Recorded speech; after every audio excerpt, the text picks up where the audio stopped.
Book 5, Chapter 185. Book 5 to 6.2. Julian watched an extremely beautiful woman come out of the stagecoach and questioned his eyes. Eisen clearly said Wei was not here. So who is this woman getting off right now? However, Julian quickly determined that this woman was not Wei. Wei had white hair similar to Eisen, but the woman getting off had golden hair. Most importantly, Wei had an air of indifference while this woman seemed to resonate joy with her every movement. It is my pleasure to meet the Pariah's glow. My name is Adelina. Nice to meet you. It must have been a difficult trip to come here. Please get your rest in our Pariah. We will let you see a lot of the desert's unique environment. Her voice is different as well. Julian thought that way as he started to smile toward Adelina. Adelina bowed her head in response. Eisen, your residence is next to my Peo. I would have put more attention to it if I knew your wife was coming with you, but... Thank you for your generosity. I would like to feel the typical desert life while I am here. This woman was clearly used to speaking with people, and her status would probably be high as well. The aura that was resonating from that thin body was similar to Grace. Julian personally guided the Eisen couple to their Peo and introduced them to Grace and Violet. It may have been their first time meeting, but all of the women were getting along very well. Seeing them getting along so well, Julian and Eisen were able to head out of the Peo on their own. A lot seems to have happened. Yes. Will you tell me about it? It is a very long story. I would need to start from when I was a young child. Did that mean Eisen did not want to share? Julian was debating how to follow up after Eisen's ambiguous answer. More importantly, Hyung Nim, when did you leave the magic tower? I was surprised to hear that you had left already. I'm sorry I had to leave without even saying goodbye. The old hag said you would be very busy. Eisen nodded his head. He really was busy at that time. He had no time to relax and was extremely anxious back then. You heard about it, right? You mean that decision we need to make and such? Eisen nodded his head. I heard it, but I really don't know what use it has for me. Something similar happened out here as well. Something similar? Something our ancestor told me. Well, it seems similar to what the old hag had to say, but as a person of the desert, I can only try to understand it using the desert's method. That is why I am starting to prepare. Eisen nodded his head at Julian's answer before looking toward him. So this is a king. Eisen had such a thought. Someone who knew the road he needed to travel down, and the will to accomplish their goals. What are you looking at? I was thinking that Hyung Nim was an amazing person. Me? Why are you saying that all of a sudden, Dot? As Julian asked with confusion, Eisen turned his head away before responding. I am still debating about it. It really does not seem like a realistic story, but we've already seen that the magic tower and the ancient continent both exists for real. Do what your heart tells you to do. They say you need to make a decision to be one of the chosen, but wouldn't one of the potential decisions be one where you do not make any decisions at all? I feel like something is becoming twisted. I cannot be satisfied with it. I had something I really needed to do at that time, and now that everything has been resolved, I feel like there is an empty spot in my heart. He wanted to clench a part of his chest, but Eisen just smiled with embarrassment seeing his hand slip off his armor. Is it because of Wei Nim? That emptiness? I guess it is. I am not sure. Julian lifted his hand and started to pat Eisen's shoulder. I cannot say much because I do not know the situation, but if I was to say just one thing, I would say focus on your life and the present. I am working on it. If I was to say one more thing, it would be to live fiercely. Doesn't the current you feel like something is missing? What is the problem? If there is something you want to do, do it. And if not, don't do it. Eisen had to think about Julian's response in silence before finally responding. I want to do that very much, but I cannot get myself to do so after thinking about the people who raised me and the people who accepted me. Is that not an excuse? Eisen turned his head back to look at Julian after that comment. I can't do it because of something. This prevents me from doing that. Isn't that the current you? Live fiercely. If there is something you want to do, shouldn't you do it regardless of what people around you will think? I know that you are very important to the Rogini kingdom. However, although it might be difficult, that nation will not have any issues even if you were not around. You may be stuck in the past, but the present continues to move on without you. Eisen lowered his head. Julian was thinking that the nation was his biggest obstacle, but in Eisen's opinion, Adelina was the one that lingered on his mind. She was the one that he had made a guardian's pact with, the woman he loved and needed to protect. Well, a third party cannot tell you what to do or what not to do. You need to decide your own actions so that you have no regrets in the end. It is enough to make a decision that you will not regret later on. I'm sure you are not the type to be greedy and think that everything will work out. Hyung Nim, you may be right when you say it might be my greed, the greed to not lose anything, that type of greed. Aizen's mind cleared up once he started to think that way. He had not made his mind up yet, but he figured out how to make it. Hyung Nim, thank you very much. Don't make such a sad expression. I have prepared a large celebration for the envoy, so at least for today, eat and drink all you want. Yes. The two men started to smile while looking at each other. The extravagant celebration ended extremely late into the night, but Runa and Pumatrin were up very early to start their negotiations. Pumatrin and Edwin had already done the first round of negotiations and confirmed the alliance between Pariae and Rogini. Once Yulian gave his permission to today's round of negotiations, the alliance would be solidified. Edwin had done well in the first round, and with both sides wanting the alliance to succeed, Yulian and Pumatrin both worked hard to agree to the requests of the other party. The results started to appear almost instantly.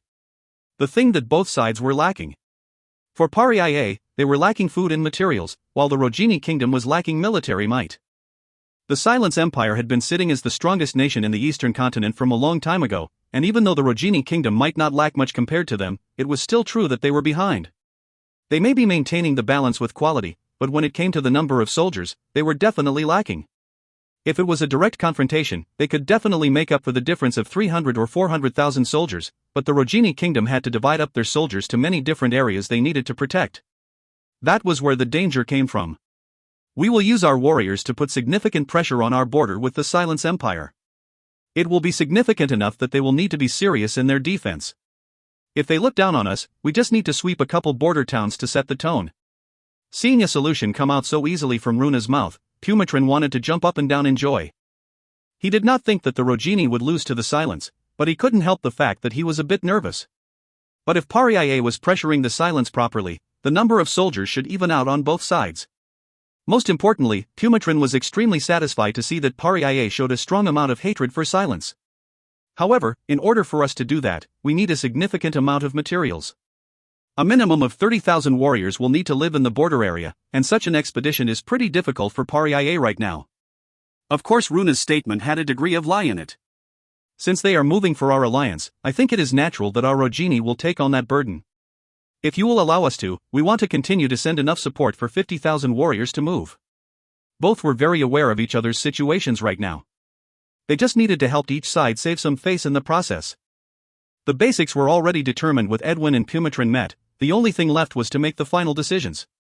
The conditions for alliance between the two nations were completed that night, and the alliance between Pariae and Rogini was announced. End of chapter. Next up. The two runaways. Fate. If you find any errors, ads pop-up, ads redirect, broken links, non-standard content, etc., please let us know. Report chapter so we can fix it as soon as possible.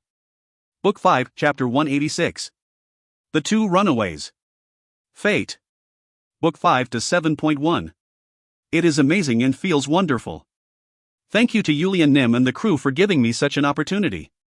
Adelina moved her flowing hair back as she gave her thanks to Yulian. There is no need for thanks. Yulian smiled as he answered and then started to shout toward Captain Thriger. Greatest warrior Thriger. The lady wants to thank you. Ma ha ha ha ha. I will raise the speed a little more since she seems to be having fun. This type of speed cannot be found anywhere else in the world. Thriger was excited and shouted toward the crew to increase the speed. With the situation being pretty tense with the Silence Empire, Aizen did not have a lot of time to stay in Pariae. Aizen wanted to let Adelina have as much fun as possible in the few days they had. During that time, they had heard about the ship that moves across the sand, and asked Yulian to let them get on board. Yulian had pushed his tasks aside for a couple of days to entertain the people who will not be able to visit so easily in the future. He brought Grace, Violet, and his two children along as they boarded the Desert Runner. They all needed a break anyways. As Thriger mentioned, the Desert Runner slowly started to increase its speed until it reached its maximum speed. Adelina could feel her head spinning. She was not used to such speed and rocking of the boat. Are you okay? Aizen gasped and hugged the woozy Adelina. It is like a beautiful painting. As Grace Num led next to him, Yulian started to smile and speak. Should we do that too? Honey. Grace turned away while holding Keenis. Violet, what do you think? Yulian then asked Violet, who was sitting down playing with Farrakhan. Don't even dream of it. Do you know how many eyes are watching? The Crimson Desert was not very amusing for Violet. Even the first time she was on the Desert Runner was not fun because she got seasick. Seeing Violet respond similarly to Yulian, Yulian just laid down using Violet's lap as a pillow and looked up to the sky. It is so blue and so bright. This desert sky of ours. Even though he felt and saw the sky every day, it looked a bit new today. Groraroral. Kaya ia. Shhhhhhhhhhhhhhh. Everything happened in an instant. Shopping's playful roar, Adelina's scream, and Eisen unsheathing a red blade. Eisen. Yulian urgently shouted toward Eisen, and Shopping almost lost his life without even knowing why. Come here. At Yulian's shout, Shopping's head went back into the sand before appearing on the other side. I hope you weren't too surprised. Grace urgently walked over to Adelina and asked. I am okay. But what is that? The still shocked Adelina looked toward Eisen's sword that was still out. Grace called Shopping over and answered. He is my pet. You have quite an amazing-looking pet. Since she did not know about the monsters of the desert, she thought Shopping was just really a pet. Seeing Adelina's innocence, Grace decided to tell her about Shopping's identity. If you want to take a ride, please let me know. He won't be as fast as the Desert Runner, but Shopping is the best to move at a height with nothing around you. It seems dangerous. Eisen wanted to decline, but Adelina was already laughing and nodding her head. Is it really safe? As Eisen urgently asked Yulian, Yulian started to smile and nodded his head. She may look weak, but Adelina must be a strong person. She had a slightly scared expression as she climbed onto Shopping, but the look of curiosity was much stronger. Her body is very weak. That is why I am more worried. Do not worry. Shopping is smart. He is also the king of the monsters in the desert. You really don't have to worry since Grace is with her as well. As Yulian casually responded to Eisen's concern, Eisen finally started to feel relieved. Of course he still could not remove his eyes from Adelina. Feeling that he would get to play with Grace for the first time in a long time, Shopping lifted his large body into the air and quickly started to move. It was because Yulian and Grace were both too busy to play with Shopping for a while. Eisen's subconscious sound of concern was drowned out by Adelina's cheer. This is so cool. I don't think any other animal in the world can give you this type of feeling. Grace continued to pat Shopping's head as she looked toward Adelina, who was enjoying it like a child. He listens well to Grace Nim. It has been over 7 years. Amazing. How were you able to tame such an animal? Shopping is not an animal. He is the strongest monster in the desert. What? Adelina asked with disbelief. Shopping is a giant sand dragon, the strongest monster in the desert. Also, please be cautious as he understands human language. Seeing Shopping nod his head, Adelina sat down in shock. Bad boy. You need to move carefully today. Feeling Shopping start to move again, Adelina could tell that Grace was telling the truth. Adelina started to pat Shopping's head like Grace and started to speak. I wish I had a friend like you too. Adelina Nim is more amazing than you seem. Even many of the men get scared while looking at Shopping. Grace Nim is here and Eisen is here as well. Grace started to smile knowing that the level of trust this couple had was very deep. Eisen Nim is amazing. He is a knight who can represent the Rogini kingdom at his age. Yulian Nim is the one who is an amazing hero. Eisen told me a couple of the stories. He says Yulian Nim is much stronger than him. The two women were lifting each other up as they continued to chat. Adelina was the only heir to Duke Dipperu's household. Because of this identity, it was not easy for her to make friends. Even back in the kingdom, there were only a handful of people who could chat with her, so she had always been lacking people to chat and have fun with her. But today, she started to pour out all of the things she was not able to tell anybody to Grace. She may have Eisen who only had eyes for her, but it was impossible for Eisen to fully understand a woman's heart. Only another woman could do that. I feel like Grace Nim and I have been friends for a very long time. Please excuse me. Grace smiled once more at Adelina's words. She really liked this beautiful yet weak woman. I am enjoying myself as well. If you don't mind me asking, could I ask your age? I was born in year 230 of the continental calendar. Grace instantly started to question it. Adelina looked very young, and based on the way Eisen called Yulian Hyungnim, Adelina should be younger than her as well. Adelina must have realized what Grace was thinking about after seeing Grace's expression. I am 4 years older than Eisen. I'm a bit embarrassed to tell you. Ah. So that is the case. It is nothing to be embarrassed about. Our desert's young warriors even take women with a larger age gap as their wives. But Adelina Nim doesn't seem that old at all. What about Grace Nim? I was also born in year 230. Yulian Nim as well. Finding out that they were the same age, the two women felt even closer with each other. There seems to be something over there?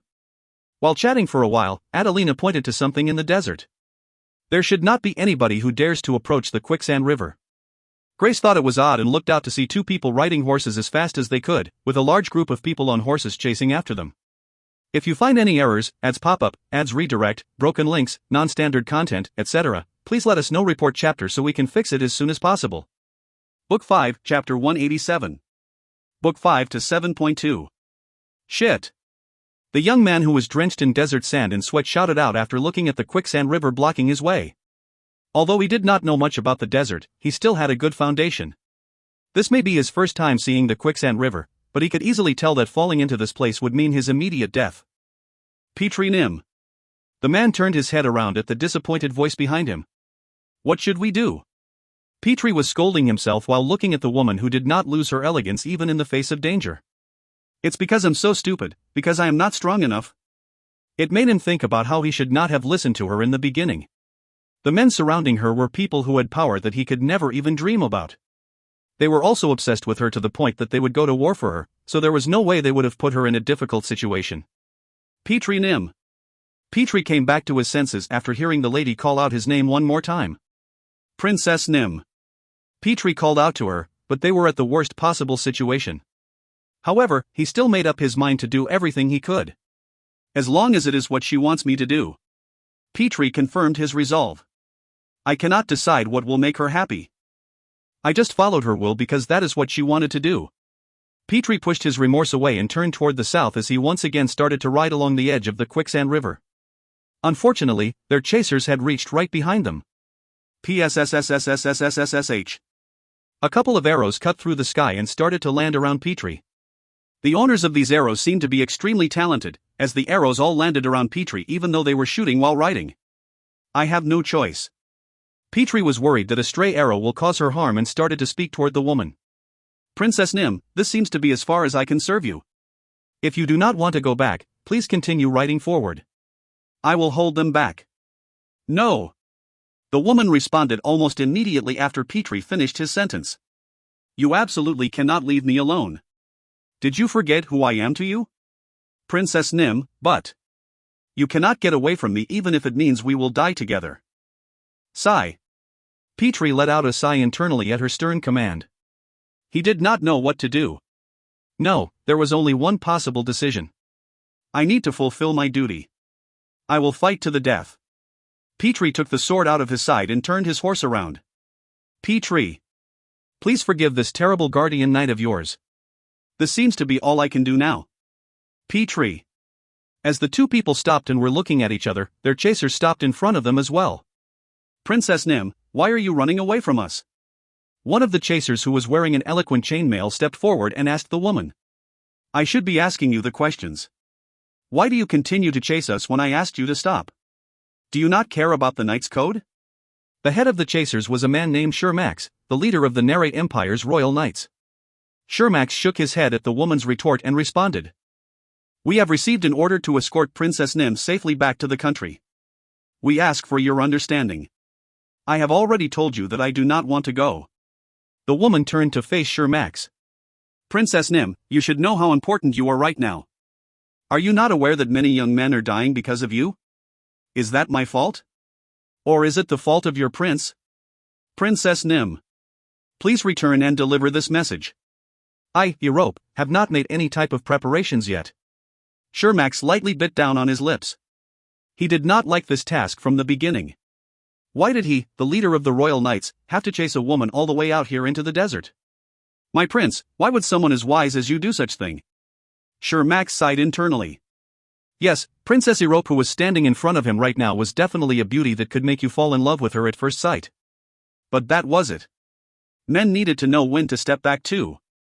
They also needed to be smart in order to make the woman of their dreams become their woman, but their princess failed to do that.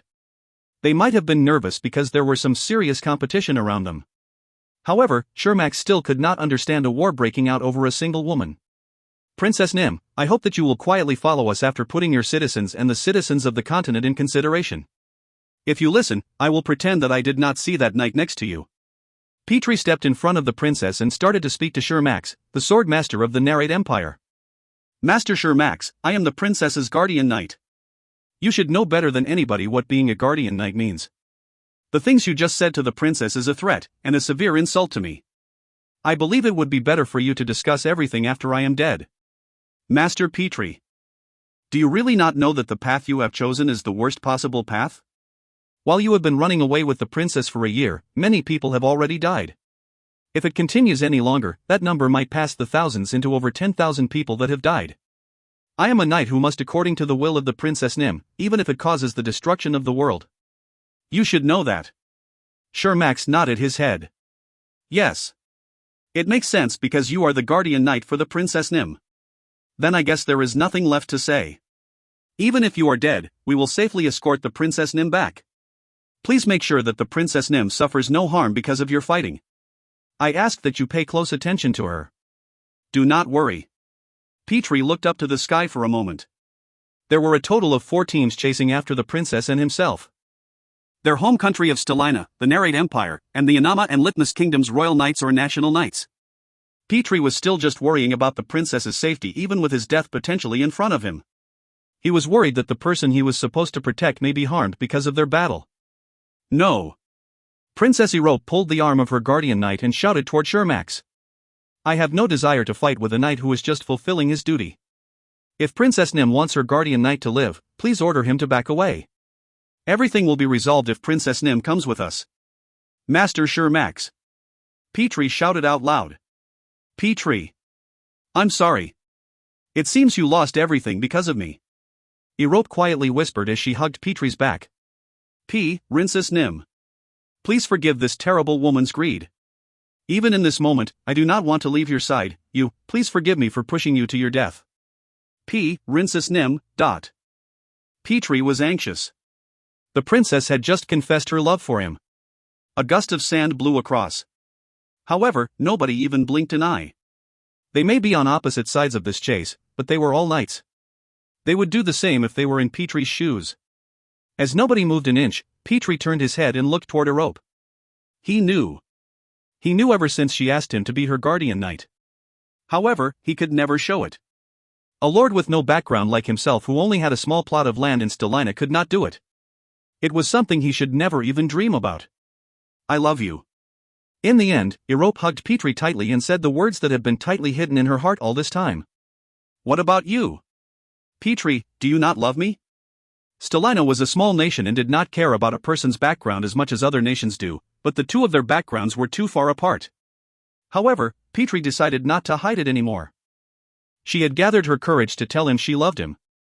There was no way he could still hide his feelings. Princess Nim, I love you as someone I need to protect, and as a woman. The man who stood with the enemy in front of him, and the woman who hugged that man's back shared their confession of love with each other. If you find any errors, ads pop-up, ads redirect, broken links, non-standard content, etc., please let us know. Report chapter so we can fix it as soon as possible. Book 5, Chapter 188. Book 5 to 7.3. The chasers let them have their moment. As fellow knights, and because no matter what happened, the princess needed to return today. After a long time had passed, Petrie slowly removed Erope's hand, one finger at a time. Erope put more strength in her hand to prevent it, but she could feel her heartache every time Petrie's fingers touched hers, and ended up letting go. Thank you very much for waiting, Petrie bowed toward Shermax and the knights who silently waited for them, and put his sword in front of him. Thanks to you, I was able to earn a love I do not deserve. I have no regrets. Please make sure to protect her. Petrie. The moment Erope shouted, Petrie and his steed jumped up into the air. Ya-op. Hi-a-what. Shermax shouted out loudly and received Petrie's first attack, and Stellina's greatest knight and Erope Lucia's guardian knight Petrie shouted back as he swung his sword fiercely toward Shermax. Petrie had avoided the chasers from the 4 nations for the past year, but he could not continue anymore. It was the royal commander and the royal knights that were after them. Not a long time passed before Petrie's stance started to turn ugly. To be honest, it was because Shermax had gone easy on him because of the tragic situation facing Petrie that he was able to last this thing on the first place. Give up. If you move aside. Master Shermax. Petrie shouted loudly at Shermax's words, and Shermax thought he had no choice. It's still too bad. A master knight like him would be welcomed no matter where he went. Princess Europe, you have killed tens of thousands of lives and now you will take the life of an outstanding knight as well. Shermax decided to go all out and started to aim for Petrie's vital points. Shouldn't we help them? Eisen whispered to Yulian, but Yulian shook his head. If they were people of the desert, the fact that they came all the way here would mean that they had committed a severe sin. However, looking at their outfit, they are not people of the desert. I want to help, but I cannot intervene without knowing what the situation may be. Eisen started to smile as he answered. But Hyung Nim, you helped me out back then even though you didn't know who I was, didn't you? That was because you were protecting the fallen Waynim without caring for your own life.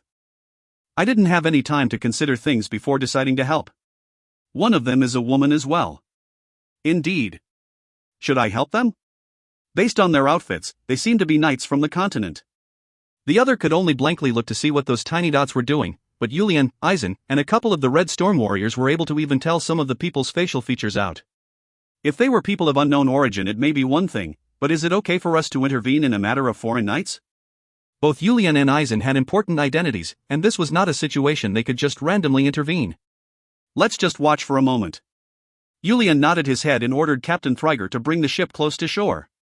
The two runaways seemed to have given up, as they stopped their horses and started to chat with the chasers. Grace and Adelina had chosen to get off of Shopping's Head and stood next to their men and got a breakdown of what they were saying. They did not know the situation very well, but they were able to figure things out after hearing the conversation. Something that seemed to come out of a novel was happening in front of their eyes. And there were two people who were not able to get out of that novel. We need to help them. Adelina nodded her head at Eisen's words. Please do so. Eisen. Yulian was slightly shocked at the conversation and called Eisen over. Regardless of the situation, it is only proper for a guardian knight to protect his lady and to do what she wishes. Making a pact to be a guardian knight is sacred and not to be taken lightly. It would be good for someone who understands that to help. Captain Thriger let out a sigh and started to speak. The Nerate Empire is a strong nation in the western continent. It may be far away from our Paria, but it would not be good for us to have a conflict with them. Also, from the sounds of it, the other two nations are also pretty strong nations, aren't they? The Guardians Pact stands in front of any and all promises, and the first order on the Knight's Creed is to protect the women, so there will be no issues with my action. Your Knight's Creed is so complicated. Why don't all of you follow it? It sure is. I also want to help out as a fellow Maiden's Guardian Knight. Eisen answered while smiling and kissed Adelina's hand before continuing. Adelina, I'll be back. Please be careful. Eisen smiled once Adelina took a handkerchief out of her pocket and tied it on his wrist. It was a very cheesy sight, but the two of them seemed so natural. Other people may be jealous of such a relationship, but the desert warriors did not feel that way, as they were required to take on at least 3 wives. Seeing Eisen jump off the large ship, Yulian had no choice but to move as well. He knew he didn't have to worry about Eisen because Eisen was strong, but there were a lot of chasers and one of them had at least Shubian's level of strength. The Red Storm warriors tried to jump off as well, but Yulian stopped them. It would feel like a threat if too many of them stepped forward, and as Thriger mentioned, it would most definitely cause a diplomatic issue. When Yulian and Eisen arrived, the knight called Petrie had injuries on at least 10 different locations and was having a hard time defending against the royal commander's sword. Who are you? Some of the Nerate Empire's royal knights shouted toward the two approaching men, but Eisen instantly jumped into the battle and was blocking Shemax's sword in Petrie's place. Nice to meet you. As Yulian casually walked over to Princess Europe whom Grace had called immature, Europe subconsciously bowed her head and greeted him back. Yes. Nice to meet you. The desert is really hot, isn't it? Yes. It will be finished soon. Will you escape first? May I ask who you are? My name is Yulian. Europe hesitated for a moment before responding. I will wait. Whatever works better for you. Yulian casually smiled and prepared to jump in if needed, while watching Eisen and Shermax fight against each other. If you find any errors, ads pop-up, ads redirect, broken links, non-standard content, etc., please let us know. Report chapter so we can fix it as soon as possible. Book 5, Chapter 189. Book 5 to 7.4. At that moment, Shermax was being extremely shocked by Eisen's sword art. Eisen's white hair was odd, but Shermax could clearly tell that this man was extremely young. But this young-looking man was definitely a master. How could such a person be in the desert? Shermax exchanged blows with Eisen a couple of times before moving back and asking. My name is Shermax T-Drams, the commander of the Narrate Empire's Royal Knights. May I ask who you are? It is my pleasure to meet with the famed Commander Shermax of the Narrate Empire's Royal Knights. My name is Eisen Pondevion, a member of the Rogini Kingdom's Red Eagle Knight Brigade. Shermax was surprised at Eisen's introduction. Even Shermax had heard the rumors about the 10th master of the Rogini Kingdom who reached that level at 20 years of age. He also heard that this young man had become the deputy chief of the Red Eagle Knight Brigade, one of the famed third-generation knight brigades of the Rogini Kingdom. We are currently moving under the orders of His Highness, King of the Narrate Empire. If Sir Eisen is to step in, there may be issues between our empire and the Rogini Kingdom. I was not planning on eavesdropping, but I have already heard about the entire situation. We must put the knight's mission before the issues of the two nations. As a fellow Guardian Knight, I could not just sit back and watch. Eisen's other name, her Guardian Knight. His story was known by many travelers and had already spread across the entire continent. His white hair proved it to be true. I have received an order from my lord, while Eisen Nim needs to put his mission first. I guess there is no point in discussing this any further. Shermax calmly pointed his sword at Eisen. Deep in his heart, Shermax was filled with curiosity. Petrie, who had just fought against him, was the strongest knight of the Stellina Kingdom, but was no match for Shermax. Their level of experience was different. However, this young man in front of him right now could easily be his match. Eisen looked toward Petrie and started to speak. Please take your lady to safety. The person standing next to her will help you. The Stellina Kingdoms, no, I guess now I am just a wandering knight. I thank you from the bottom of my heart for Eisen Nim's assistance. However, this battle is my mission. I cannot do that. Seeing Petrie declining his assistance, Eisen slightly raised his voice and responded back. You seem to have a misunderstanding about your mission. The first mission of a Guardian Knight is to protect their liege. If you are not there, who will protect her? I am just helping you, I will not protect her. But Eisen Nim on your own. I am not alone, so please go ahead. Petrie hesitated before realizing that Eisen was correct, and turned his horse toward her. Eisen watched Petrie move before turning his head and pointing his sword at Shermax. Shermax started to speak. It is an honor to exchange blows with a Guardian's blade. However, that is that, and an order is an order. The other knights and soldiers of the Narrate Empire will capture her. It is my honor to face off against the royal blade of the Narrate Empire. I believe that I have done my duty by preventing Shermax Nim from chasing after them. Then, please. While Eisen and Shermax clashed, the Narrate Empire's royal knights rushed toward Petrie and Princess Erope. Yulian urgently started to speak to the two of them after seeing the royal knights charging toward them. Please rush toward the ship over there. Sir, you are.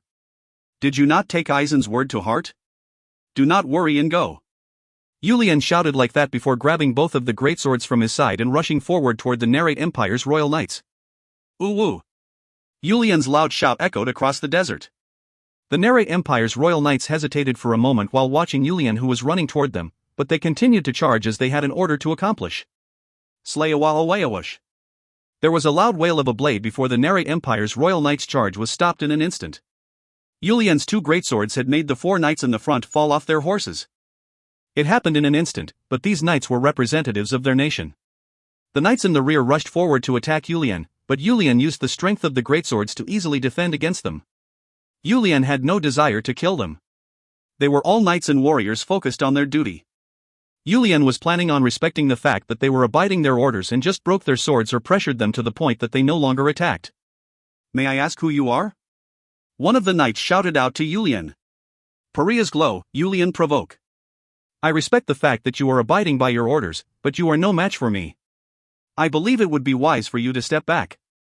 The royal knights bit down on their lips after hearing Yulian's words.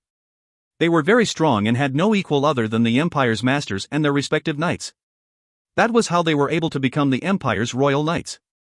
The reason they bit down on their lips was because they knew that Yulian was not lying. They were all stilled enough to know that Yulian was holding back after clashing against him a couple times.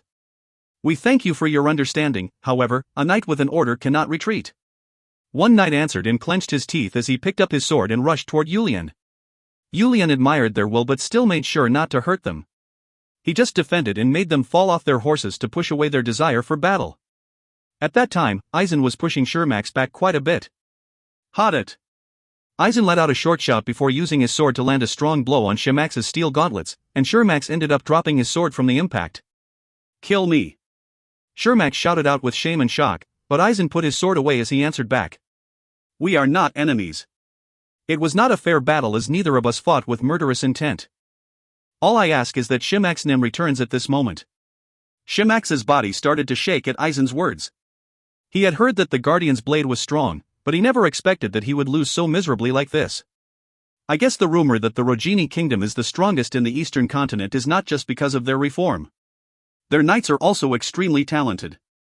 Shermax was shocked. His knights were also being completely dominated by a single individual. That young man was extremely talented as well. Shermax, who thought that Yulian must be a knight of the Rogini kingdom as well, started to think that it was probably not possible to retrieve Princess Erope today, no, maybe even ever, to take her back to their nation. However, another change happened at that time. End of chapter. Next up. State of affairs. I don't know if that thing did not happen. Now that I think about it, I really hate the phrase what if . Isn't it more important to focus on the present? If you find any errors, ads pop up, ads redirect, broken links, non-standard content, etc., please let us know. Report chapter so we can fix it as soon as possible. Book 5, Chapter 190. State of affairs. I don't know if that thing did not happen. Now that I think about it, I really hate the phrase what if. Isn't it more important to focus on the present? Book 5 to 8.1.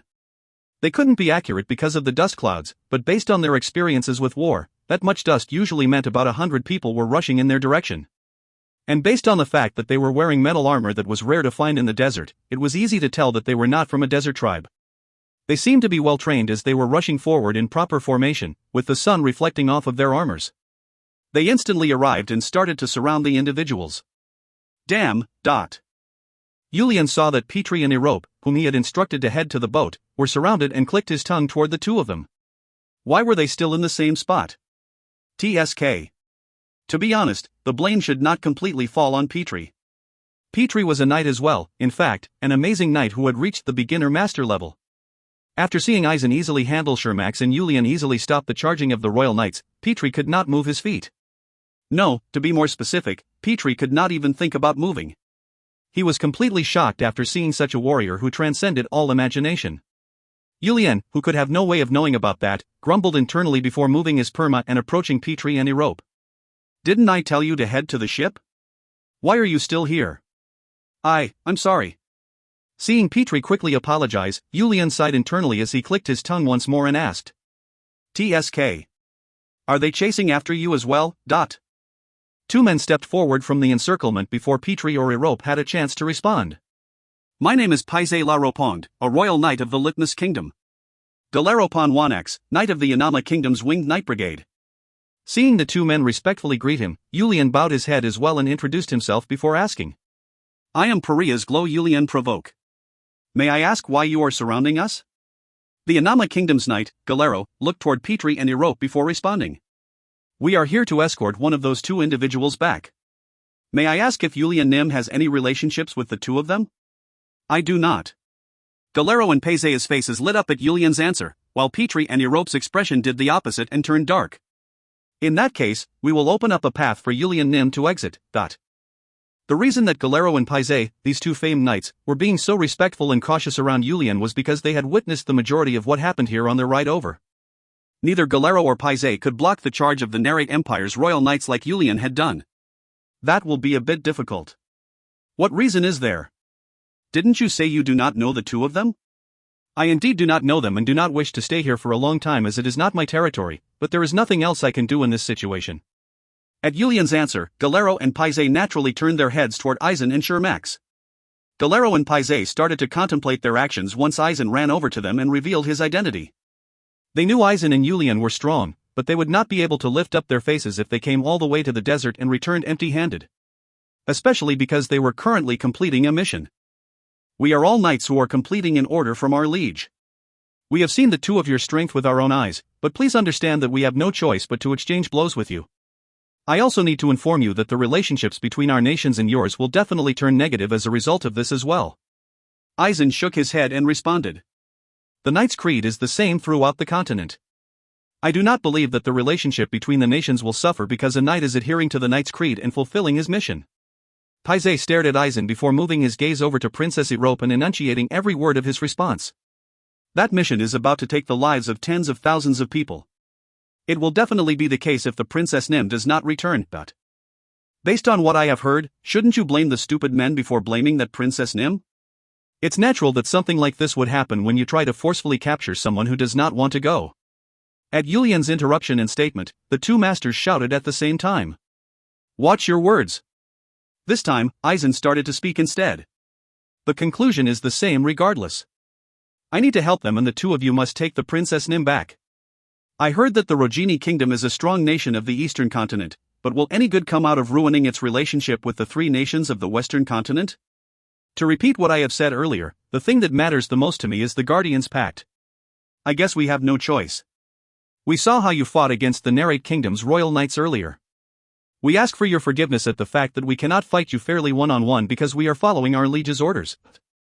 I also ask for your understanding at the fact that I have no choice but to hinder your objectives. Knights, defense formation. At the two masters' words, the approximately 100 knights instantly started to form a defensive formation with their respective group of knights. It is not going to be easy. As Yulian said that to Eisen, Eisen started to try to remember what he knew about the Narrate Empire. Eisen was the Deperu Familie's future successor, as well as one of the kingdom's masters. As he was one of the main forces of the nation, it was natural that he had learned a lot about the forces the Eastern Continent's strong nations should be wary about. The Narrate Empire did not have a lot of knights. Instead, their strength came from their archmagicians, priests, and their navy. That was the reason that the royal knights were a bit weaker, making it possible for Yulian to easily fight them off with his status as an extremely talented warrior. However, that was not the same for these two knight brigades. These two nations were both focused on their armies, so it was natural that the level of their knights would be higher than those of the Narrate Empire. It might be better to protect the two of them as we retreat backwards.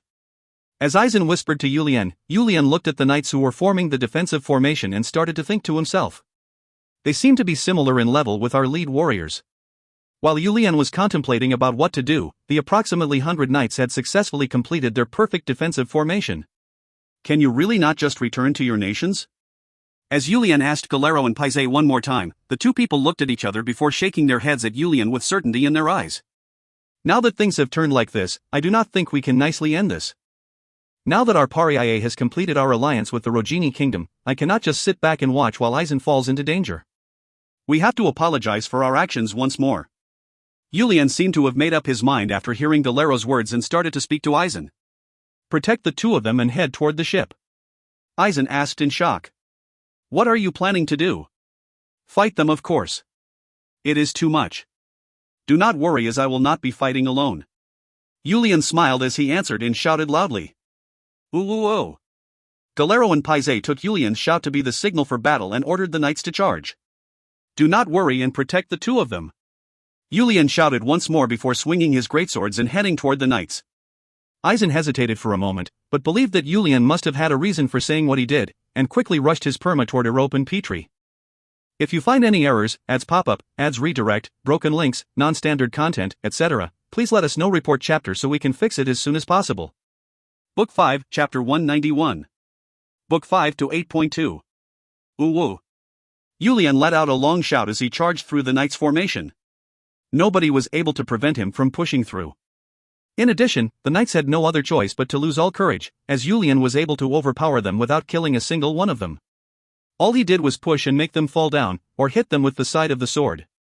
All of the knights will go escort the Princess Nim. Once Galero ordered the knights and started to engage Yulian, Paisei quickly started to swing his sword at Yulian as well.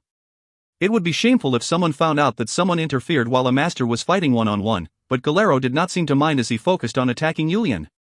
He believed that he would not be able to defeat this desert warrior on his own, and Paisei was feeling the same way. The knights rushed over to Eisen while their leaders were holding Yulian back, and Eisen and Petrie started to fight against the knights who were now surrounding them. The knights used their well-practiced teamwork to cover each other's weaknesses, and tried to overwhelm Eisen and Petrie with their numbers.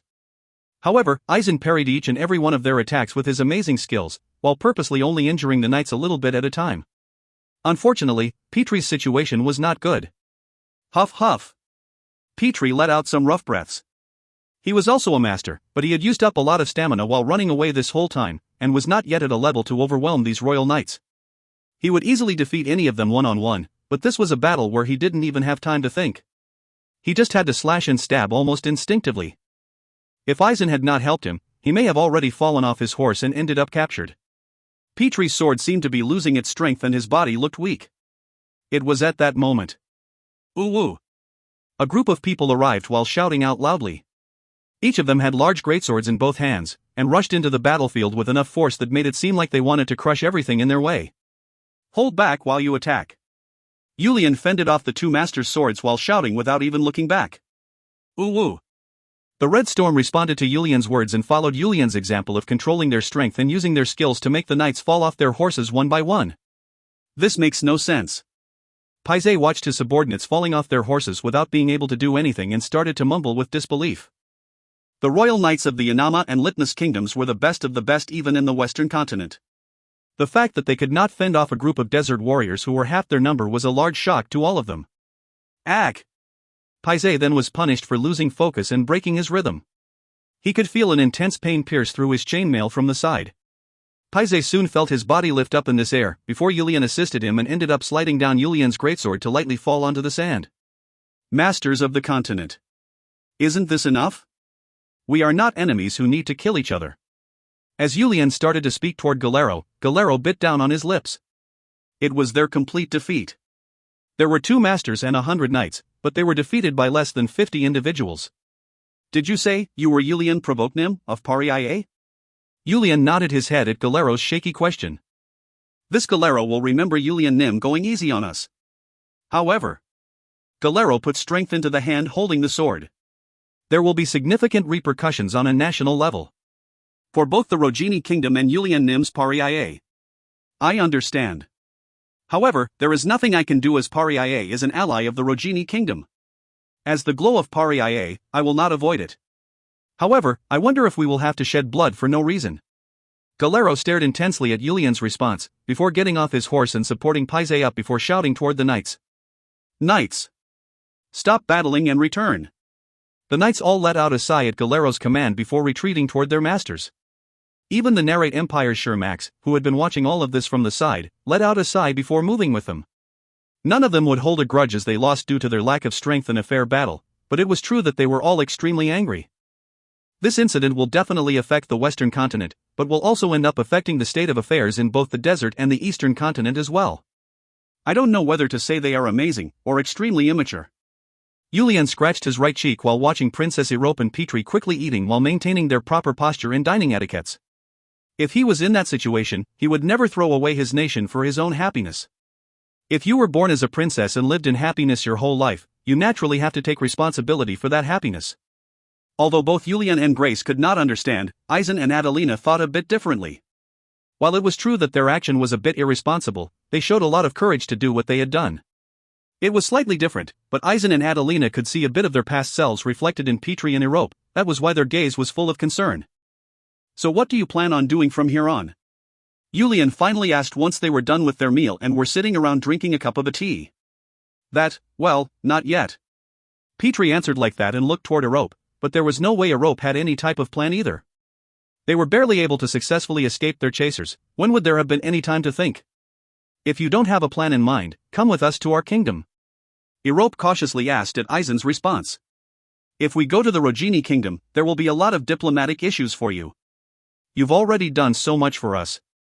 Do not worry. If you just stay at our place, nobody will know. Erope and Petrie's expressions turned brighter at Adelina's retort. The two of them were both tired from running away for so long. Anyways, I have to apologize to you, Hyung Nim. I feel like Paria will end up receiving the blunt of the issues. It's not like I could just sit back and watch. In addition, our Paria no longer needs to fear the continent. Yulian knew that things will become difficult, but as he just said, Yulian made up his mind that they will no longer be afraid of any other nation. I am leaving with these wonderful memories and the beauty of the desert etched in my heart. You are welcome to come back at any time.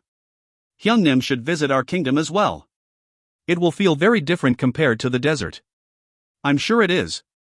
Julian and Eisen seemed to be disappointed to say goodbye as they continued on talking about all sorts of random topics. It was the same for Grace and Adelina as well. You must visit. You can't turn me away if I do come to see you. The two women were already talking very informally with each other and tightly held onto each other's hands while saying goodbye. They were trying to console each other from the sorrows of their farewell. Once it was time for them to leave, Eisen started to speak in a serious tone. If that day truly comes, I will rush over and do my part as well. Julian put his hand on Eisen's shoulder after hearing his sincere words and answered mischievously. It was much better to say goodbye on a happy note. It will definitely be of great assistance to me, but will the kingdom let you go? Ha ha ha. I will come even if I need to run away. Also, I look forward to a competition between the Red Storm and my Red Eagle Knight Brigade next time as well. Ha ha ha. I don't mean to boast, but there is no other brigade that can defeat the Red Storm.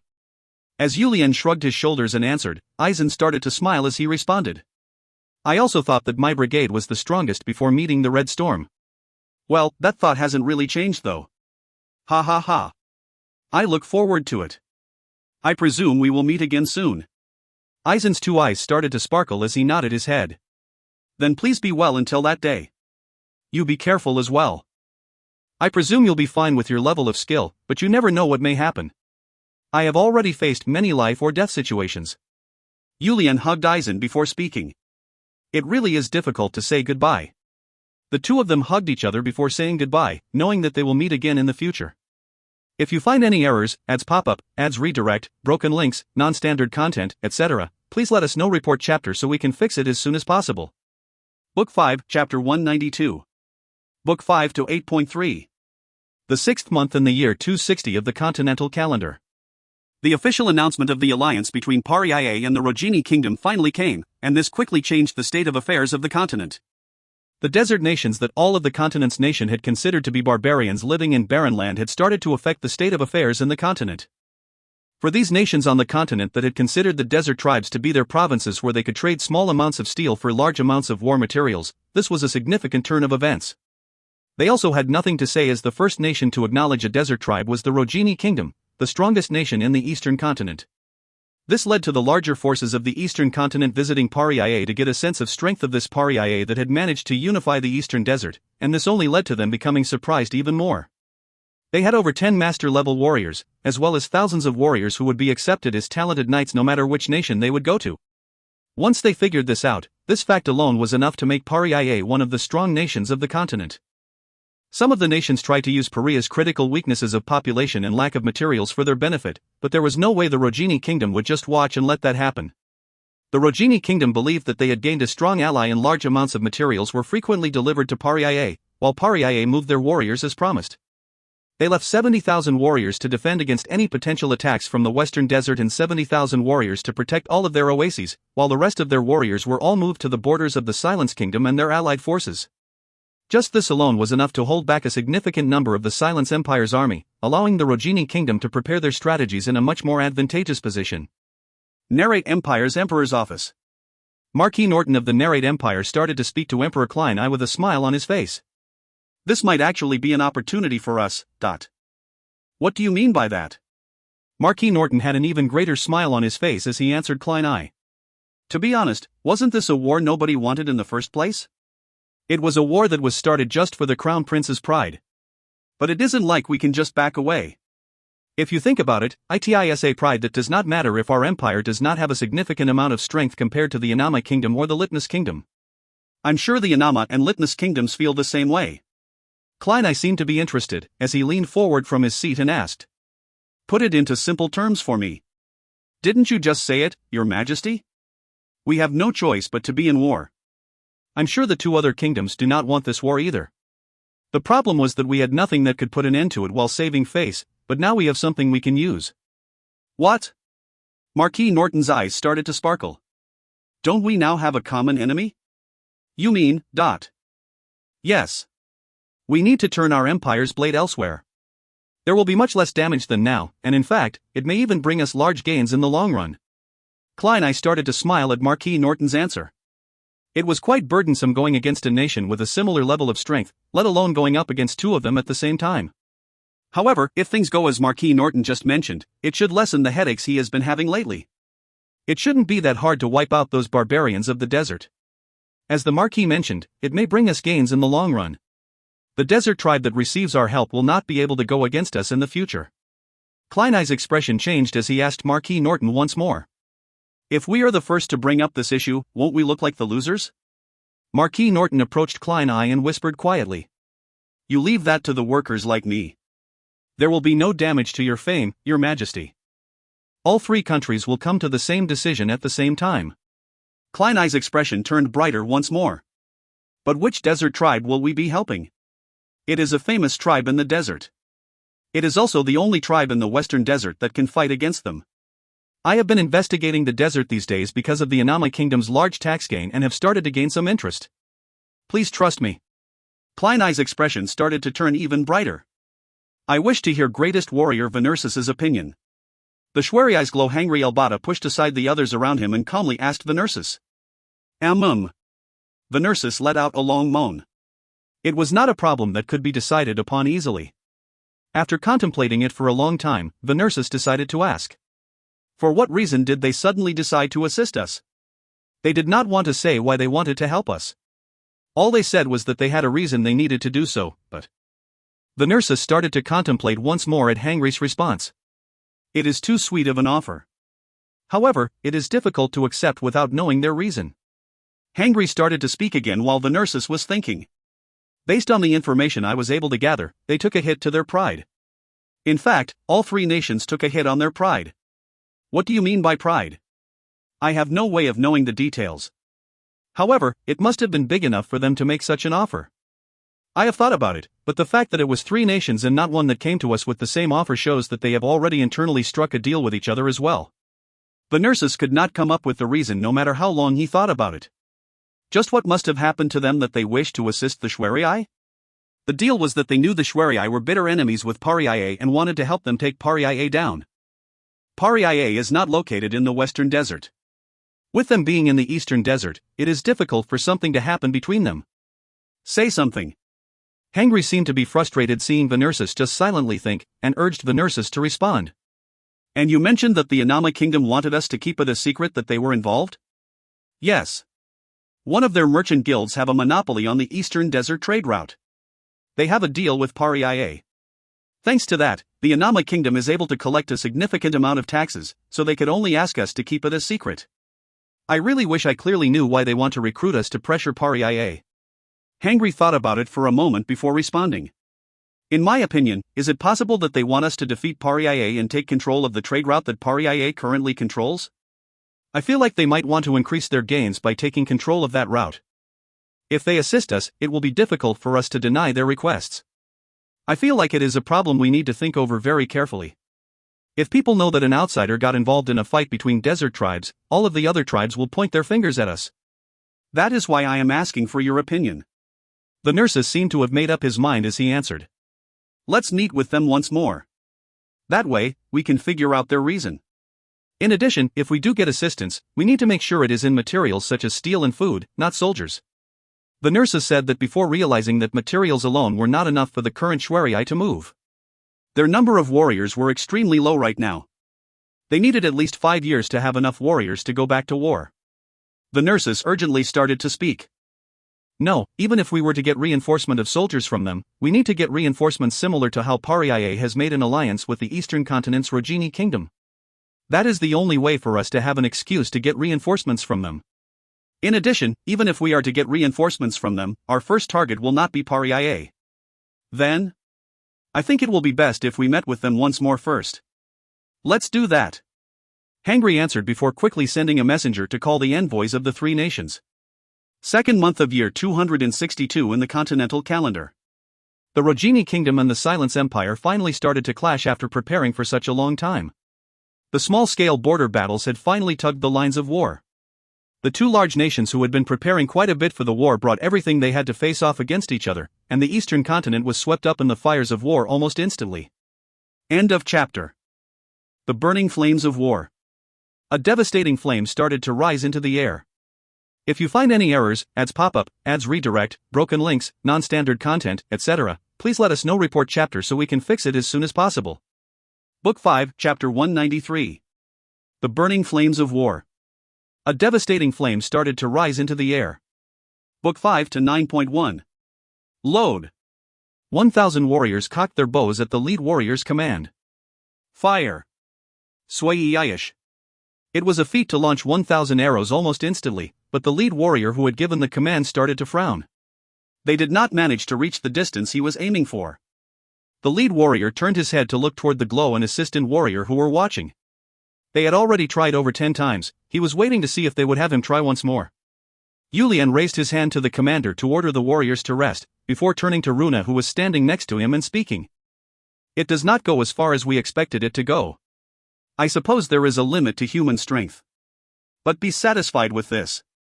It is already going about 20 meters further than with the old bows. Runa shook his head.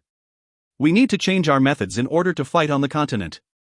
The Silence has a unit called the Heavy Armored Infantry Unit that wears heavy armor and uses long spears as weapons. If we charge at them without any preparations, our warriors will take a significant amount of damage. The training for Pariah's warriors started to slowly change since they moved to the Castle of Storm. In the past, they focused on formations and basic weapon mastery, but things needed to change to go up against the continent.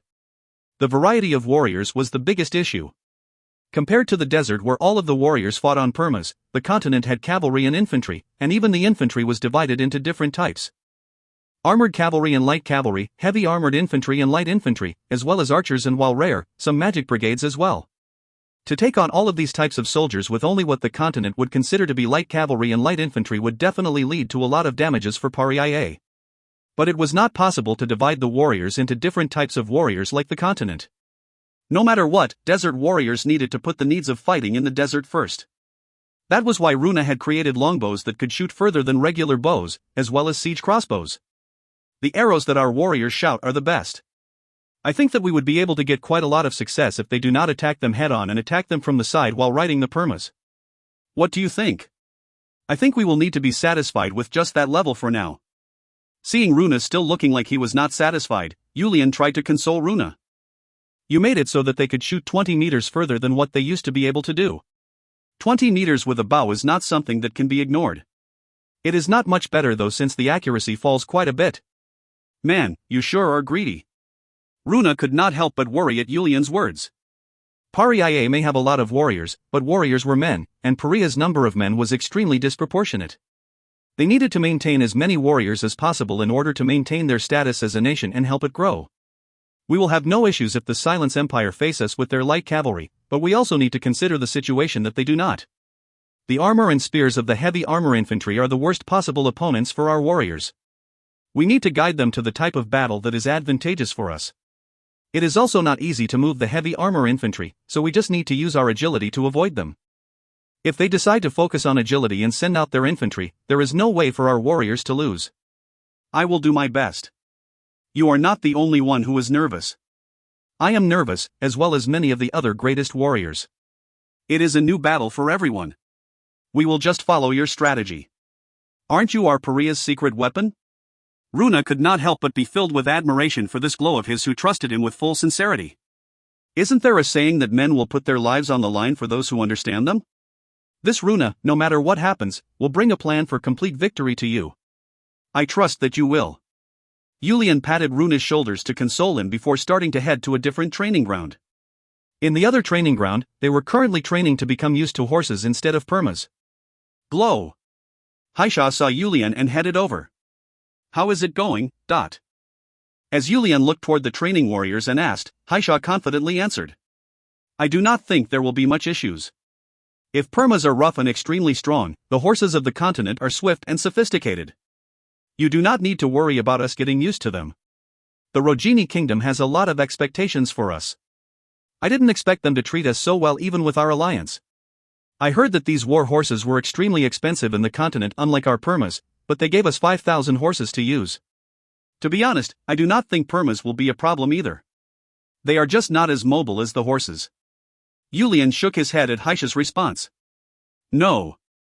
In order to reduce our casualties as much as possible, mobility is very important. That is why we are creating a cavalry unit with just the Red Storm and some veteran warriors. I do not believe that the soldiers of the continent will be stronger than our warriors. I love the confidence, but we must stay alert. It will be a different type of battle than we have faced in the desert. I understand. Yulian looked around the area before asking. Where are the second-generation Red Storm warriors? They are being trained separately. I do not think they are ready to go to war just yet. I agree. If they are going to be part of the Red Storm and not just an average warrior, they must never lose, so let them out when you feel very confident about it. All of them seem to want to go to war though. Yulian started to smile at Haisha's words. They are warriors after all. I'm sure they want to go to war. Did you manage to convince them to stay? They were quiet once Thrin beat them all up. Ha ha ha. They sure seem to be suffering. If it is compared to the glow or even us, he. Yulian started to laugh along with Haisha's uncharacteristic snicker and looked out toward the warriors who were training. They were strong warriors whom he thought would not lose anymore no matter what type of war they were involved in. Hyung Nim. Yulian had been watching the warriors train late into the night, until he heard a voice behind him and turned around. Orca was looking at him with flushed cheeks. What might you need so late at night? As Yulian asked with confusion, Orca started to answer. I have something to tell Hyung Nim. Go ahead, tell me. Please take me with you on this campaign. Yulian tilted his head at Orca's words. His younger brother had never been interested in wars before. After thinking about it, I feel like there will be something for me to do in this continent war. Not with incantations, but with the continent's magic that I have learned. Tell me more details.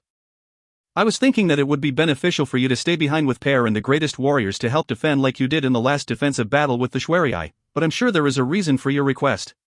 Yes. Orca's eyes started to sparkle as he continued to speak. No matter what anybody says, our Pariah's strength is based on the charging impact of our Perma riding warriors. I agree. However, those so-called castles in the continent will be a strong defense net, and it will be difficult to break through them with just our warriors. Isn't that why Runa developed the siege weapons and we are training the warriors separately for archery and infantry? Yulian was even more confused, as he knew that there was no way Orca had not seen all of the training that was going on around them. However, wouldn't there be a lot of injuries? At least until we can break down a castle door or castle wall and enter the castle itself. You are correct. I am getting more curious. Just what is at the core of your request? I believe I will be able to instantly break down a castle wall or a castle door. What? If you find any errors, ads pop-up, ads redirect, broken links, non-standard content, etc., please let us know. Report chapter so we can fix it as soon as possible. Book 5, Chapter 194. Book 5 to 9.2. Yulian was completely shocked. If things went as Orca just described, they could significantly reduce the number of deaths to the warriors. I thought about the magic I learned, and I think it would be very useful for this type of siege battle with a castle. You heard about it, right? The magic I learned is one where it lifts up a large piece of the earth and strikes it down. Yulian's mind started to clear up with Orca's words. He was surprised that he did not think about this earlier. Yulian quickly tried to verify his thoughts. You mean to say that you plan on sending that piece of earth toward a castle wall or a castle door? Yes. Wouldn't that be more useful than being here for a defensive battle? The only problem is that in order to use it, I need to get decently close to a castle wall and will require protection from the other warriors. If you can do that, I will personally protect you, since protecting you would mean more of our warriors can live. We still haven't trained any shield bearers to defend against archers. Orca then asked in a voice full of expectations. Does that mean I can come with you on this campaign? It would be one thing if I didn't know about it, but now that I do, there is really no reason for me to prevent you from going. But to be sure, I will need to see the strength of that magic of yours. I know it will work. If you consider the size or weight of the lifted object, there is probably nothing that can remain without damage once it is hit. Orca answered with a happy voice. He could finally observe his oldest brother's might with his own eyes after having only heard stories about it. For Orca, who could never go to war because of his weak body, that was really important. Orca was in the end a man with a warrior's blood. Who wouldn't have the desire to go to war and show off their skills? Until now, he had not been able to do so because his body remained weak no matter how hard he trained. Yulian excitedly patted his younger brother's shoulder as he answered. I guess we need to significantly change our strategy thanks to you. However, Runa will need to confirm it with his own eyes, so you will need to show it to us. Ha ha ha. My body feels really weird every time I use it, so I just did not want to use it other than in battle. I can show it to you tomorrow. You did well, Orca. Orca started to get even more excited at Yulian's praise. 4th month of year 262 of the continental calendar. An urgent envoy from the Rogini kingdom visited Pariah. Based on the fact that Aizen could not come, they were certain that Aizen was out on the battlefield as well. If not, the Rogini kingdom would have definitely sent Aizen as the representative of the envoy because of his friendship with Julian. The diplomat of the Rogini kingdom explained the current situation before starting to explain to them the need for Pariah to put pressure on the Silence Empire.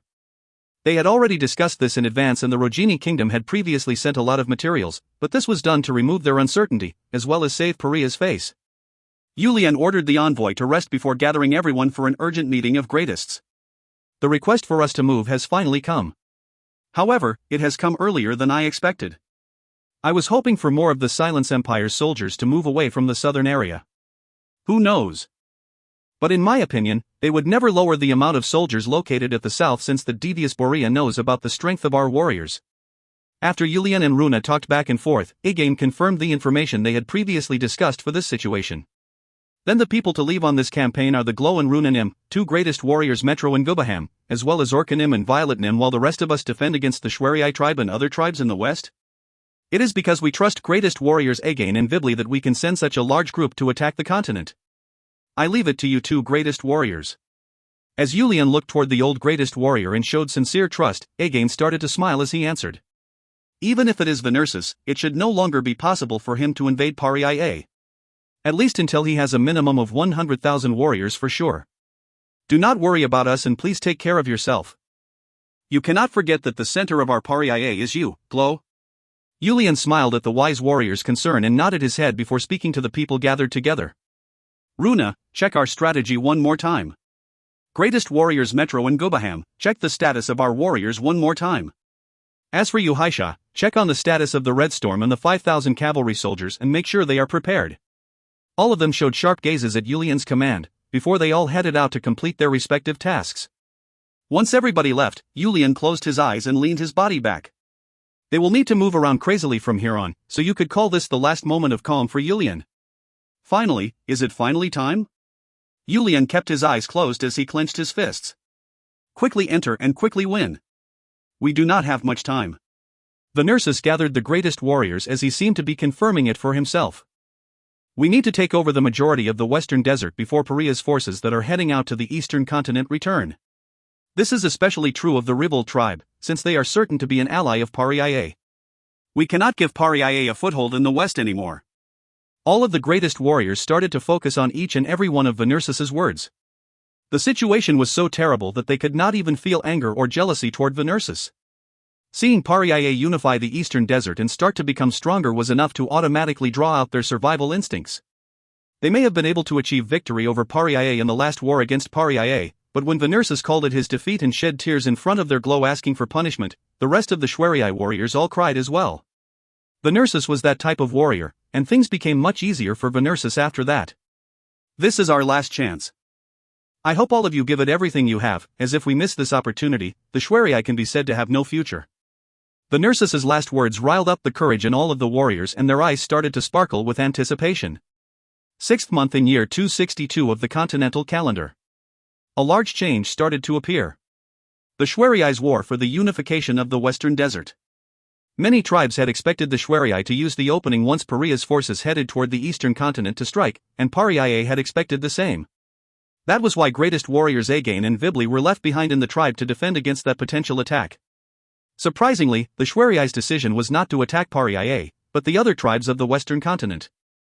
Nobody could tell the reason behind or even the conditions of the Shwerii's alliance with the strong nations of the western continent, but after receiving weapons and soldiers as reinforcement, the Shwerii confidently started to move up north. The first tribe that had to fight against the Shwerii was the Ribble tribe.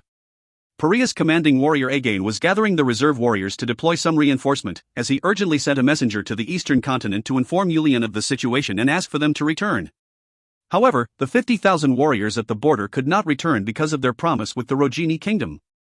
If they retreated because of the Shwerii, the Rogini kingdom that was moving in tandem with Pariah would end up receiving a lot of damage. After discussing it with Runa, Julian had Again strengthen the defense on the crossroad between Pariah and Shwerii, before sending the remaining warriors to the Rivold. They also started to rush the invasion of the Silence Empire's territory a little more as well. 7th month in year 262 of the continental calendar. The fierce battle that seemed to be at a stalemate between the Silence Empire and the Rogini kingdom finally started to change. The reason for this was of course the fact that the Crimson Desert's Paria stopped simply pressuring the Silence Empire and started to actually get involved in the war. At this point, the continent could not help but become amazed once more at Paria's strength. They used the Castle of Storm that many others thought was good for nothing as the base to secure a steady supply route, and that supply route allowed for 50,000 strong warriors to be stationed at the border. They then surprised everyone by taking over the Silence Empire's Fedor region within just 1 week. It was not that the defense of the Fedor region was sloppy. The Silence Empire's Crown Prince Shawan had ordered them to prepare for an attack from the desert a long time ago, and they had been making their preparations all this time. Although they did not send out masters and extra brigades like they would if they were going against a really strong opponent, they at least had enough soldiers to defend the castle walls. They also had enough supplies stationed there so that they could train the soldiers to be prepared for Paria's attack. Castles would normally survive siege battles even if the strength of the defense was 1/3 of the strength of the offense, as long as the castle was sturdy. In addition, there was no way to say that Paria, which had always gone to war on Permas, would be talented at siege battles. Yet they managed to defy everyone's exceptions and take down the Fedor castle, which was being defended by 30,000 soldiers. Both the Silence Empire as well as the rest of the nations were amazed by Paria's siege strategy. They also wanted to know just what kind of strategy was used. Unless the commander in the castle was a complete idiot, there was no way for a castle to be taken over so quickly. They were only able to find out the secret to this magical siege when the commander of the southern territory, Count Taros the Lord of Fedor, reported his defeat. If you find any errors, ads pop-up, ads redirect, broken links, non-standard content, etc., please let us know. Report chapter so we can fix it as soon as possible. Book 5, Chapter 195. Book 5 to 9.3. The Silence Empire's headquarters was swept up by disappointment. They had lost a war they should not have lost, and had a territory they couldn't lose taken away. Furthermore, it was to a stupid barbarian from the desert. At the same time, they were not even able to cause significant damage to the enemy. Count Taros claimed they injured at least 20,000 of Paria's warriors, but there were no commanders who would be gullible enough to believe that. People had a tendency to exaggerate the amount of damage they managed to inflict to the enemy, and it was more likely to happen when they lost. People tended to exaggerate the most when they faced an overwhelming defeat. Slam! The commanding officer of this war, the Silence Empire's Crown Prince Shawan, struck the table so hard that the table almost broke before he started to shout. Do you really expect me to believe that, Count Taros? Count Taros of the Fedor region did not even flinch at Shawan's fury. What he had told them was the truth, and he was not the only one who did not know about this prior to the battle. Your Highness, but it is the truth. The barbarians of Paria have someone who is able to use a 9th-class magic called Meteor. And I do not know if it is the same person, but there is also a magician who can cause our soldiers to fall into a trance and start to see illusions. Like I said, how does that make any sense? But it is the truth. Shawan closed his extremely angry eyes after seeing Count Taros's calm answer. His entire body was full of anger, but Shawan was holding himself back. This was still just the beginning half of the war, and Count Taros was a well-versed noble who was talented enough to lead the southern region. He could not mock a noble that he could not afford to lose right now, and even if he didn't mind losing him, right now was not the time. Ugh! Shawan let out a moan while trying to hold back his anger. This really complicated things. Losing the Fedor region was a significant loss for the Silence Empire.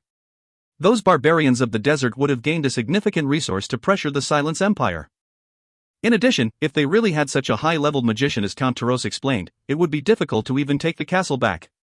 Towel, in the entire continent, how many people can use a magic like the one Count Taros explained? The Silence Empire's magist, royal magician, Towel had already been thinking about that prior to Shawan's question. Meteor, also known as a planet summoning spell, was really too grand of a name for it. In reality, it just lifted up a piece of earth or a giant boulder and shot it toward the enemy. However, it drained a significant amount of mana, and if you did it wrong, you could even face mana backflow, which was an extremely dangerous situation for a magician. That was why it was not something that just anybody could use. Even if they attempted it knowing the potential dangers, there were less than 10 magicians who could even pretend to show a similar level of strength. Of the people I know about, there are about 5 of them. Myself, the Rogini Kingdom's magist Winnie, the one who burns with anger, one of the Emperor's bodyguards, the cruel Serena, the Western Continent's magic kingdom of Kellyris Magus Zaras, and the roaming magician Taya. There may be more people, but these 5 are the only ones that I am certain about. Shawan asked after hearing Towel's answer. Does that mean either Serena or the Rogini Kingdom's magist was deployed to Paria? I do not think that would be the case. Serena is known to never leave the Rogini Emperor's side, and Winnie will not get involved unless I step in. With that being the case, it is most likely that Taya is with them, but the Taya I know would never let themselves get tied down to a nation. Then just who do they have that is capable of such high-level magic? The room became silent at Sheon's question. The desert tribe that they had ignored as stupid barbarians had pressured them so hard. This was something none of them could have ever expected. Only the few individuals who knew a bit about the desert expected their empire to be lightly pressed. But not like this. Shawan asked Towel. Do we have a way to fight against them if they really do have such a magician? If they really have a magician who can use meteor, all we can do is use one of the magic brigades to defend against the meteor or seal it from the beginning of the battle. There were many moans from the audience after Towel's answer. The Magic Brigade was a special team that was created with 100 magicians. They were extremely precious on the battlefield. Even a strong nation like the Silence Empire only had 7 of these magic brigades. Marquis Spotch, what is the number of soldiers we can send to the south right now? Marquis Spotch was extremely surprised at Sheon's question and quickly answered. We have about 30,000 infantry and 5,000 cavalry that is available from our reserve unit, as well as 2 brigades of knights. If you personally command them, do you think you can take back the Fedor region? No, at minimum, would you be able to defend the Henkel Plains? Marquis Spotch was feeling iffy about Sheon's question. He was an esteemed knight of the Empire, and one of the 9 masters of the Silence Empire. Yet the Crown Prince was talking about taking back the Fedor region would be impossible for him. However, Spotch decided to be understanding. The fact that the Fedor region fell was a significant shock for the Empire. If you leave it to this lowly one, I will even take back to Fedor region. No, there isn't a need to really take it back. I just want the Marquis to help make me not have to think about Paria. I, Spotch Ringcullery, one of the Empire's masters, as well as the leader of the Sword of Justice Knight Brigade. Ask that your highness not cut down my confidence, as even his royal highness the king approves of my abilities. Marquis Spotch was really upset. If there was no desire to take back the Fedor region, there really wasn't a reason to send him there. The Henkel Plains were between the Fedor region and the mobile territory which could be considered the entrance to the center of the Silence Empire, and in the middle of the Henkel Plains was the Henkel Gate. The Henkel Gate was a naturally developed fortress. Shawan lifted up his hand to calm him down before starting to speak. I am not trying to upset you, Marquis. However, I know the desert tribes. I know just how tenacious they are. I also know that they are stronger than we expect them to be. That is why I am looking at you, Marquis Spotch. The Henkel Plains is responsible for cultivating over half of the Empire's food. That is why I am sending you Marquis Spotch, one of the Empire's pride and joy. Your Highness, the Henkel Gate is a natural fortress. Even if it is not myself, the Henkel Gate is a fortress that could fend off any enemy, even if they came with 100,000 soldiers. As long as they focus on defense, it is not penetrable. So if it is not to take back the Fefor region, does it really make sense to send me for a defensive battle? Am I really that useless of a knight? Marquis Spotch was a knight who had the right to speak so bluntly to the Crown Prince, and Shawan also felt the need to make Marquis Spotch feel better. As Spotch mentioned, he was a talented knight of the Empire, and one of the Empire's masters. He even felt like his order could be seen as shameful to Marquis Spotch. Marquis Spotch. Do I really need to tell you each and everything? As long as you obey my basic instructions, you can use your discretion for everything else. I will give my all to meet your highness's expectations. Marquis Spotch finally anticipated Sheon's will and kneeled in front of Shawan. Shawan could finally relax as he continued to speak. I leave it to you, Marquis Spotch. I will send a magic brigade with your team. Until we win this war against the Rogini, make it so that the word Paria does not reach my ear. You do not have to worry about that, your highness. Good, good. Then prepare everything you need before you head out. I will leave it to you. Marquis Spotch nodded his head and stood up before heading out. Once Marquis Spotch left, Shawan called in a few other commanders to discuss their future strategies. End of chapter. Next up. Henkel Gate. This was not a gate you could pass with just strength. However, they needed to get past here no matter what happened. There was enough value to this place to put their lives on the line to take it. If you find any errors, ads pop up, ads redirect, broken links, non-standard content, etc., please let us know. Report chapter so we can fix it as soon as possible. Book 5, Chapter 196. Henkel Gate. This was not a gate you could pass with just strength. However, they needed to get past here no matter what happened. There was enough value to this place to put their lives on the line to take it. Book 5 to 10.1. Is that it? Runa was muttering to himself as he looked out to the fortress in front of him. There was only one path across the dangerous Henkel mountain range that cut through the middle of the Henkel plains. The Henkel Gate was placed on top of that path. The Henkel Gate added on to the natural protections of the Henkel mountain range, with tall cliffs and mountains on both sides of the single path, making it impossible to cross the Henkel plains without going through this single path. That was why the Henkel Gate was called a natural fortress, even with the manual construction of the gate itself. There was only a single door into the gate. If they could pierce through that one door, they would get the opportunity to perfectly capture something that Pariah has longed to have for such a long time. They would be able to have a region of their own that could grow food. It is fitting of its name as a natural fortress. Without taking control of that gate, we will need to constantly be on guard about the Silence Empire invading us in this side of the plains. In addition, with us not being able to do anything to the enemy who is right in front of us, this would end up a useless region. Runa thought about that as he slowly stepped forward. He wanted to take a closer look. Runanim, it is dangerous if you go any further. Runa stopped his movement as one of the guard warriors cautioned him. This path with mountains and cliffs decorating the side and the gate cutting off the only path across really was a path of victory for the defenders, and a path of despair for the attackers. The arrows from the fortress reached all the way to the beginning area of that path of despair, and the path was pretty narrow that less than 10 battering rams or siege weapons could make it through. Furthermore, that path became even more narrow as you continued forward to the point that it was impossible to properly attack the castle. It also did not help that the gate was completely made of steel, making it difficult to tell how long they would need to ram at the door for it to break. Runa continued to think. Even if we use Orkanim's magic to break the castle wall next to the gate instead, it would still be impossible to evade the rain of arrows that can cover the sky completely back. No, even if the castle gate is destroyed, how many of our warriors can really make it through at once? The warriors could charge forward putting their lives on the line, but the pile of corpses will start to grow quickly, and even if the others climbed over the corpses to continue moving forward, it would quickly become a mountain of corpses. That damn gate was configured that way. Runa naturally turned his gaze toward the mountains and cliffs on either side. He then slowly shook his head. That was impossible. Even if a small team somehow managed to successfully climb it, the gate had wickedly built watchtowers around the mountain ranges in the off chance that they managed to find a path up the cliffs. This prevented them from even considering climbing the cliffs. The defense of Henkel Gate was pretty much perfect. With that being the case, there really was not anything Runa could do. He even wanted to cry to the heavens and ask how such a rough mountain range that is difficult for people to cross could exist in the middle of a plain. Their only choice was to wait for the enemy to give up the gate and come out to battle. But what kind of idiotic commander would give up the gate that guarantees their victory and come out to fight? But even if they were confident in their own abilities and came out, as long as they left about 5,000 soldiers to protect the gate, it would be almost impossible to break through it even with 100,000 warriors. Who knows, maybe they don't have enough arrows or rocks. Runa thought about that before starting to laugh. Their enemy was extremely prepared to the point that they built watchtowers in the mountains, so how would they forget to prepare such basic necessities as arrows or rocks? It was a laugh to scoff at himself for even considering that might happen.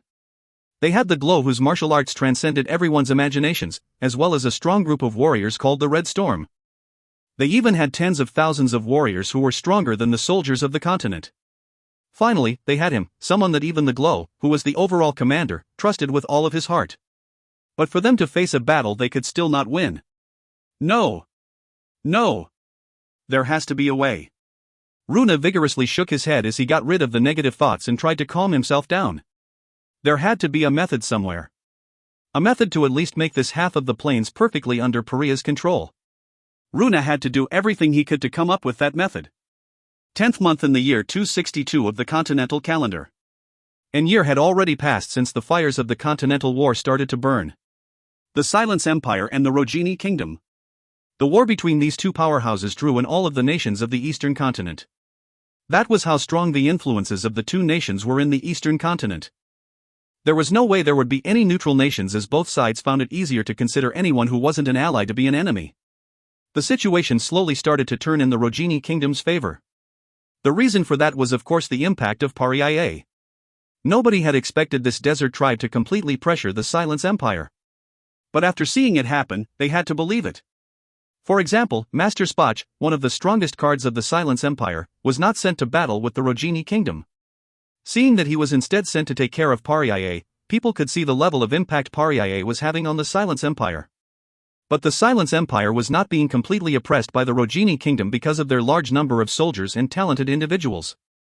Paria's unit was covered in silence that it was difficult to tell they had just achieved a victory. No, everyone had happy expressions on their faces, but it was not as rowdy as usual. Normally, Paria showered the warriors with food and alcohol after winning a large battle, but for some reason, that was not the case this time. We will reward the warriors for the sweat and blood that was shed after we take control of the plains. While the cheer of victory was ringing across the battlefield, the lead warriors shared the glow's words with the veteran warriors and the warriors under their command. None of them had any issues with it. They all believed that the glow must have his reasons for acting this way. With all of the warriors completely believing that our glow is a glow who always puts the warriors first, they did not find any issues with this odd response from their glow. I still feel like it is too much to not do any type of celebration. We did achieve a large victory. As Julian looked around at the warriors before sharing his thoughts, Runa quickly responded. The Empire will not sit still. In their point of view, the fact that they lost this region to us is a shock in itself. If they leave it like this, the morale of their soldiers will take a hit. That is why I am certain that they will make a move. We cannot be careless. That is why I felt like we should be raising the warriors' morale even more. We would do that if this was the desert, but this is still a foreign land for us. Their morale may go up, but they will lower their guards. It will not be too late to celebrate after we take our goal of the Henkel Plains. The Henkel Plains is right in front of us, Glow. You are right, but... Julian knew what Runa was saying was right, but he was feeling iffy about it because he knew what the warriors liked and enjoyed the most. Our first priority is to defend against the Empire's attack that will come. We need to strengthen the defenses around the Fedor region and make sure we do not lose the trust of the people living here. Thankfully, Count Taros, who is the lord of this region, does not seem to have been an outstanding lord. At least that is what I think, since all of the citizens are so quiet since we took over. According to Edwin, other than the Rogini kingdom and a few other smaller kingdoms, the rest of the nations have a significant wealth gap between the general population and the nobility. But it really is too calm. We let the citizens and merchants move freely, and ordered the lead warriors to make sure the warriors don't cause any issues. The citizens might actually feel more uncomfortable because it is different than other wars. When the enemy took over a region during war, the commander of the winning side usually turned a blind eye to the actions of the soldiers to a degree. They probably did that to give the soldiers the joys of victory and keep their morale up, but Paria's warriors did not act like that in the first place. For the warriors, war was unnecessary even for the protection of the tribe, not to fill their own personal greed. In addition, the lead warriors had already reminded them multiple times to stay in their respective areas, so they shouldn't lose the trust of the people in the Fedor region because of that. It wouldn't be bad to pick a representative of each village and speak with them. They will have a representative in the future like Alf chiefs or chieftains after all. I have already commanded them to gather the representatives. You should be able to meet with them in a few days. Julian nodded his head with satisfaction after hearing that Runa had already made the preparations. If you find any errors, ads pop up, ads redirect, broken links, non-standard content, etc., please let us know. Report chapter so we can fix it as soon as possible. Book 5, Chapter 197. Book 5 to 10.2. Haisha entered the room at that moment and respectfully greeted Julian. Julian asked Haisha about the situation. So, how does it look? Yes. As expected, the infantry took the most damage. 2,000 have died while 3,000 others are wounded. The Perma riding warriors similarly had approximately 1,000 dead and 1,500 wounded. The warriors with significant injuries were sent to the shamans, and the people of this area called the priests to be healed, while the ones with small injuries were just given emergency treatment and ordered to rest. Julian let out a long sigh at Haisha's report. The warriors were the life of Paria. However, they had already lost 3,000 and had close to 5,000 warriors injured after the first battle. Although it was a complete victory where less than 3,000 of the enemy's 30,000 soldiers made it back, he could not take it lightly. The people of the continent would give birth to thousands of new babies overnight, and half of them will be male. However, that was not the case for Paria. The lives of each of Paria's warriors was worth more than even 50 of the soldiers here. What about the Red Storm and the cavalry? Pansy got a small injury to his thigh and the cavalry had approximately 500 dead and wounded. The cavalry's damage was less than the Perma brigade. Haisha nodded his head and explained the reason. In this flat plain, there was a significant amount of difference in the speed of the Permas and the cavalry. In addition, they seemed to have taken less damage as the Red Storm was in front of them. Julian took a deep breath to calm himself and forced himself to smile as he spoke. Pansy must not have trained enough. How could he be injured fighting the general infantry? He is currently being ridiculed by everyone. Seeing Haisha also laugh and respond lessened the heavy atmosphere in the room a bit. Do not worry too much. The next battle should not have as many casualties as this one. As Runa confidently answered from the side, Haisha looked toward Runa and started to speak. Runanim, isn't this your first war with our Red Storm? Yes, it is. I am looking forward to seeing Runanim's amazing strategies. I have already thought about what to do. They had spent a lot of time together, but Runa's relationship with the Red Storm was still rocky. The feelings died down as time went on, and Haisha knew very well that they would have lost at least 5 times the amount of warriors without Runa's timely orders and new inventions to attack the continent, but it wasn't easy to release a deep grudge so easily. I need to make sure Runa and the Red Storm completely trust each other with this opportunity. If we can do that, that would be an absolutely wonderful blessing for our Paria. If it continues like this, the Red Storm and Runa will clash some point in the future. Yulian thought that way internally, but this was the one problem Yulian was not confident he could solve. It was because he understood both of them so well. They were both just devoted to their mission. Yes, Runa, is there something you have thought about it? The core of this battle will be the Red Storm. Runa gave a short answer to Yulian's question before opening up a large map on the table. There were large marks on the map that made it possible to know the location of the different landmarks. I took out the parts that I had even the slightly doubts about. I will need to scope out the terrain a little more as we have some time, but here is the basic breakdown of my plan. Runa pointed at the different marks with his finger as he shared his thoughts one by one with the two individuals. Hold on. Yulian made Runa stop talking at one point, and Haisha started to frown significantly at the same time. Runa. If it is like this, Yulian hoped that he interpreted it wrong and started to speak, but Runa helped confirm that Yulian had it right. Yes. The Red Storm will be the bait. Runa. As Yulian shouted out loudly, Runa looked toward Yulian with confusion. Yes, please speak, Glow. You claim you want to use the Red Storm as bait, but isn't this just putting the Red Storm in danger? Glow, please do not treat me as such a petty fellow. But this. The Glow has a different role to play, so I will ask Haishanim, who is the leader of the Red Storm. Haishanim, is this impossible? I created this plan because I believe that the Red Storm is capable of doing this. If you say it is impossible, I will make changes to the plan. Seeing Runa talking to him with a calm expression, Haisha could feel himself start to twitch. And then that damn smirk and the words that continued to rile him up even more. I believe it was Thrintnim who said to bring out a plan that was fitting for the Red Storm. What do you think? Should I make changes? If we get rid of some of our greed, it is possible. Haisha subconsciously shouted out loud. Just do as Runanim wishes to do. We will make it happen. That is not good enough. If you do not have the confidence that you can certainly accomplish this, I need to make changes. Runa. Yulian shouted from the side, but Haisha's response was fast as well. Of course it is possible. If it is not the Red Storm, who else could successfully complete this task? We need to do it. No matter who was here talking to Runa right now, they would all answer the same way. Haisha took both of his hands and slapped himself.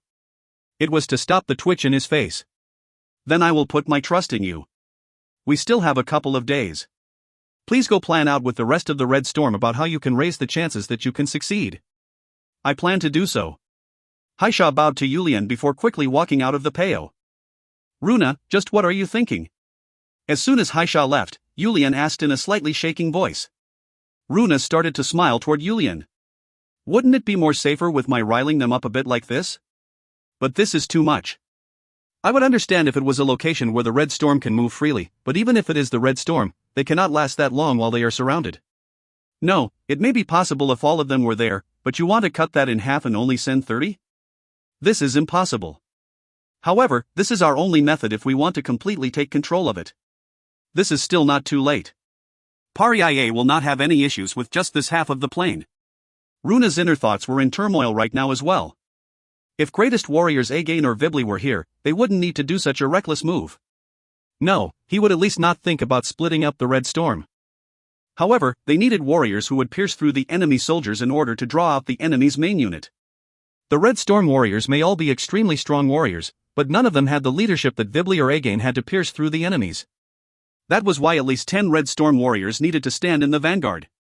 That was why he needed to split up the Red Storm. Is that the only way? Yes. The gate is an amazing fortress. We have no way of taking it without taking any risks. In fact, something like this is only possible because the enemy commander is a knight named Spoch who was one of the Silence Empire's masters. If it was just an average commander, we really would not have any method to take the gate. Yulian started to contemplate things after hearing Runa's words. What is the other method? It is not really a strategy, but it is just building our own fortress in front of the gate. The enemy's advantage will end up becoming our advantage. The Silence Empire needs to cross the gate in order to come to this side as well. Runa, you mean? If we manage to take control of the gate, not only will we be able to successfully pressure the Silence Empire, the Henkel Plains will completely become Paria's territory. Yulian let out a long moan before falling deep into thought. It was not an easy decision to make. A plain that could safely grow food, and a large number of people for the tribe. It might take them a while to get adjusted to the desert's way of life, but it was only a matter of time. The people will be able to get out of the oppression of the nobles and be given more freedom and a better and safer environment, so it really shouldn't be a problem. Taking control of the entire Henkel Plains, and then continuing to take control of the mountainous Pures region if possible was the original agreement with the Rogini kingdom. What are you thinking about so hard? You're here, madam. Runa bowed toward the owner of the voice before offering her a seat. She was a woman, but she had earned his respect.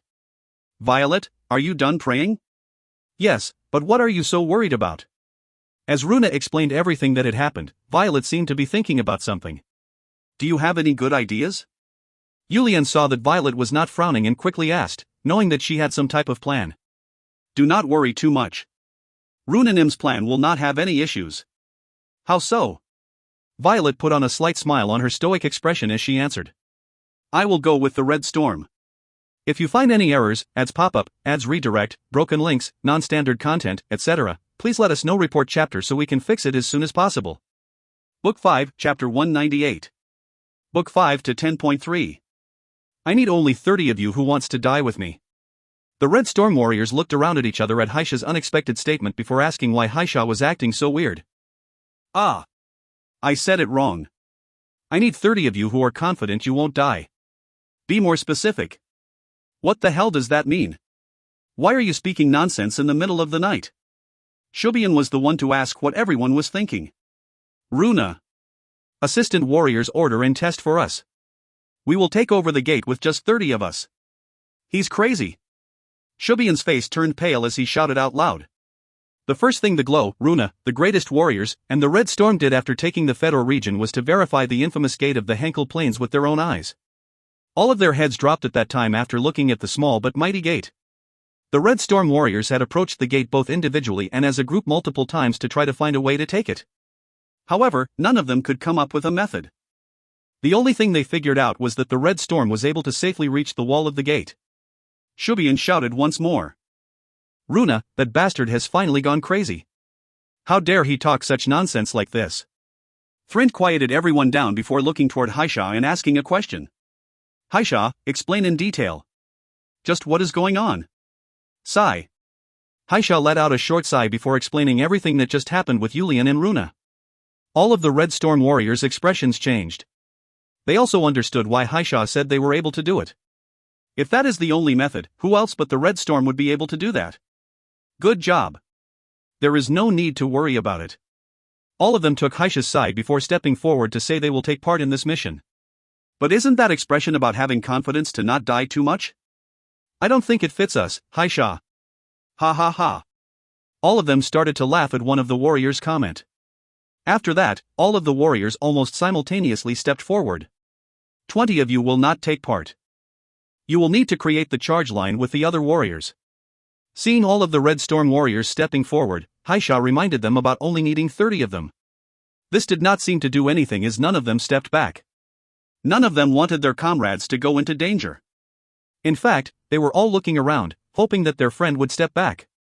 Hey, don't worry. We won't die. So you step back. That's what I wanted to say. So Shubian, you step back. Another warrior responded to Shubian's words, but Shubian shook his head as he answered. Isn't it still a bit better for me to do it? I've always had great endurance. You're also just as good with charging through a formation, so step back. We need to reduce the burden on the Glow since Vibli-Nim and Again-Nim are not here with us. Is that the case? But isn't it still better for me to go? Ha ha ha. Shubian looked around before laughing once more. Shubian continued to laugh. The rest of them didn't know what was funny, but laughter was contagious. All of the other warriors started to laugh as well. What is so funny, everyone? The owner of the voice that cut through the rough laughter of the men was none other than Violet. We greet Violet Nim. All of the Red Storm warriors bowed their heads and showed their respects to Violet. She was someone who joined them in war as a woman. At the same time, she did not try to use her identity as a woman or as the Glow's wife for any special treatment. She sweated with the warriors and raised their strength and morale with her incantations. Because of that, all of the warriors respected her as a warrior. That woman who earned their respect to have almost as much influence as the mother of Pariah had shown up. All of you were laughing. Is there something funny going on? Haisha answered Violet's question. It is nothing much. We were just letting out the jitters before heading out to battle. What brings you to visit us, Violet Nim? Violet started to smile as she answered. Did I come somewhere I should not have come? Haisha had a nervous gaze as he quickly shook his head and answered. No. Of course not. All warriors welcomed Violet Nim's visit. The news had already spread to all of the warriors that Violet helped remove the nervousness from the warriors before a battle, as well as the fact that she could bless them to feel stronger. In addition, although it was not perfect, she was also able to protect them against the enemy's curses and magics that may fly at them from just about anywhere.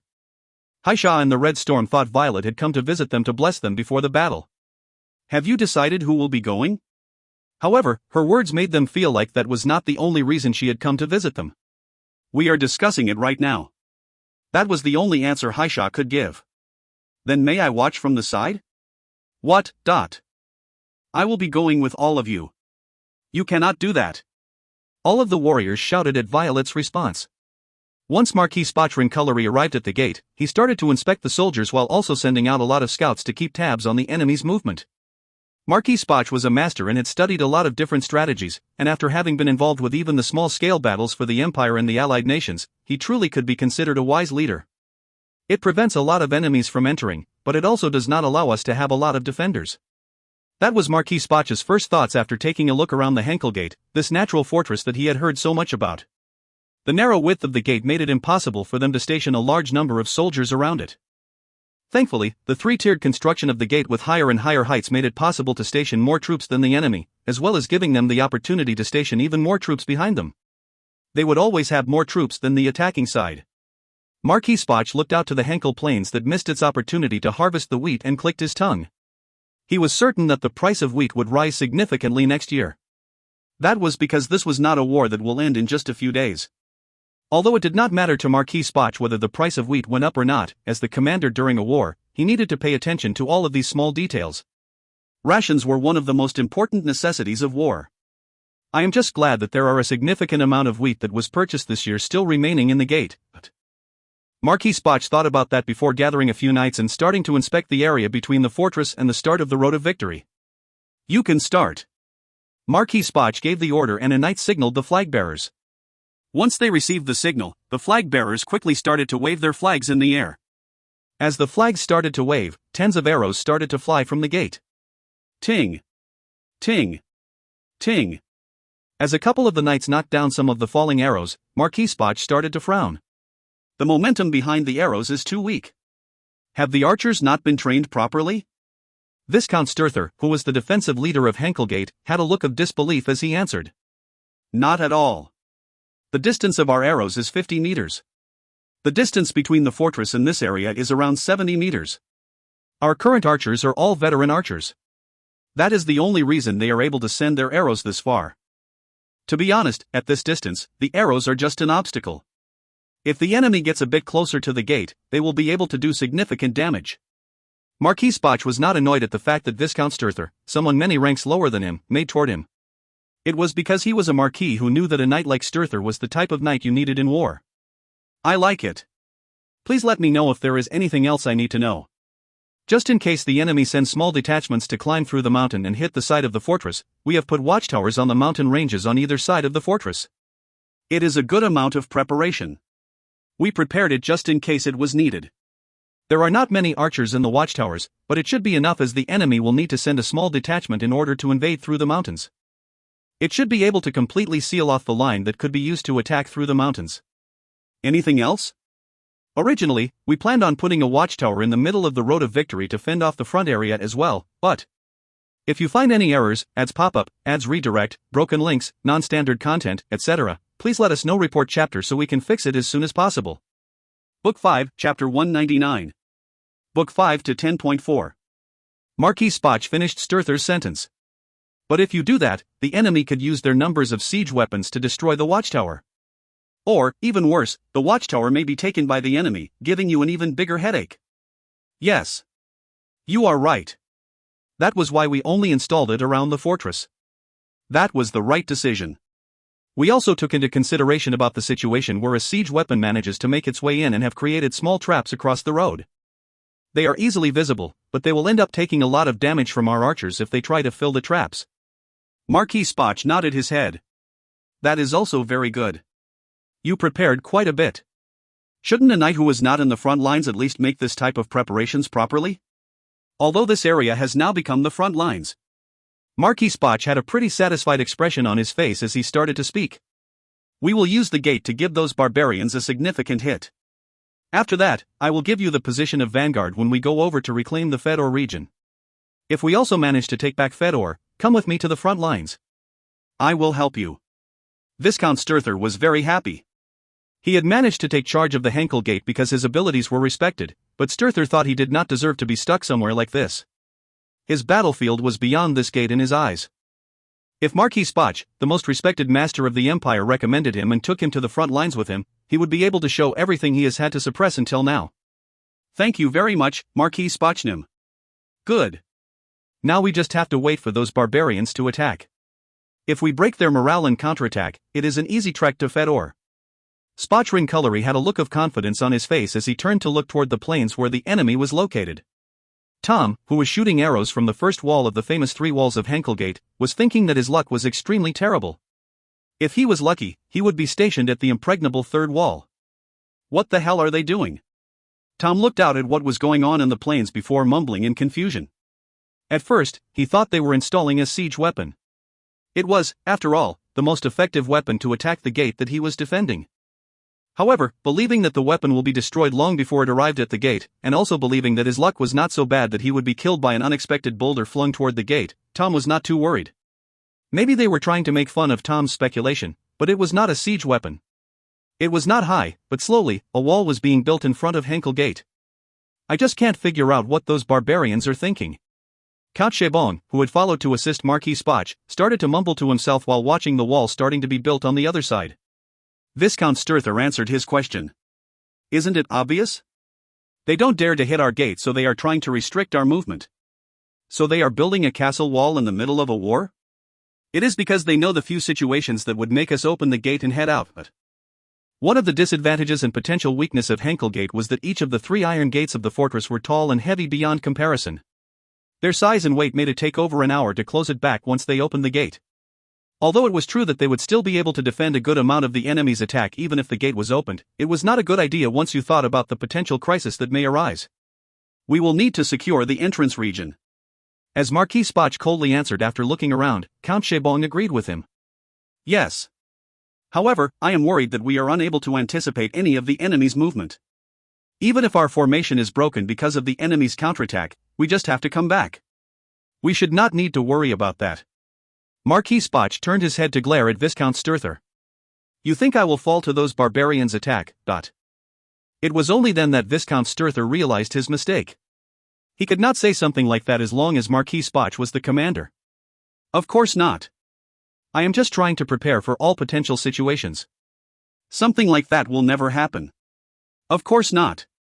Viscount Sturther reminded himself to watch his words from now on as he answered. Marquis Spotch gave his order at this time. Prepare the knights and the cavalry for battle. Once the 2 groups start to take control of the area, Count Chabon will immediately head out and start to surround the area and create a defensive formation. Do not forget that the enemy is very mobile. I will do as you commanded. Knowing that the enemy had a cavalry and rode permas which were 0.5 times larger than horses, Marquis Spotch decided to forego the infantry and just only the knights and cavalry to secure the area. What will you do about the gate defense? Spotch thought for a moment after Sturther's question. We will not need troops stationed here if we take the area in front of us. Once we secure that area, we will need a lot of heavy armored soldiers to counter their mobility. However, if we can defeat them and push them back to the Fedor region quickly, they might launch a surprise attack on the gate. Marquis Spoch weighed the options before finally answering. With 5,000 soldiers, you should be able to defend against any surprise attacks even if I am not here. At least until I return, that is. That should be enough. Marquis Spoch had a satisfied expression after Sturther's response and ordered Sturther to continue to defend the gate as he prepared for his campaign. We will instantly secure this front area and prepare for the enemy's detached forces. Marquis Spoch believed that the barbarians would not be able to hold off an attack of a well-trained Knights Brigade and cavalry. He was confident. Especially since he, a master of the Empire, was going to be in the front leading them. They are coming out. Yulian started to mumble after seeing dust start to appear by the gate. They need to come out.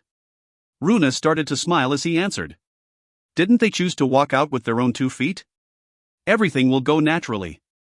And with the enemy commander being a master, he must be full of confidence. I hope the gate's defense is a small amount of soldiers. If a lot do not come out, we just need to eat up the ones that came out first. Yulian had a worried expression on his face after Runa spoke. He was confident about battling, but in order to take control of the gate's door and distract the enemy archers, Violet and the Red Storm were going to charge through the gate that had thousands of soldiers with just 30 people. He was worried about Violet and the Red Storm. Do not worry too much, Glow. Each of the Red Storm are at the level of the enemy's masters. Plus, isn't Violet Nim with them? It is pretty much already decided. True, but it does not change the fact that I am worried. It will go as planned. Runa was answering confidently, but secretly, he too was worried. This one battle would decide whether they take the gate or receive a significant damage to the Red Storm and Violet. They might even lose all of them. Just one battle. The curtain started to lift in the battle for the Henkel Gate. Continued to the end. If you find any errors, ads pop-up, ads redirect, broken links, non-standard content, etc., please let us know. Report chapter so we can fix it as soon as possible. Book 6, Chapter 200. The Decisive Battle of Henkel. The Battle of Henkel Plains. It became a war of legend. Book 6 to 1.1. Charge. Marquis Spoch ordered the troops to charge as soon as the door of the gate opened. Based on what he knew of the enemy, he thought that their infantry will be pretty awkward, and he could now be sure that his hypothesis was correct. What he needed to be wary of was not the enemy infantry but the approximately 3,000 cavalry. Knight Asus. Yes, sir. As the knight answered from the right of Spoch, Spoch didn't even turn his head as he gave the command. As soon as we get out of the road of victory, take 30 cavalry and move out to the left. The enemy cavalry and Permas are not visible. Find them. I understand, Marquis Nim. Knight Pront. Yes, sir. Same thing as Knight Asus. Move out to scout the right side once we get out of the road of victory. It shall be done as you commanded. Marquis Spoch gave orders to his subordinate knights to cover the sides as they rode forward at full speed. The enemy's formation is not that great. We will charge through instantly and make room for the infantry to set up. Once the leaders heard their commander's orders, they urged their sections to move even faster. Around 100 knights and 5,000 cavalry had their first clash with Paria's warriors less than 5 minutes after the entrance to Henkel Gate was opened. The charge really was like lightning. Neither the knights nor the cavalry of the Knights Brigade did not even dream that those barbarians would manage to stop their charge. The one leading them was a master like Spoch, and the knights following right behind him were the blue-blooded knights and Marquis Spoch's personal subordinates, both groups said to be some of the best in the entire empire. In addition, there was nothing that 5,000 cavalry could not charge through. They might be worried a bit if the enemy was the Rogini kingdom, but their enemy was just the barbarians from the desert. As expected, no, the enemy did manage to hold on longer than they expected, but the barbarians' formation started to quickly break down. Send the signal. Spoch and the knights completely broke down Paria's formation before ordering a signal to be sent to the gate. The magician who had stuck right behind Spoch and had chanted all sorts of defensive magic started to send the signal to his fellow magician at the gate. Even though a conversation was impossible at this distance, it was not difficult to exchange preset signals.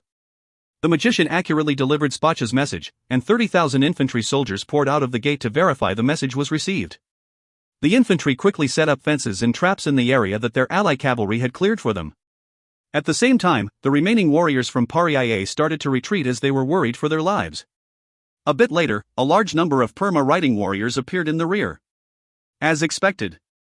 Marquis Spoch was thinking that it was as he had expected. I'm sure they were thinking about surrounding us while we were charging through the formation here.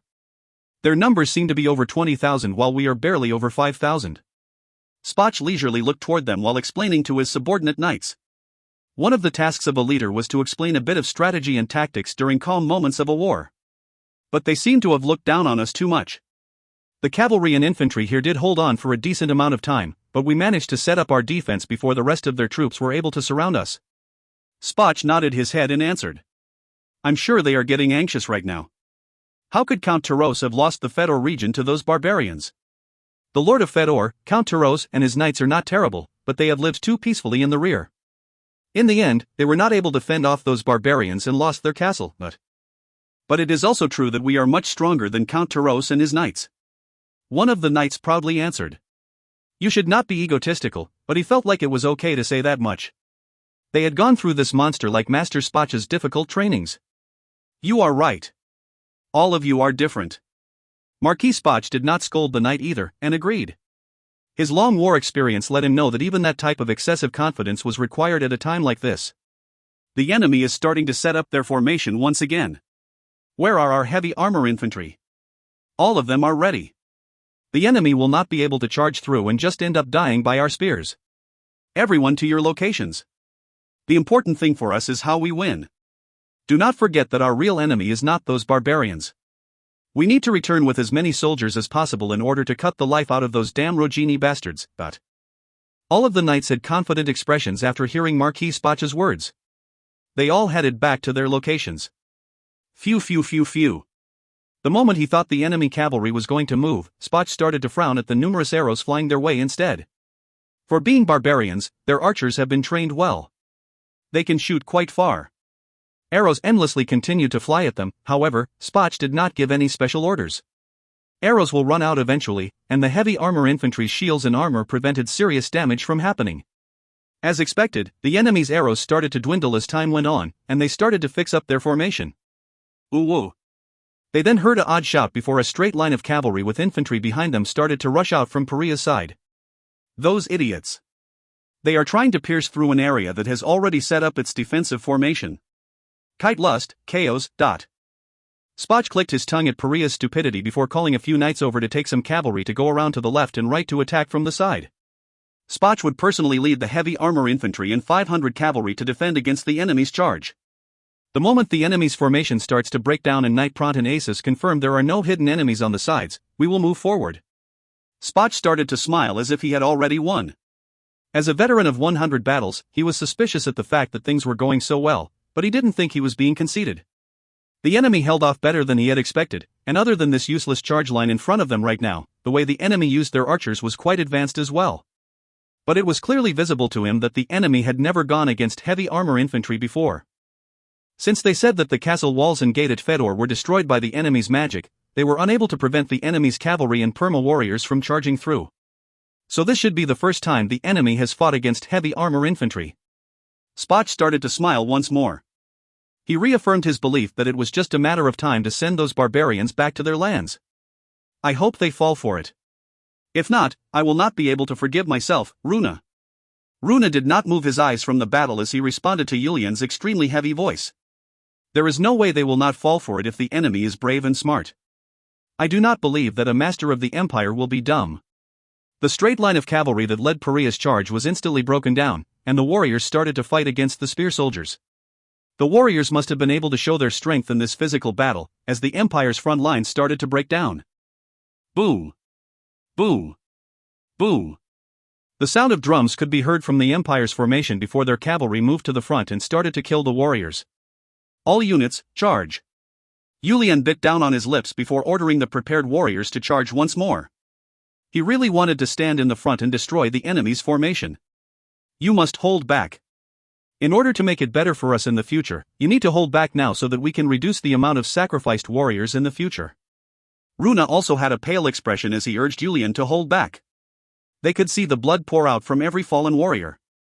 They would be able to instantly destroy that defensive line if Yulian and the remaining 20 Red Storm warriors made their move.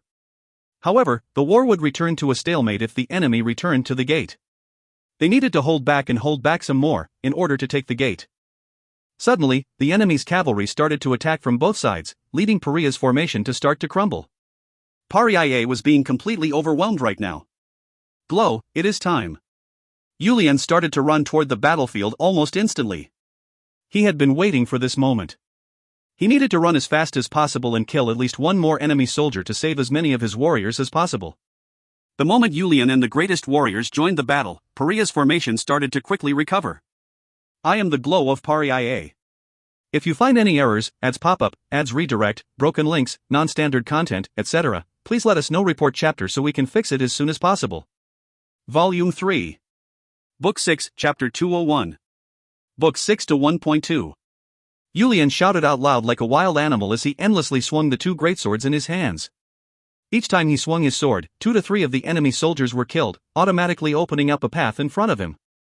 At the end of that path was Master Spoch. Spoch could intuitively feel it as well.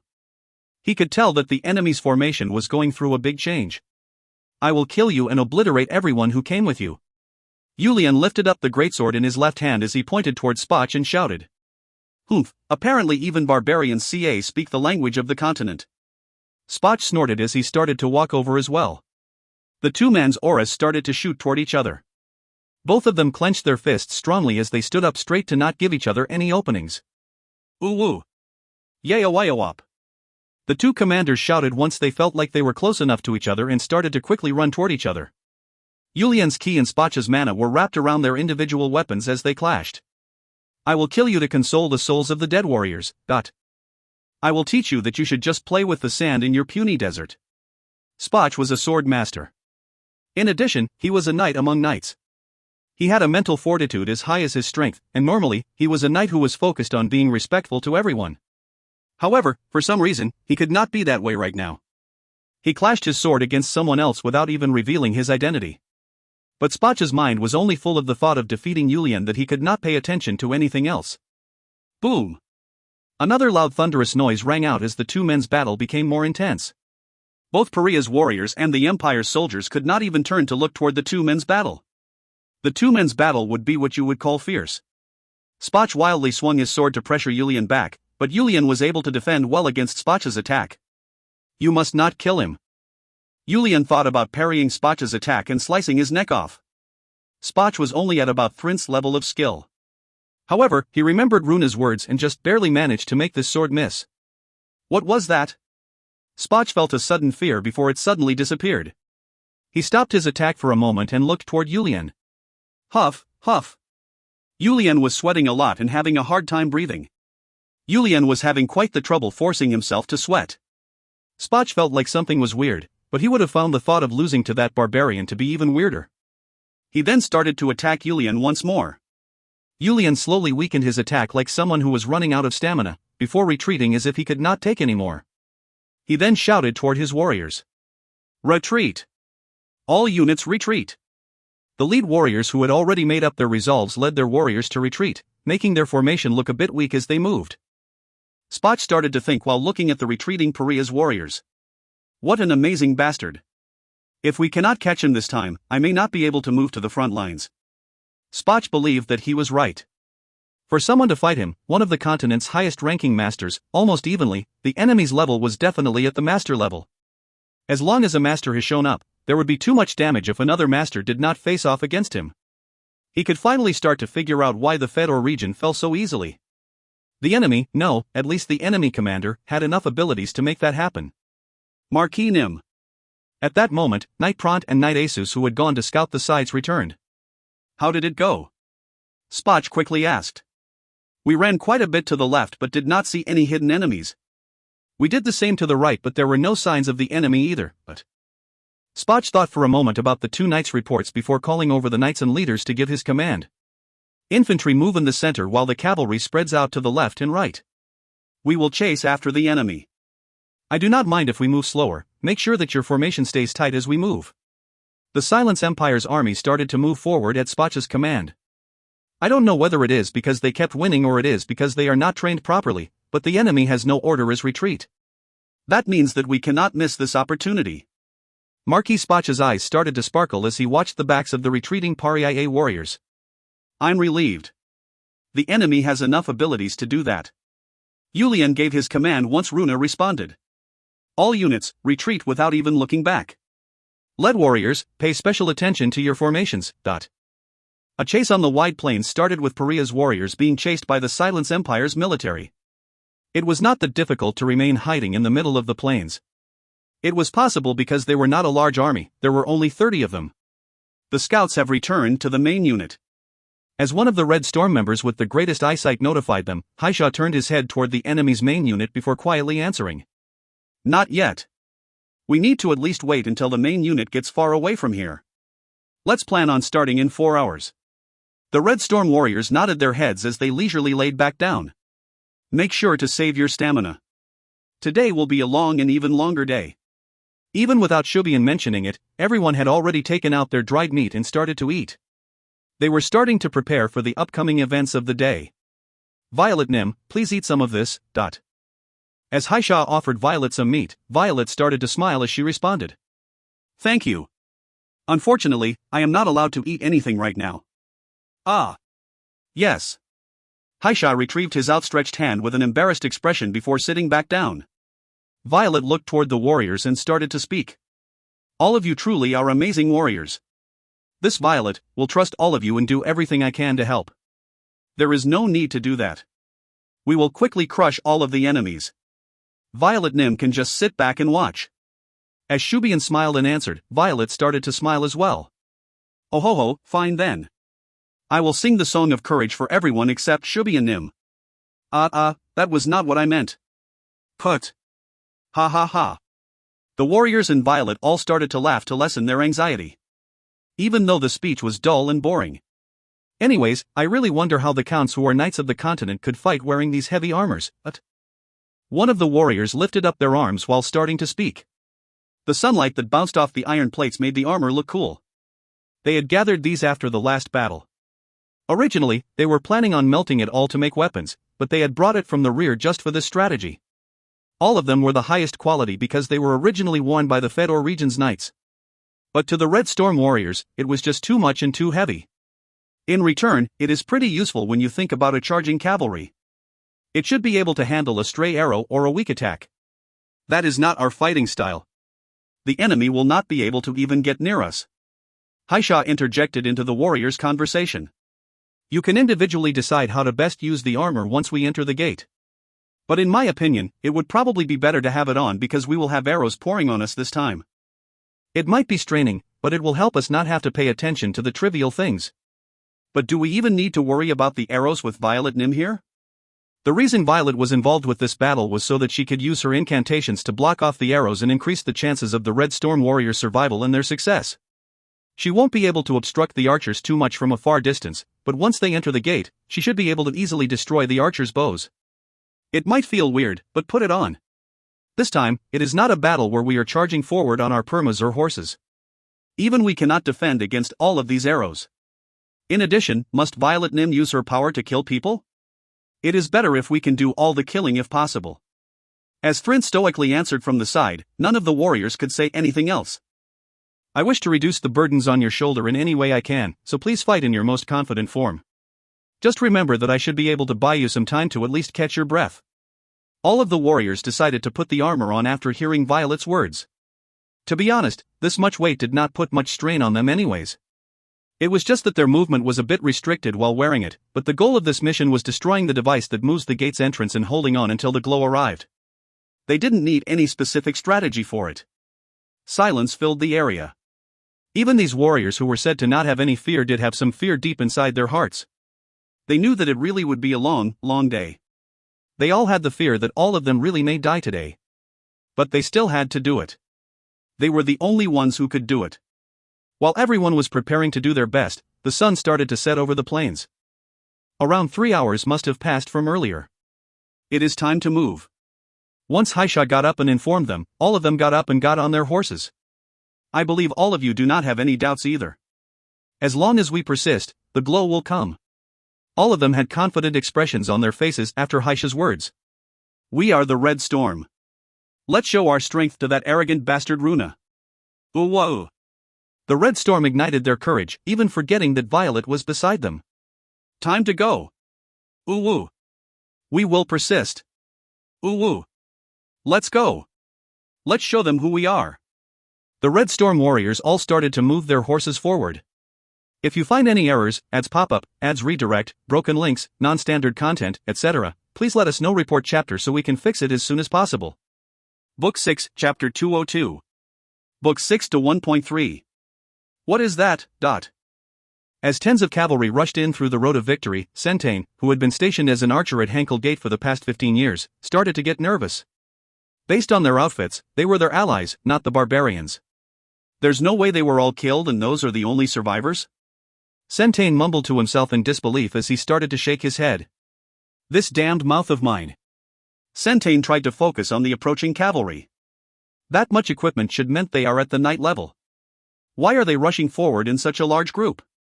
Centane thought like that, and the other archers thought like that as well. Even the person responsible for the castle wall and the person responsible for the castle gate all thought the same thing.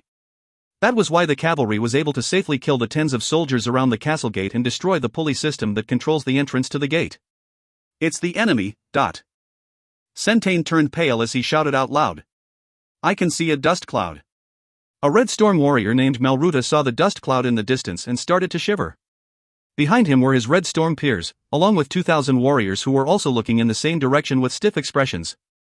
On the other side were 10 members of the Red Storm as well as another 2,000 warriors looking at the same location. Everyone prepare to charge.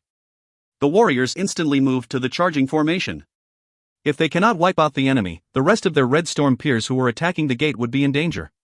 Melruta and the other Red Storm warriors opened their eyes wider than ever before, and could feel the strength throughout their body. Charge!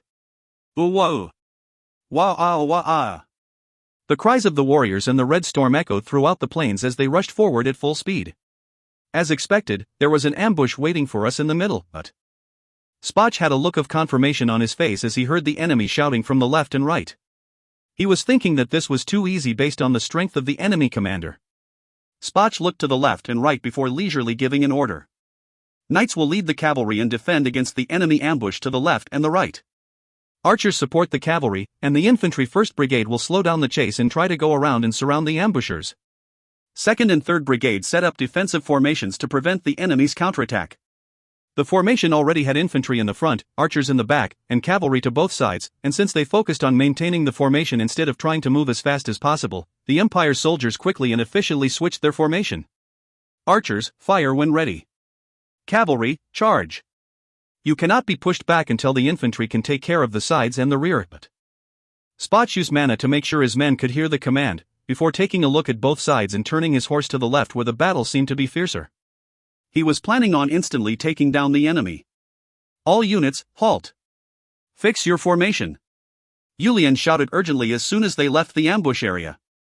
Although there was no way they would fail the charge with the Red Storm in the vanguard, you never knew what might happen. In addition, if you consider the fact that the enemy commander was at Thrint's level of strength, you had to prepare for the just-in-case situations. The lead warriors started to shout to get their subordinate warriors in formation. Pariah's extremely disheveled appearance was really just a formation that would allow them to quickly change to a charging formation. Pariah's warriors almost instantly changed formations and started their counterattack. Until Yulian arrived back at the battlefield, neither the left nor the right group of Pariah's warriors had managed to take down the enemy. The enemy knights were pretty strong, and the west side seemed to even be getting pushed back because the enemy commander was personally handling that side. All units, charge! In order to go against the Silence Empire's heavy armor infantry, the archers approached the enemy and started to fire their arrows. With their cavalry already engaged with Pariah to the left and right, there was no way to stop the archers with just the heavy armor infantry alone. PSSH, PSSH, PSSH. The heavy armor infantry started to fall one by one to the arrows. It was hard for the archers to show their might in the first battle because of the far distance, but that was not the case this time. At least one of 3 arrows were getting lodged into an enemy soldier. The moment the heavy armor infantry's firm and dense formation started to break down, the warriors that were trained to take on the EV armor infantry ran forward, while the rest of the Perma riding warriors spread out to the sides to flank them.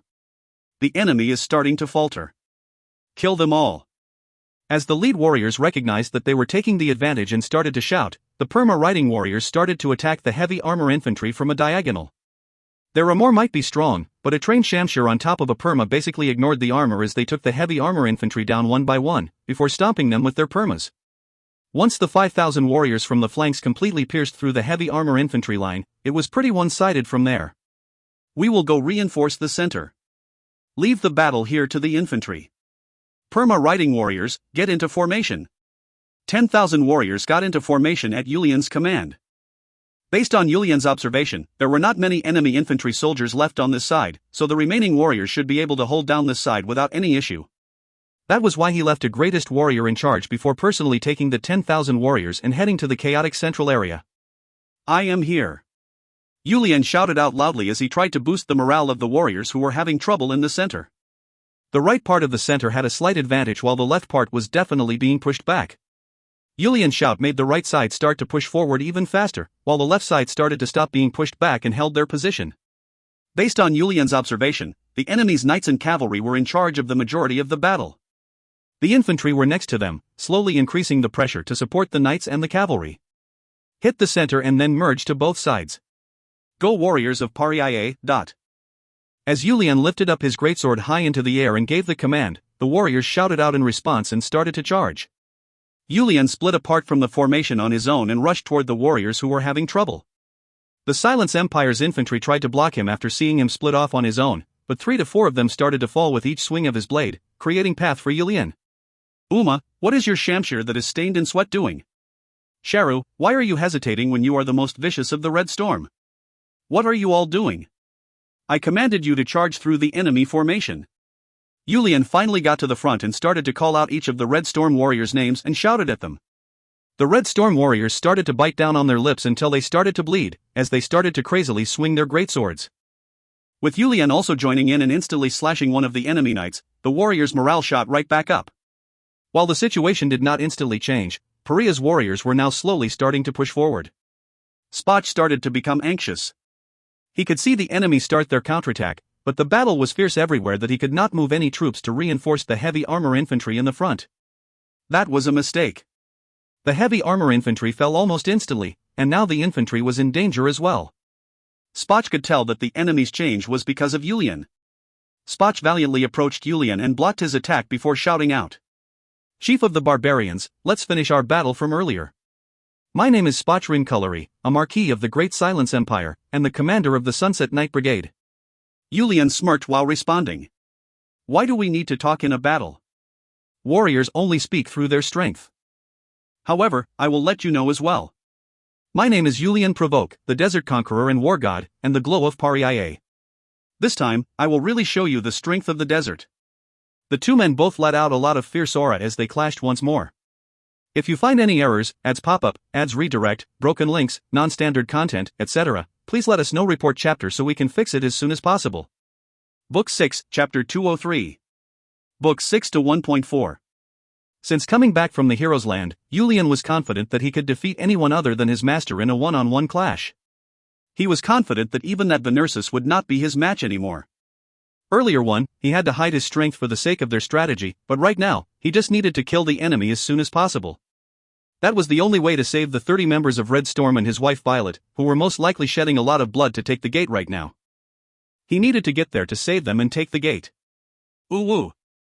Yulian shouted out loudly and started to swing his greatsword toward Spoch. It wasn't as accurate because his mind was in a rush, but instead, his strength was amplified even further. Clang!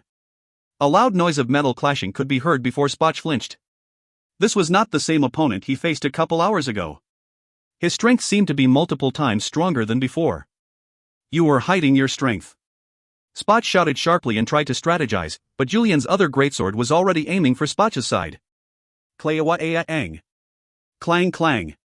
The sound of metal clashing could be heard over and over as Spoch fervently blocked Yulian's greatswords, and Yulian was getting angry that he could not defeat Spoch quickly and continued to use even more strength to attack. As Spoch was continuing to get pushed back and tried to catch himself from falling down, Yulian's Perma, which was angry from running into the enemy horse over and over, lifted up its large body and flung its front 2 legs. Those front legs landed on the calf of Spoch's horse. Ugh! Spoch let out a moan from the strong shock he felt from falling off the horse, and the moment he came back to his senses, he saw something flashing in front of his eyes. Plop! Spoch's bodiless head flew up into the sky and let out a blood fountain before falling back down. I'm sorry, warrior of the continent. I do not have any time. Yulian showed quick respect to Spotch's head that was rolling on the floor before taking a deep breath, gathering his ki, and shouting out. I have cut the neck of your commander. There is no reason to fight any further. All knights and soldiers of the continent, drop your weapons. The Battle of Henkel Plains was coming to a close. The battle that was happening at the entrance of Henkel Gate was definitely a land of death. There was so much blood on the ground that it became an obstacle every time they moved, and there was almost no open land as the entire area was covered densely in corpses. Hoof hoof hoof. All of the Red Storm warriors were extremely short of breath. Other than that past battle where they lost their friends, there had been no other battle where they ended up so winded like this battle. Was everybody thinking about that battle? They were almost subconsciously swinging their blades, thinking that one of their friends may die if they stopped moving. Oh. The infantry soldiers in front of them were so afraid that they were getting killed even by such swings. They wanted to run away from this terror, but 3 or 4 soldiers who tried to retreat were instantly killed by Henkel Gate's commander Viscount Sturther and the archers waiting for his command. Death in the front and death in the back, they had no place to go. Charge! Those barbarians are only lasting this long because all of you are so scared. Viscount Sturther continued to shout and tried to push the soldiers forward, but it was no use. Instead, you could see what the soldiers who were looking at him wanted to say. Then you try going there. Viscount Sturther was not a noble who grew up peacefully in a fancy house, and he was no coward. That was why he was able to land an important position for a soldier as the commander of Henkel Gate. But Viscount Sturther could not step forward right now. He was the only high-ranking officer left at the gate. If he died, the soldiers were sure to get scared and run away. Close to 7,000 soldiers would run away because of barely 30 barbarians and a woman. Viscount Sturther continued to shout as he urged the soldiers forward. Have courage. If they take the gate, they will kill all of your families. That finally brought the soldiers back to their senses. Although they did not have enough to live a luxurious life, there were quite a lot of soldiers who were able to start a family with the salary they received from the gate. If the barbarians got past Henkel Gate, there was nothing preventing them from getting all the way across the rest of the plains. And at the end of the plains was their homeland, the Mobile region. None of the people there would expect that Henkel Gate could be breached, so there would be a lot of damage if the enemies ambushed the area. Based on the rumors, these barbarians of the desert killed as they pleased while kidnapping the women. Die, you damn barbarians! The soldiers were still scared, but they were just instinctively swinging their blades now. At least their spears and swords started to carry some murderous intent. The Red Storm warriors had already killed close to 2,000 enemy soldiers. As the enemy started to charge toward them with murderous intent, the injuries on their bodies started to grow one by one. Violet, who had been singing a song of courage and defending the warriors from the enemy magic brigade's attacks while standing directly under the castle gate, the safest area of the battlefield, quickly started to sing a new song. She started to sing a warrior's song to help tired warriors feel strong once again. Stand up, warrior. Stand up and move forward. The enemy blades miss my body. And my blades will pierce the enemy. Forget your fear and move forward. Warrior, do you lack the strength to stand? Do not lose to your body. Your fiery passion. And your storm-like courage sits deep inside of you. Why are you trying to lose? Stand up, warrior. Stand up and move forward. If a song of courage was used to raise the strength of the warriors song was a song to restore their tired stamina. The Red Storm warriors who had originally felt like they had used everything they had inside of them, could feel their strength returning to them. But even that did not last long. It is said that the warrior's song helps recover a warrior's stamina, but in reality, it just helped to draw out the warrior's remaining potential. But for the Red Storm warriors who had already possessed multiple times the strength of an average warrior after going through arduous amounts of training, their stamina quickly started to visibly deteriorate. Violet took out a Sasunto from her clothes after seeing that. It was time to use her strength that she had been saving until now.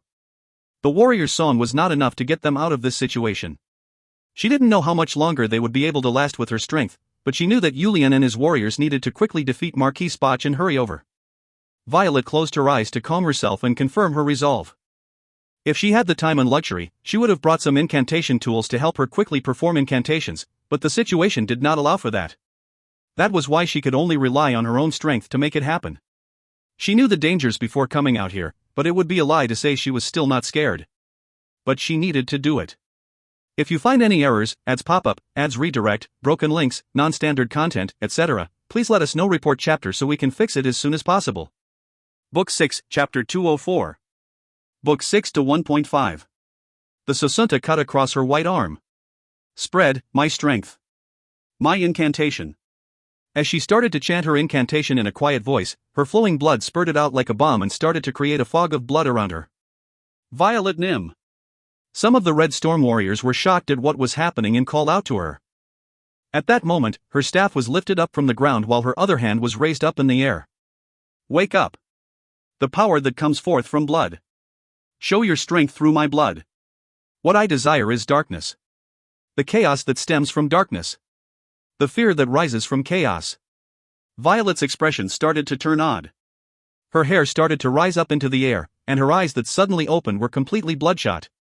Most importantly, an eerie sensation that even the average soldiers could feel started to come out of her. Using my blood that leads the souls to the afterlife as sacrifice. I call forward the strength that roams the earth. Show yourself through my blood this moment. Show your true body and strength in front of me right now. Nobody could move at that moment. The sensation that was coming out of Violet enveloped the entire Henkel Gate. Violet had covered her entire body with the blood coming out of her arm. The blood that was red, as well as the fog of blood that was in the air, started to turn black. It was starting to turn so black that it was almost impossible to describe. Come forth, the power that brings forth chaos.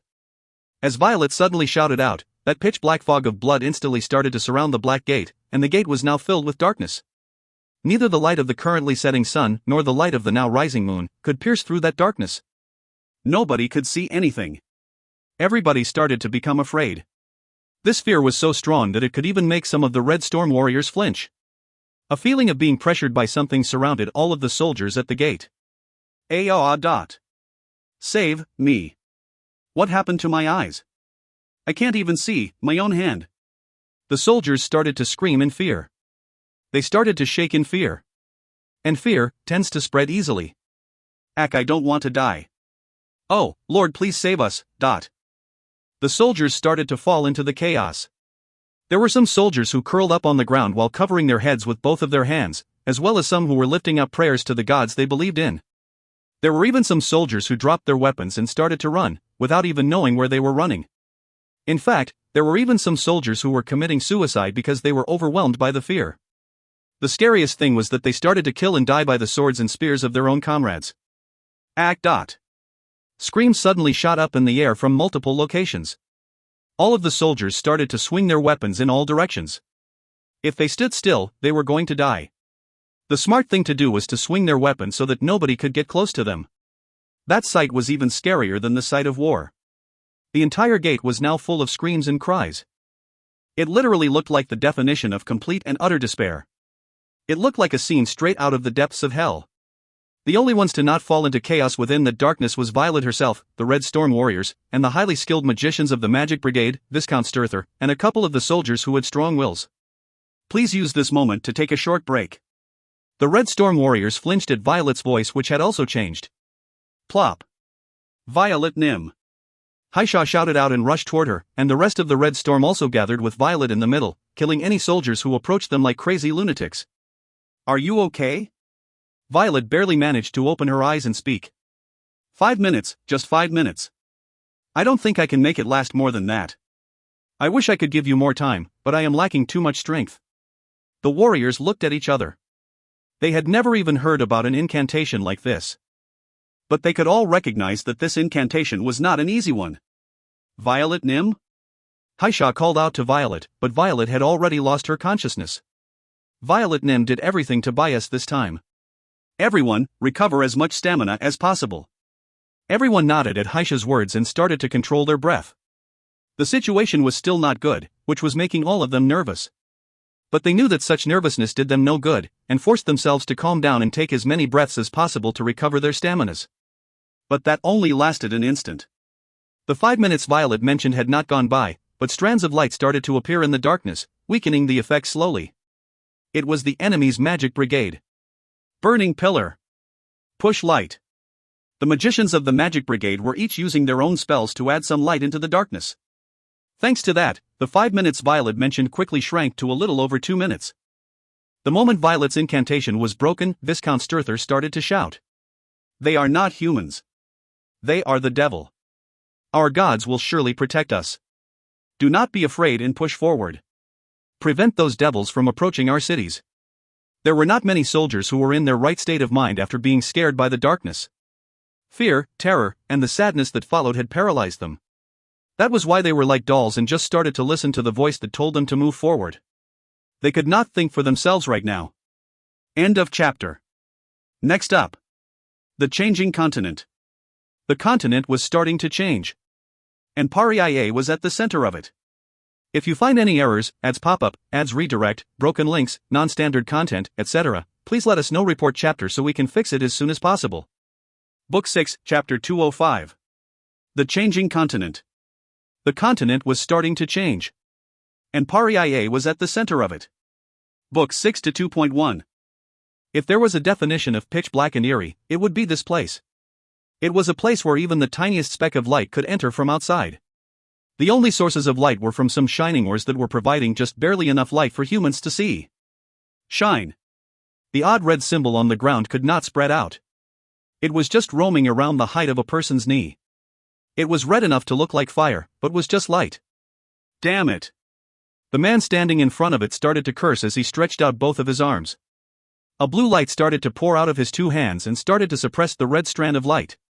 Please, please. The man continued to mumble as if he was chanting a spell, and his forehead started to become filled with sweat. Luff. He then suddenly shouted out loudly, and another man approached him and stood by his side. Yes, my. These two men were exactly my and Luff, the two who were under the monster's desert. As usual, they were working very hard to seal this annoying seal underneath the monster's desert. Please. It's actually fun for me. Luff smiled at Mai's words and lifted up his sword. Rumble. Rumble. The ground started to shake. The red light disappeared with a shout, but something had already managed to come out of the seal. Balrog? Mai was extremely shocked as he looked toward the demon from another world that had shown up. Maybe it was because the ceiling was low, but Balrog held its head low as it looked toward Mai and Luff. It's a human. A quite annoying one. Mai's body started to shake at that growling voice. He could not do anything about this fear that did not care for his will. The one to stand in front of Mai at this time was Luff. It's a big one this time. But this one isn't strong enough to fight me. I already beat one up last time. Right, Mai? Seeing Luff smile while talking to him, Mai nodded his head. What Mai was worried about wasn't the Balrog in front of him. It was the fact that a Balrog managed to come out of the seal. A Balrog was a demon among demons. The fact that such a demon like Balrog managed to push through the seal meant that the seal had become that much weaker. Bring it. Mai looked toward Luff, who was fighting against even that Balrog, with a smile and consoled himself. At least a couple years more. Congratulations on your victory. Congratulations on your victory. The lead warriors nearby also bowed and congratulated their commanding warrior once the greatest warriors congratulated him first. There is not much that I did. All I did was stand in the front. Today's victory is a result of everyone working hard. The warriors' hearts started to shake at Venersis' stoic response. But this is just the beginning. All of the desert tribes have started to look down on our Shwerii. It is probably because we have brought in outsiders. But everyone needs to become deaf for this war. Only focus on victory.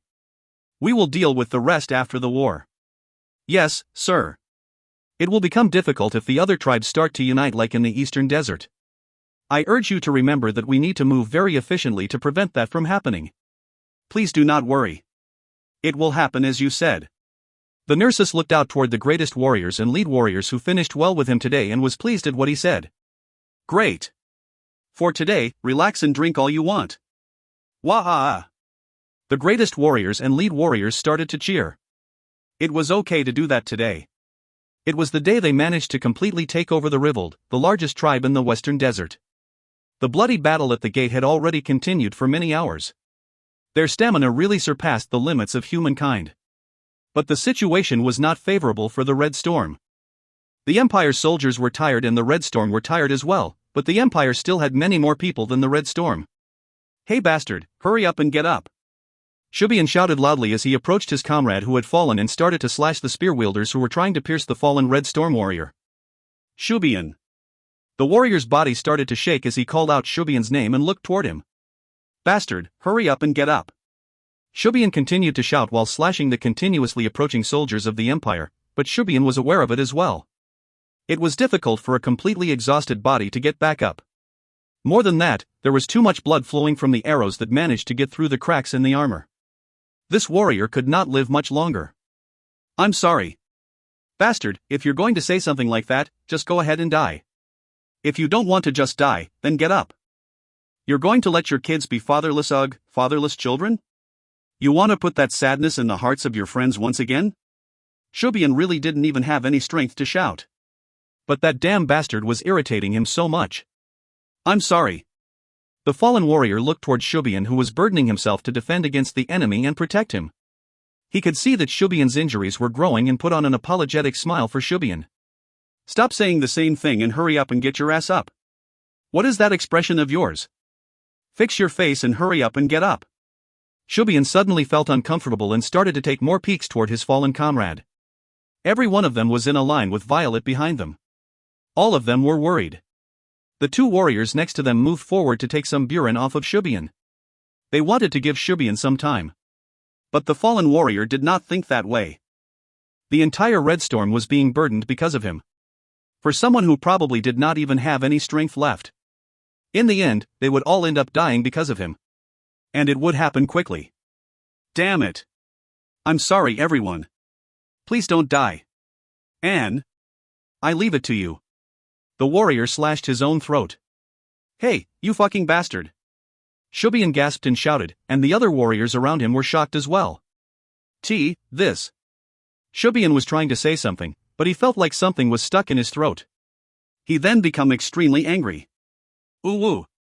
Shubian was someone who always had something sarcastic to say to irritate his comrades, but the reason he did that was to hide the fact that he was a very affectionate man. Everybody knew about his stupid attempt to cover his kind nature. Shubian was the one who was the most upset the last time they lost some members. That was the reason he was the one who hated Runa the most. But after losing another member today, nobody knew how it would be after this battle. Shubian, no! Thrint gasped after seeing Shubian trying to move forward and shouted toward him. Shubian stepped forward. Nobody could explain how he was breathing, but he continued to push forward without stopping. Damn it! Everyone, get aligned with Shubian. Are you going to let him die like this? Thrint questioned whether anyone could hear him and started to flail his arms, as he started to move forward while continuing to shout. Damn it! The other warriors all started to swear as they moved forward. Everybody, other than Haisha and two other warriors who moved backwards to protect Violet. I will kill them all. Every single one of them. The extremely tough Shubian of the Red Storm was about to lose his sanity. His mumbling started to become less and less coherent, but his strength seemed to soar up as he seemed to recover his energy to swing his sword. The other Red Storm warriors started to turn pale after seeing Shubian becoming like that. The subconscious state of losing their sanity. This was something Yulian had warned them about since the beginning. That stupid bastard. Thrint wanted to run forward and pull Shubian back, but Thrint did not have much strength left right now. You damn son of a bitch. It was at the moment that Thrint started to swear and had made up his mind to move forward while allowing small injuries that will not kill him. Thrint, step back. The familiar voice coming from behind him. It definitely was a very welcomed voice for sure, but in his current situation, his anger was even greater. Why couldn't you come just a bit faster? The moment Thrint turned his head, someone flew right over him. I'm sorry. That was the short response from the person who lowered his head to look at Thrint. Thrint stabbed his greatsword into the ground and leaned on it. Once the tension disappeared, he no longer had any strength left to even stay standing up. Shubian. If you find any errors, ads pop-up, ads redirect, broken links, non-standard content, etc., please let us know. Report chapter so we can fix it as soon as possible. Book 6, Chapter 206. Book 6 to 2.2. Yulian called out Shubian's name as Shubian continued to walk forward, before grabbing Shubian's collar. Boom. Yulian quickly realized that Shubian was not in the right state of mind. Wake up, Shubian. Yulian stood face to face with Shubian and shouted directly at him. Shubian just blankly stared at Yulian. Late, I think you are late, Glow. Yes, damn it. I have no excuse. I am sorry. Plop. Shubian fell down at that spot and Yulian started to swing his greatsword widely and shout. Your commander has already lost his life to my blade. Resistance is now futile. Drop your weapons and surrender. The desert warriors were starting to appear one by one behind Yulian. All of the soldiers of Henkelgate were focused on the 30 Red Storm warriors. As a result, the other Pariah's warriors were able to enter the gate without a single casualty. They then started to attack the soldiers who were running toward them. Viscount Sturther knew that Henkelgate was lost and started to run with a few ranked officers. They needed to report the results of this battle as soon as possible. The night was getting deeper. The celebration of the victory of Henkelgate. Both the victory at the plains and the victory at the gate could be called an overwhelming victory. Julian brought out food and alcohol to console the warriors. First of all, they got control of the gate and achieved their goal. Furthermore, it was a difficult war until now and there was a need to console the warriors and let them rest. Everybody was enjoying themselves, smiling, and chatty, but there was an area that wasn't like that as well. It was the residence of the Red Storm that was covered in silence.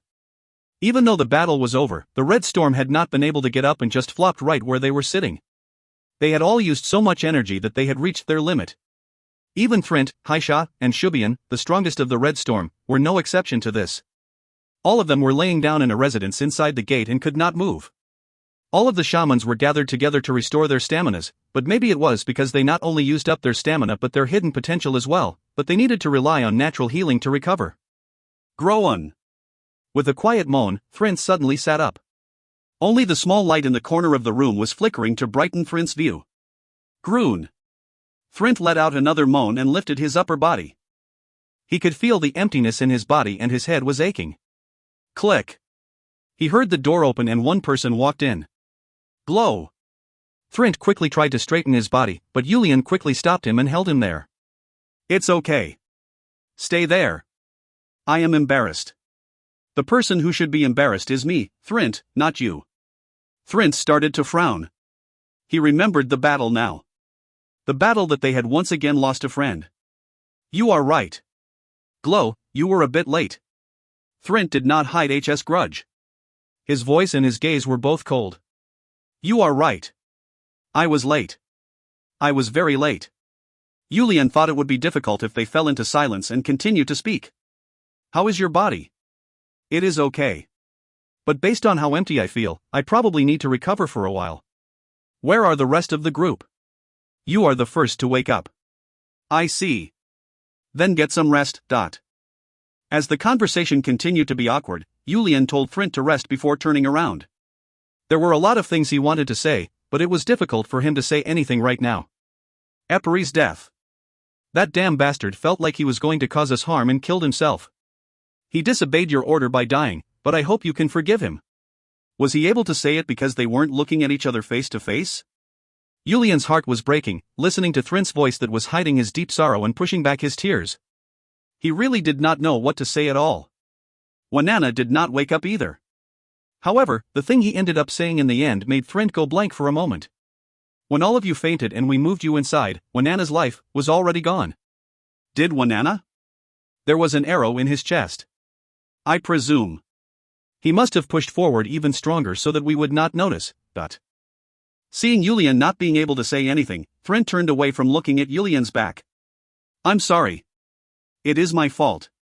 Julian could not turn his head around and just walked toward the door. He felt like he would blow up from frustration if he stayed any longer. It is our fault for going against your order. Thrint's words stabbed Julian's back like an arrow as he walked out. You seem to be having a hard time. Seeing Julian walking out so weakly from the residence, Runa asked Julian about how he was doing. You could not find the joy of victory anywhere in Runa's expression either. Although less of them died compared to what he had expected, it was still true that he had no confidence to deal with the aftermath of it. If I moved a little bit faster, they didn't have to die. Julian did not make eye contact with Runa. He knew that his expression would not be good right now. They would not have died if the Red Storm would have held on a little bit longer. Runa. It is always the same story. We managed an overwhelming victory, and have now overcome a significant obstacle. We are supposed to be happy. However, Runa sternly continued. If the Glow and the greatest warriors all look down like this, the regular warriors will quickly notice it. They will find out that another 2 Red Storm warriors were killed in battle. The invincible Red Storm. Runa, you. Julian wanted to say something before he stopped. There was nothing that would get better or change even if he said it. I will meet with the Red Storm. I never had a good relationship with them to start, so there is no issue if it gets any worse. That is my biggest concern. You know very well that no good will come from making your relationship worse. Runa made direct eye contact Yulian before speaking. Glow, not everything can be great. If this is good, that will be bad. Things do not go as we wish. And the fact that there are opposing powers is a natural phenomenon. Runa. What is that supposed to mean? As Yulian became angry and raised his voice, Runa did not seem to show any changes as he answered. The Glow seems to forget quite often that you are a ruler. It is difficult to be a ruler. If I cannot trust you or the Red Storm, who am I supposed to trust? I am talking about the degree of trust. In fact, the Glow should be using the difficult relationship between myself and the Red Storm to your advantage. Either side getting too strong will become a critical weakness for you, Glow. I don't know why you are suddenly bringing up these useless things. Glow. Our Pariah is no longer a small tribe of the desert. We have unified the eastern continent and have control of one of the most sought-after plains in the continent. The Glow needs to be a little less invested now. You can no longer pay attention to each individual warrior is what I am trying to say. It is something I've wanted to tell you for a while. I apologize for it coming in a situation like this. The Glow is courageous and valiant, but you are moved too much by your emotions. It is a critical weakness for an emperor. That is all I want to tell you. Runa bowed to Yulian to show his respect before turning around. Yulian just blankly stared at where Runa had stood before leaving. The morning of victory started to finally arrive. The overall atmosphere was bright, but Yulian, as well as some high-ranked warriors, did not seem so happy. It was normal for people to die during war, but the presence of the Red Storm was so big that those who knew about what happened could not be happy. Thousands of warriors were able to live because of the death of 2 Red Storm warriors. The Red Storm warriors started to wake 1 or 2 at a time, but they were filled with sorrow at the unexpected passing of another one of their peers. Click. The door to the hall where the Red Storm warriors were gathered together opened and 2 people walked in. The Red Storm warriors looked toward them with odd expressions. It was Yulian and Runa. If you find any errors, ads pop-up, ads redirect, broken links, non-standard content, etc., please let us know. Report chapter so we can fix it as soon as possible. Book 6, Chapter 207. Book 6 to 2.3. We greet the Glow. Haisha got up from his seat and represented the Red Storm to greet Yulian. Once he did, Yulian nodded his head in response and looked toward them. Silence. Yulian did not like this type of atmosphere. The Red Storm were the ones who had been with the longest out of anyone. They had shared blood and sweat with him. However, just what was this awkward atmosphere? I believe you have a lot of things you want to say. I am here to listen to it. I'm sure all of you did not suddenly become mute. Do you have nothing to say? Seeing none of the warriors open their mouths, Yulian once again looked around at each of the warriors. Do you really have nothing to say? Yulian's tone was odd. It seemed to be like he was holding back. His tone sounded like there was something he was holding in. Whether that is sadness, anger, or even the joy of victory, they could not tell what the tone embodied. What is there for us to say? Shubian jumped up out of his seat and retorted back. I told you I came here to listen. And I hate this type of atmosphere. In addition, I hate the type of atmosphere that makes it feel like we lost even though we won much more. The warriors all picked up their heads at Yulian's response and looked toward him. Yulian continued to speak. War is somewhere that we take the lives of others. However, it is somewhere we may lose our own lives as well. Was my judgment wrong? You are right. That is what war is about. We sweat and we bleed so that we can prevent ourselves from dying. So what is there for us to say? Shubian's voice definitely held some anger. However, he did not dare to show that anger in front of Yulian. He was their leader in Glow, and Yulian was also one of the warriors who put his life on the line to fight. It was a problem everyone was aware of. They knew that to go to war meant to take someone else's life. However, they did not know how to deal with this situation and atmosphere in front of them. They were not used to losing one of their own. They were not used to losing a friend whose life was just as important as their own life. All of you are amazing. I expected there to be some more sacrifices, but more of you survived than I expected. The one to speak was of course Runa. All of the warriors turned to glare at him. Their expressions turned to surprise once they did. Runa was over there bowing to them. I will accept it. In the current continent, there are no other brigades that have the attack strength of the Red Storm. In addition, thank you for giving this Runa the approval to use that strength for our Pariah. Yulian was also looking at Runa with shock. Runa's eyes were starting to turn red. I know that it was extremely difficult. I knew that there would be a lot of sacrifices even if we succeeded. Shubian clenched his fists and was about to rush forward, but Thrint grabbed onto his clothes to prevent him. Once Shubian turned his head to look at Thrint shook his head. Runa continued to speak. But you must know this much. We definitely needed to take control of this gate for Paria, and thousands of warriors would have had to shed their blood if we tried to take it using the normal strategies. That is why I can stand tall as I look at you. That is why I do not regret my decision. Runa stopped speaking and looked around at the warriors before continuing. No matter how many hundreds of times I ran through it in my head, that strategy was something the Red Storm could successfully complete. Didn't you tell me in the past? If it is for our dream, you would gladly be my pawns. And that if I do not use you properly, that you would kill me. I will ask you this. Do you wish that I act like a sinner in front of you? Shubian's fist slowly started to open. All of the warriors who were glaring at him turned away. Wasn't this something all of them knew? They all knew it was something only they could successfully accomplish. They may be sad, but there was no need to be angry. Their sacrifice saved their nation and the lives of thousands of warriors. They knew about it even before the mission started. After a long moment of silence, Thrint finally started to speak. Assistant Warrior Runa, what you said is correct. You just used our strength and fame for a job that was fitting.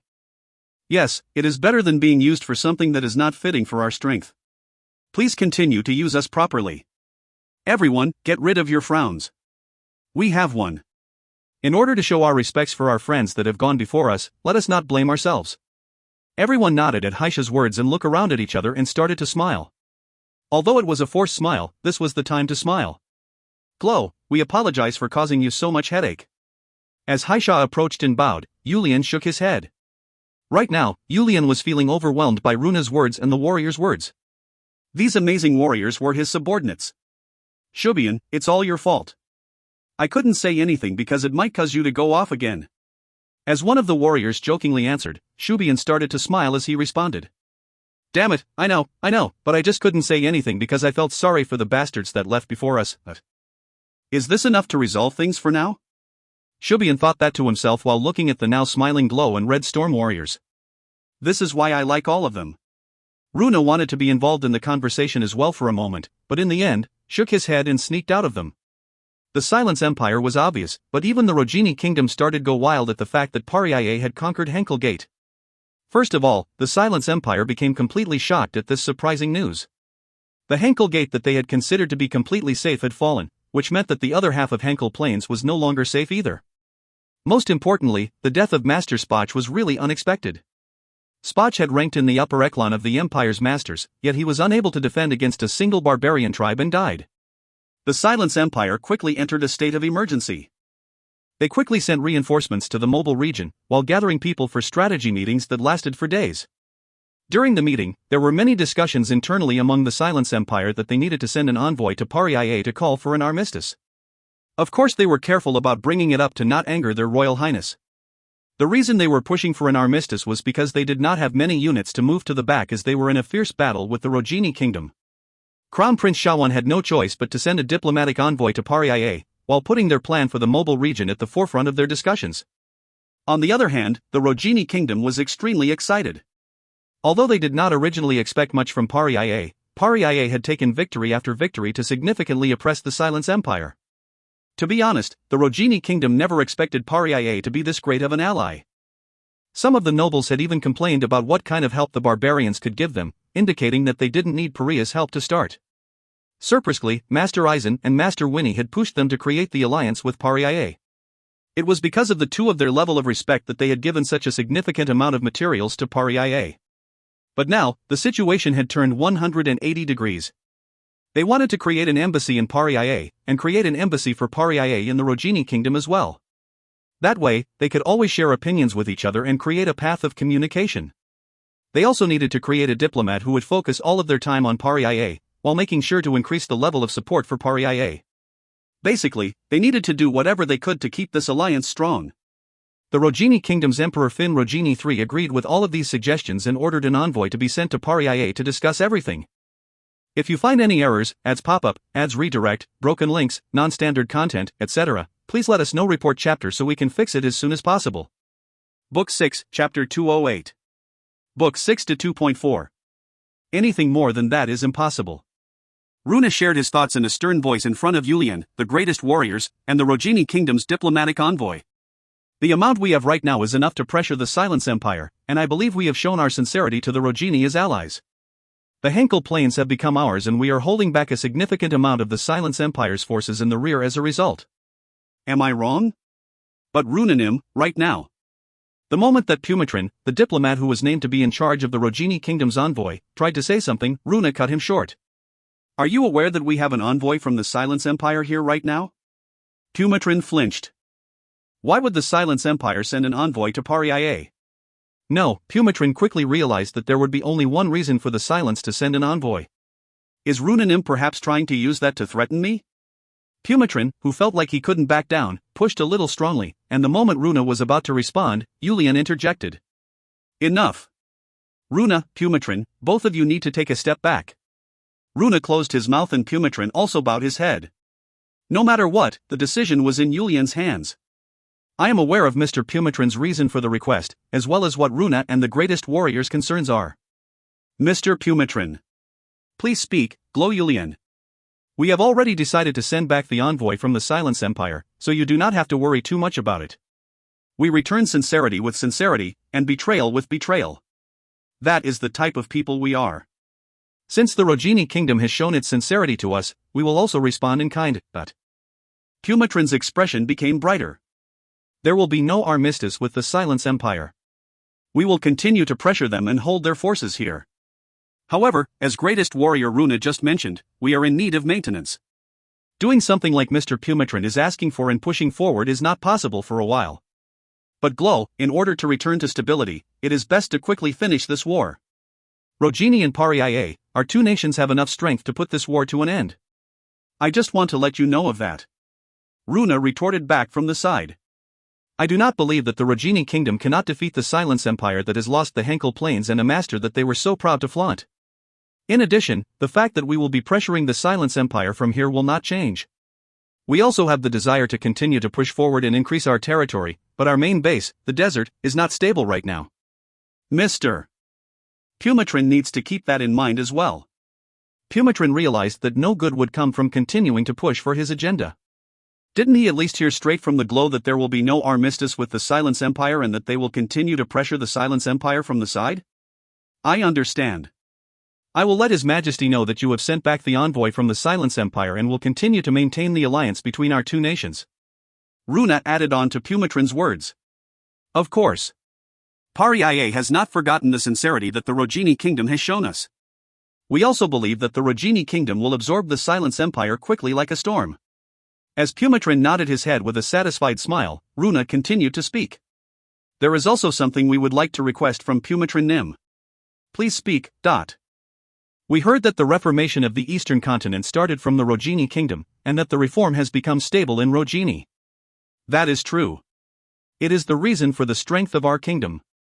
Thanks to the hard work of His Majesty, all citizens of the Rogini kingdom are loyal to His Highness and seek to better the kingdom. As Pumatrin proudly answered, Runa sent him an amazed expression as he continued on. That is why we were wondering if you could dispatch some high-ranked internal affairs personnel to our Paria for a while. The culture of the people in the Fedor and this plane is too different from our Paria's way of living. I know that issues may arise. Pumatrin understood Runa's concern and confidently responded. Paria may not be causing any harm to the citizens of the conquered areas, but there were still many people living in fear. There were so many negative rumors, including one that said that the barbarians of the desert resorted to cannibalism, so it was just a matter of time before problems would start to arise. That is not a problem at all. Do not worry about it. Some of our warriors will learn from them. Please feel free to be stern with them. Pumatrin thought this would be a way for Paria to owe him a favor while he did something that was easy to do, and decided to send not just a few, but tens of internal affairs personnel to Paria. They had plenty of personnel in the Rogini kingdom. Once Pumatrin left the meeting after determining they would discuss the specifics of the issue later, Yulian and the greatest warriors started to discuss the next issue on hand. The Schweriai's progression speed is no joke. We received news that the Rivold was completely overtaken. Everyone started to whisper to each other at Runa's announcement. If they were being honest, the Schweriai were a much more concerning enemy than the Empire in front of them. And hearing that this difficult enemy was getting stronger caused nervousness in all of them. I won't be able to look Grace in the eye. We should have been there to save them. As Yulian started to mumble to himself after receiving the report, Runa responded. Pernim personally crossed the quicksand river to back the Rivold up, but it was not enough. But thankfully, the Rivold's Glo de Jane Nim, as well as many of their citizens were able to escape to Pariae while Pernim held the Shwerii back. Our Pariae has extra oases and just lack the people to fill them, so there should be no issues. How many of them made it over? Runa answered one of the greatest warriors' question. Other than the regions that were the first to fall, the majority of the rest can be considered to now be in Pariae. It was thanks to Dejane Nim's quick decision-making. Just what would make the Shwerii feel like they could fight against the Rivold? The Rivold has a lot of very talented warriors. In addition, doesn't the Shwerii not have enough warriors? It seems that they have received mercenaries and soldiers or reinforcement from the Western continent. A significant amount at that. The meeting room started to become filled with whispers once more at Runa's answer. To receive the help of outsiders in a desert war was shameful. Especially to receive reinforcement through soldiers to make up their numbers. It was said that the Shwerii has created an alliance with the 3 large nations of the Western continent. Such unbelievable thing, but why would the Western nations create an alliance with the Shwerii? I'm sure it was to end the war in the Western continent. Yulian and Runa had discussed the answer to that question for a long time. The decision they came to was that it was to end the current war in the Western continent. They would suffer a lot less to catch the Vikings than fighting amongst their equals. I wonder if Aizen knows about this. Thanks to it, things have become complicated. Yulian suddenly recalled Aizen, who had protected the young couple. But it was not that Yulian was regretting his actions from that time. Who would be able to look down on Pariae right now? Runa continued to speak. That is why we need to make a decision as to whether or not we will retreat. We need to determine whether we will stay here and continue to push forward into the Silence Empire's territory, or go back and fight off the Shwerii. Discussion filled the room for a while. Pariae had control of the Quicksand River, and greatest warriors Vibli and Again were thoroughly defending. That was why some people were saying they should stay here and try to get even more of the Silence Empire's fertile land. At the same time, there were people who believed they should head back to fend off the Shwerii. Yulian quietly listened to both sides. Seeing that there was no agreement, he decided to ask Runa a question. Runa, what is your opinion? Seeing as how the Silence Empire sent us an envoy, I do not think they will attack us if we do not attack them. I believe the smart decision would be to leave the necessary amount of warriors to defend the gate in the Fedor region, while sending the rest back to the desert. Your reason for that? The more they take, the stronger they will become. We cannot give that man that much strength. It will be very difficult for us in the future if we do. Everybody knew very well who Runa was talking about. And once they thought about that man, the voices supporting their return to the desert grew significantly. They needed to do so to get rid of this fear that resided deep in their hearts. Yulian thought about it for a moment before starting to speak. All right. Greatest warriors Aruta and Timua will remain here with 20,000 warriors. One of you will defend this gate while the other will patrol the Fedor region. Yulian then started to speak to Runa. Runa.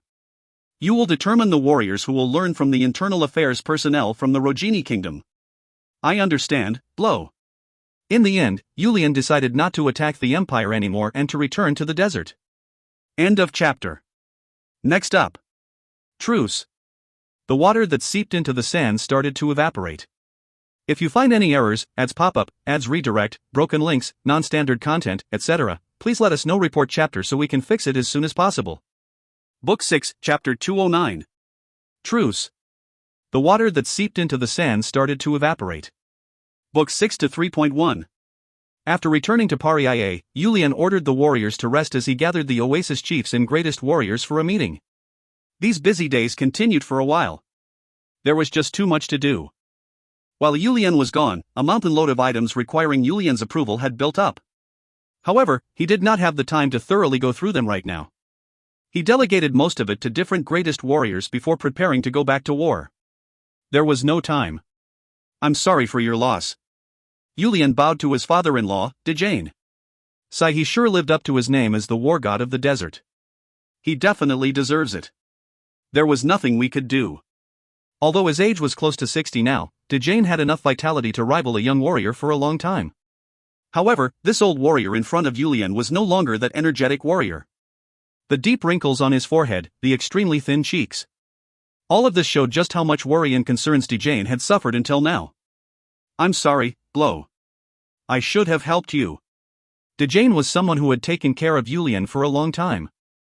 He was a trusted friend of his father, and once his father passed away, Dejane had been a father figure for Yulian. Seeing someone who cherished him so worn out looking like this made Yulian extremely sad. I seem to be causing sorrow for someone who came back after achieving something big. Furthermore, I am no longer a Glow. Although the Shwari may have used the strength of the continent, the battle was fair. I was cleanly defeated and need to accept the reality. I will personally head over. We will take back the Rivold. Dejane shook his head at Yulian's statement. No, my time has already passed. I would have hoped if my son was even half the man that you are, but it is now your time. Do not worry about me. The warriors must be tired as well. I cannot do that. If it was not for Glow's help back then, would there even be a me of today? I will definitely take the Rivold back and return everything back to normal. Dejane smiled back at Yulian. Although he did not have any luck with his son, he did have luck with his daughter and his son-in-law. He believed Yulian would become a great individual from the first time he saw him. That was why he had no issues with giving his daughter to Yulian for marriage. Do not make me look so bad. A Glow who could not protect his tribe does not deserve to be the Glow. Instead of recovering the Rivold, take over the land and turn it into a part of your tribe. That is the correct course of action. Don't worry about this old man and go take control. We need to fight them before the Shwari has time to gain more oases and warriors anyways. That is the reason I came back as well. We have already started to prepare the warriors to head back out, so we should be heading to the Western Desert soon. As Yulian had mentioned, the Shwari was taking control of the Western Desert very quickly right now without stopping. After taking control of the Rivold, there were no more obstacles in their way. There were only 3 tribes that were still safe from the Shwari's invasion. Yulian was planning on taking control of at least 2 of those tribes before the Shwari could get there. Since they are going to battle, they would need a base on the Western Desert. They needed to take control of these oases to even think about fighting the Shwari. It should be possible because the Shwari are exhausted from their restless march forward. But you must absolutely not overdo it for this old man. As you already know as well, the Nurses is a scary person. I know. Do not worry too much. I know that as well. Now stop worrying about me and go do what you need to do. I'm sure there are many people who need you right now. Then Glow, I will head out first. No need to stop by again. I'll be fine until you unify the entire desert and bring stability back to the desert. Yulian bowed once more at Dejane's words before heading out of the Peo. The moons in the night sky were very bright tonight. Was it because he had rushed back as quickly as possible? Yulian was staring at the moons as if he was overwhelmed with emotion. Yulian Nim? When Yulian turned his head, he saw Grace looking at him with confusion. Why are you still not asleep at this time? As Yulian asked in shock, Grace approached him and gently grabbed his arm as she responded with a smile. I have a ton of things to do as well. You don't know how busy I have been without you here. Plus, we haven't had a chance to have a night date like this in a long time. There was no way I would miss this opportunity. Yulian held Grace's hand with both of his hands as he answered. The only thing I can tell you is that I am sorry. About what? The situation with your father, as well as the fact that you have to work without even being able to sleep. Grace leaned her head on Yulian's arm. Everyone was prepared for it. Father's situation was out of all of our control as well. Pernim tried very hard. I was so worried that something like happened to Pernim while you were not even here. Yulian's excited heart calmed down after hearing Grace's words. He was thinking that his other half was extremely wonderful. I should be able to rest once this war is over. I will reward you for everything at that point. I have everything I need just standing next to you like this. I'm sure things are hectic right now.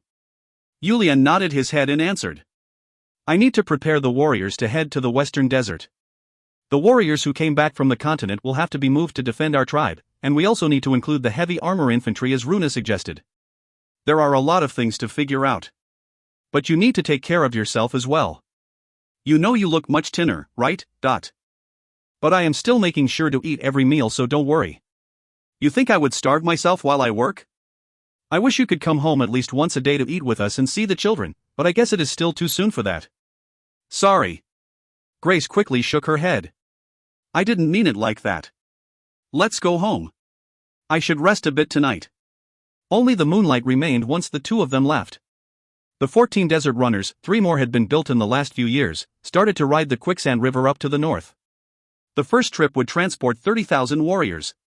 After 3 trips, a total of 70,000 would head to the northern area. They seemed to have been training the crew as the speed of the desert runner was much faster than before. The morale of the warriors were also so high that it did not even feel like they were heading to war. I'm sure they received it by now, right? Runa, who had been looking down at the quicksand river, turned his head to answer Yulian's question. We should be able to hear a response by the time we land. Runa, what do you think about it? Do you think they will become a part of our tribe? I would say 8 or 9 out of 10 times, they will. We are offering to accept them as the chiefs of their respective oases even after the war. Rather than fighting against the Shwerai and losing everything, I would think they would choose to become absorbed into the nation of Pariah. Before starting their conquest of the Western Desert, Yulian had sent a messenger to the 3 remaining tribes of the Western Desert. The message indicated that they will allow the current oasis chiefs and greatest warriors to retain their positions if they become a part of Pariah. Yulian was offering the 3 tribes who were facing significant pressure from the Shwerai a different option. They could either fight against the Shwerai and perish, or become loyal to Pariah, who would allow them to retain all of their positions. They must accept. I really hate shedding blood for no reason. Who could go against our strength at this point? There was a lot of pride in Yulian's voice. Pariah had already become so strong that nobody else in the desert could compare to them. Although they were still low in population and had a significantly skewed ratio of men to women, there was a significant amount of people who came over from the Rivold recently, and their number of warriors had increased significantly as well. This would be the case even if they did not include the citizens and soldiers they gained from the continent in this past battle. The image of 70,000 warriors moving in will be overwhelming. Even if they do not surrender right now, I'm sure they will change their mind once they see that. I guess the question is whether the heavy armor infantry can adjust to the heat of the desert. Yulian only had one concern: he didn't know whether the newly engaged heavy armor infantry could stand the desert heat. If you find any errors, ads pop-up, ads redirect, broken links, non-standard content, etc., please let us know. Report chapter so we can fix it as soon as possible. Book 6, Chapter 210. Book 6 to 3.2. The heavy armor infantry that were taken prisoner from the war with the Silence Empire were immediately drafted into Pariah's army. They had even considered training warriors as heavy armor infantry, but heavy armor infantry required a significant amount of training. But after knowing the impact they could not just let them go to waste. That was why they just had to use the soldiers of the continent. They will need to get used to it as they are now citizens of our Pariah. All of them are high in spirits, so there should not be many issues, but the tax rate in the Fedor region and Henkel Plains fell to under 20%, similar to the Rogini Kingdom. But most importantly, the fact that Pariah does not separate nobles and peasants made the citizens of Fedor and Henkel Plains welcome them with open arms. The Silence Empire, like any other nation, had a significant gap between the nobles and peasants. Even the tax rate, which had recently gotten better, was still close to 50%. In addition, Pariah gave their warriors significant payments, so it was easy to see why the soldiers were high in spirit. Then I am relieved. Yulian had a satisfied expression on his face as he called Thriger over. Captain Thriger. Yes, Blow. Thriger, who had been chatting with the first mate, quickly lifted up his head and responded. Yulian started to smile and shouted toward him. I want to hear that energetic song of yours. You told me you would prepare new lyrics. Is that not ready yet? Ha ha ha. As I expected, the Glow knows the charm of my song. Should I sing a verse for you right now? If you are going to do it in a loud, vigorous voice so that everyone can hear. Ha ha ha. Of course. Thriger let out a laugh as he prepared my voice. They had full control of the quicksand river, and there was not much that Thriger could do in war, but at least his heart burned like the other warriors. Let's row our boat forward. Across the turbulent quicksand to the other side. A place with bright sand and breezy winds. To the land of courage. Row the oars. Catch the blowing storm. Let's cross through the sand and continue to push forward. Captain Thriger's deep voice echoed across the quicksand river. Everyone started to sing along with Captain Thriger's song. All units, in formation.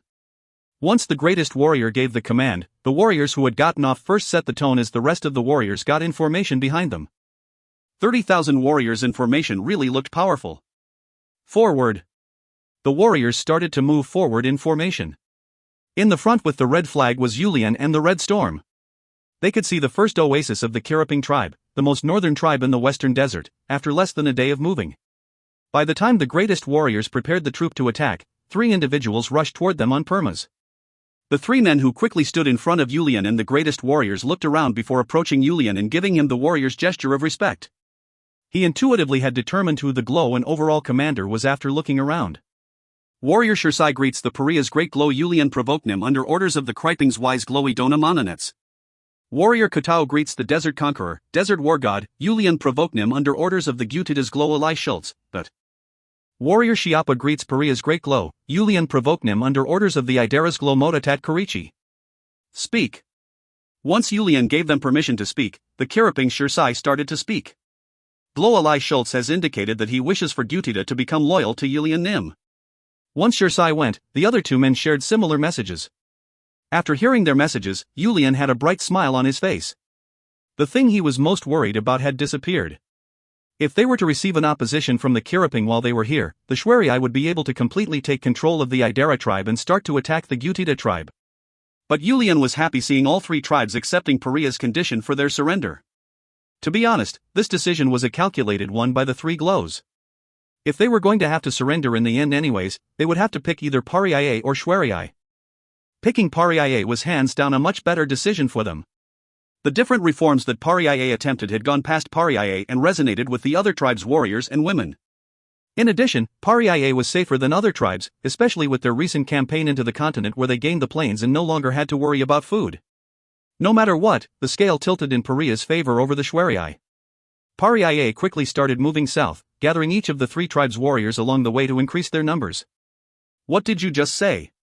The nurses shouted in shock after hearing the messenger warrior's report. He could not come up with an answer. Just how fast can they move on the quicksand river that Pariah managed to get to the north before they did? The nurses just could not understand.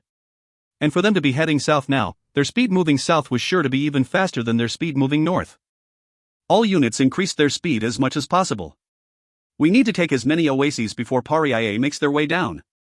The nurses called the greatest warriors over to give that command before deciding to personally rush to the north first. Although Pariah moved south as fast as possible, the Shwerii speed moving north was almost at a similar pace. In the end, the 2 powers clashed around the middle of the Idera territory. The first battle was won by Pariah with their overwhelming numbers and difference in momentum. However, thanks to the nurses' efficient decision-making in order to retreat, they did not manage to get enough progress to really call it a victory. The 2 war gods moved according to their intuition, but did not manage to run each other at all. Maybe it was because their respective intuitions recognized the other as their greatest danger. The 2 powers clashed a couple times, but the 2 men did not meet either time. It was already an established fact that one of them would surely die if the 2 of them met in battle. However, the 2 men had to meet again because of the sense of upcoming crisis. Both Pariah and Shwerii have remained on either side of the eagle-seeking oasis for close to 1 month. The last battle had been a week ago, so both Julian and Venersis were heading to battle with the mindset that they would achieve definite victory in this next battle. Pariah's forces totaled 50,000. Of them, 40,000 were warriors while the remaining 10,000 were heavy armor infantry. The Shwerii army was similar in size, with 35,000 warriors and 20,000 crossbowmen and heavy armor infantry they received as reinforcement from the southern continent. There were multiple locations throughout the desert with small-scale battles, but this next battle should be the battle to determine who will be the standing power in the western desert. All units, charge, .. Julian shouted loudly to increase the morale as he headed out in the front. Seeing Julian move, the Shwerii moved their crossbowmen forward to start shooting arrows. Crossbows shot further than bows and were known for their piercing abilities, but in return, they took at least twice as long to fire. As a result, they would only manage to shoot a few arrows before they were attacked by Pariah's warriors. All units charge. The nurses seemed to know that as well as he ordered the warriors to charge forward after shooting just 2 rounds of crossbows. You could not really say who had the advantage. The Shwerii's decision to not charge at the same time as Pariah and instead attack with the crossbows did injure Pariah's vanguard and lower the strength of the charge, but Pariah's warriors who had gained speed were rushing toward them at scary speeds. The reason Julian shouted in order to charge even when he knew the enemy had crossbowmen was to gather the speed from charging first. If they were the same strength, the Shamshir coming from a faster running Perma would always be stronger. Pariah's warriors instantly pierced through the Shwerii's vanguard. We cannot let them take even an inch. The nurses shouted loudly as he urged his warriors forward, before personally stepping in to start breaking apart the formation of the charging warriors from Pariah. However, Venursus has to debate about his action as Yulian was rushing toward the Schweriai's main forces at the same time. It would be difficult if his main force's formation became a mess. Many of the other units were moving with the main force as a focal point. Yulian also had to be concerned once Pariah's vanguard was about to be broken apart by Venursus. They didn't even have a strategy from the beginning. According to Runa, since both Yulian and Venursus had abilities that transcended human limitations, if both of them were at the same level, Pariah should win in a battle of strength between the warriors. Believing that to be true, Runa asked Yulian to just push forward in a battle of strength. Runa believed that if they tried to strategize against Venursus, the warriors would not be able to show off all of their strengths. Yulian made up his mind to break apart the Schweriai's main force first and chaotically started to run through the enemy formation, while Venursus started to do the same for Pariah's formation. Thanks to the two of them, the two formations became intertwined and started to fiercely attack one another. A bloody battle. As a disgusting amount of blood was being spilled in the battle, Yulian and Venursus finally came face to face. Neither of them said anything. They just glared at each other to try to look an opening. Hoof. Ho, dot. The noise of the two men's rough breathing was the only thing showing their wills to one another. It was their way of saying that they were right here. In the end, the battle was first started by the Red Storm and the Desert Sword. Both warrior brigades desired to create an advantageous environment for their leader. Furthermore, this would be the battle right before the two individuals started to fight. If they won, wouldn't it give their side a sense of relief? Kleowaon. A loud noise of weapons clashing echoed through the desert as the Red Storm started to exchange blows with the Desert Sword. Both sides were fighting harder than they had ever fought before. They were both the groups that represented their individual formations. Although the Red Storm had less members than the Desert Sword, the Red Storm warriors' skills were superior to the Desert Sword warriors. The Red Storm started to slowly push back the Desert Sword. Shall we start? Venursus focused all of his attention on Yulian and opened his mouth. Our unfinished battle. Let us finish it today. You will not bode well to think I am the same as the me of the past. I hope you do not have a reason to lose your focus. Yulian was burning with courage as he answered back. The last time he battled against Venursus, Venursus was one step higher than him and could leisurely inspect the Schweriai's formation even in the middle of their battle. That difference in power had always been on Yulian's mind. But he believed that such a situation would not happen again today. He could tell that he became stronger after returning from the Hero's Land, and his inner ki was getting stronger and stronger as time went by. He was no longer that 20-year-old fresh chick of a warrior. Venursus seemed to understand that as well. Venursus stopped paying attention to his surroundings and only focused his attention on Yulian. Yai ao up. Uwo, dot. The two men's shout echoed across the battlefield. If you find any errors, ads pop up, ads redirect, broken links, non-standard content, etc., please let us know. Report chapter so we can fix it as soon as possible. Book 6, Chapter 211. Book 6 to 3.3. The two of their clash sounded like thunder, and their swings caused rough sword winds to appear. Each of their movements seemed to be strong enough that no one else would be able to block it, and feeling each other's strength made both of their blood start to boil. Bong! The greatsword started to cut through the wind. Yulian ignored putting up any defense, as if this was an all-or-nothing battle. He just swung his greatsword to the left and to the right, showing his desire to cut Venursus in half. Venursus clenched his teeth tightly before crouching his body close to the perma in order to dodge one of Yulian's greatswords. The strength of the sword made Venursus feel the chills. Yulian was fighting as if he did not care if he died together with Venursus. Fine then. Venursus shouted loudly as he swung his shamshir from top to bottom. He needed to show Yulian his will as well. Yulian took turns parrying Venursus's strong and fast attack with his two greatswords. Kleowaon. A pain that made him feel like his wrist was going to fall if pierced through his wrist. The weight of the greatsword only added on to intensify the pain. Drop. One of Yulian's greatswords fell down. However, Yulian did not even flinch as he grabbed the remaining greatsword with both hands and pushed forward. What was the result? At that instant, the two weapons missed each other and headed for the other person's body. A life for a life. From top to bottom, from bottom to top, both of them were slashed by the other's weapon. Glow.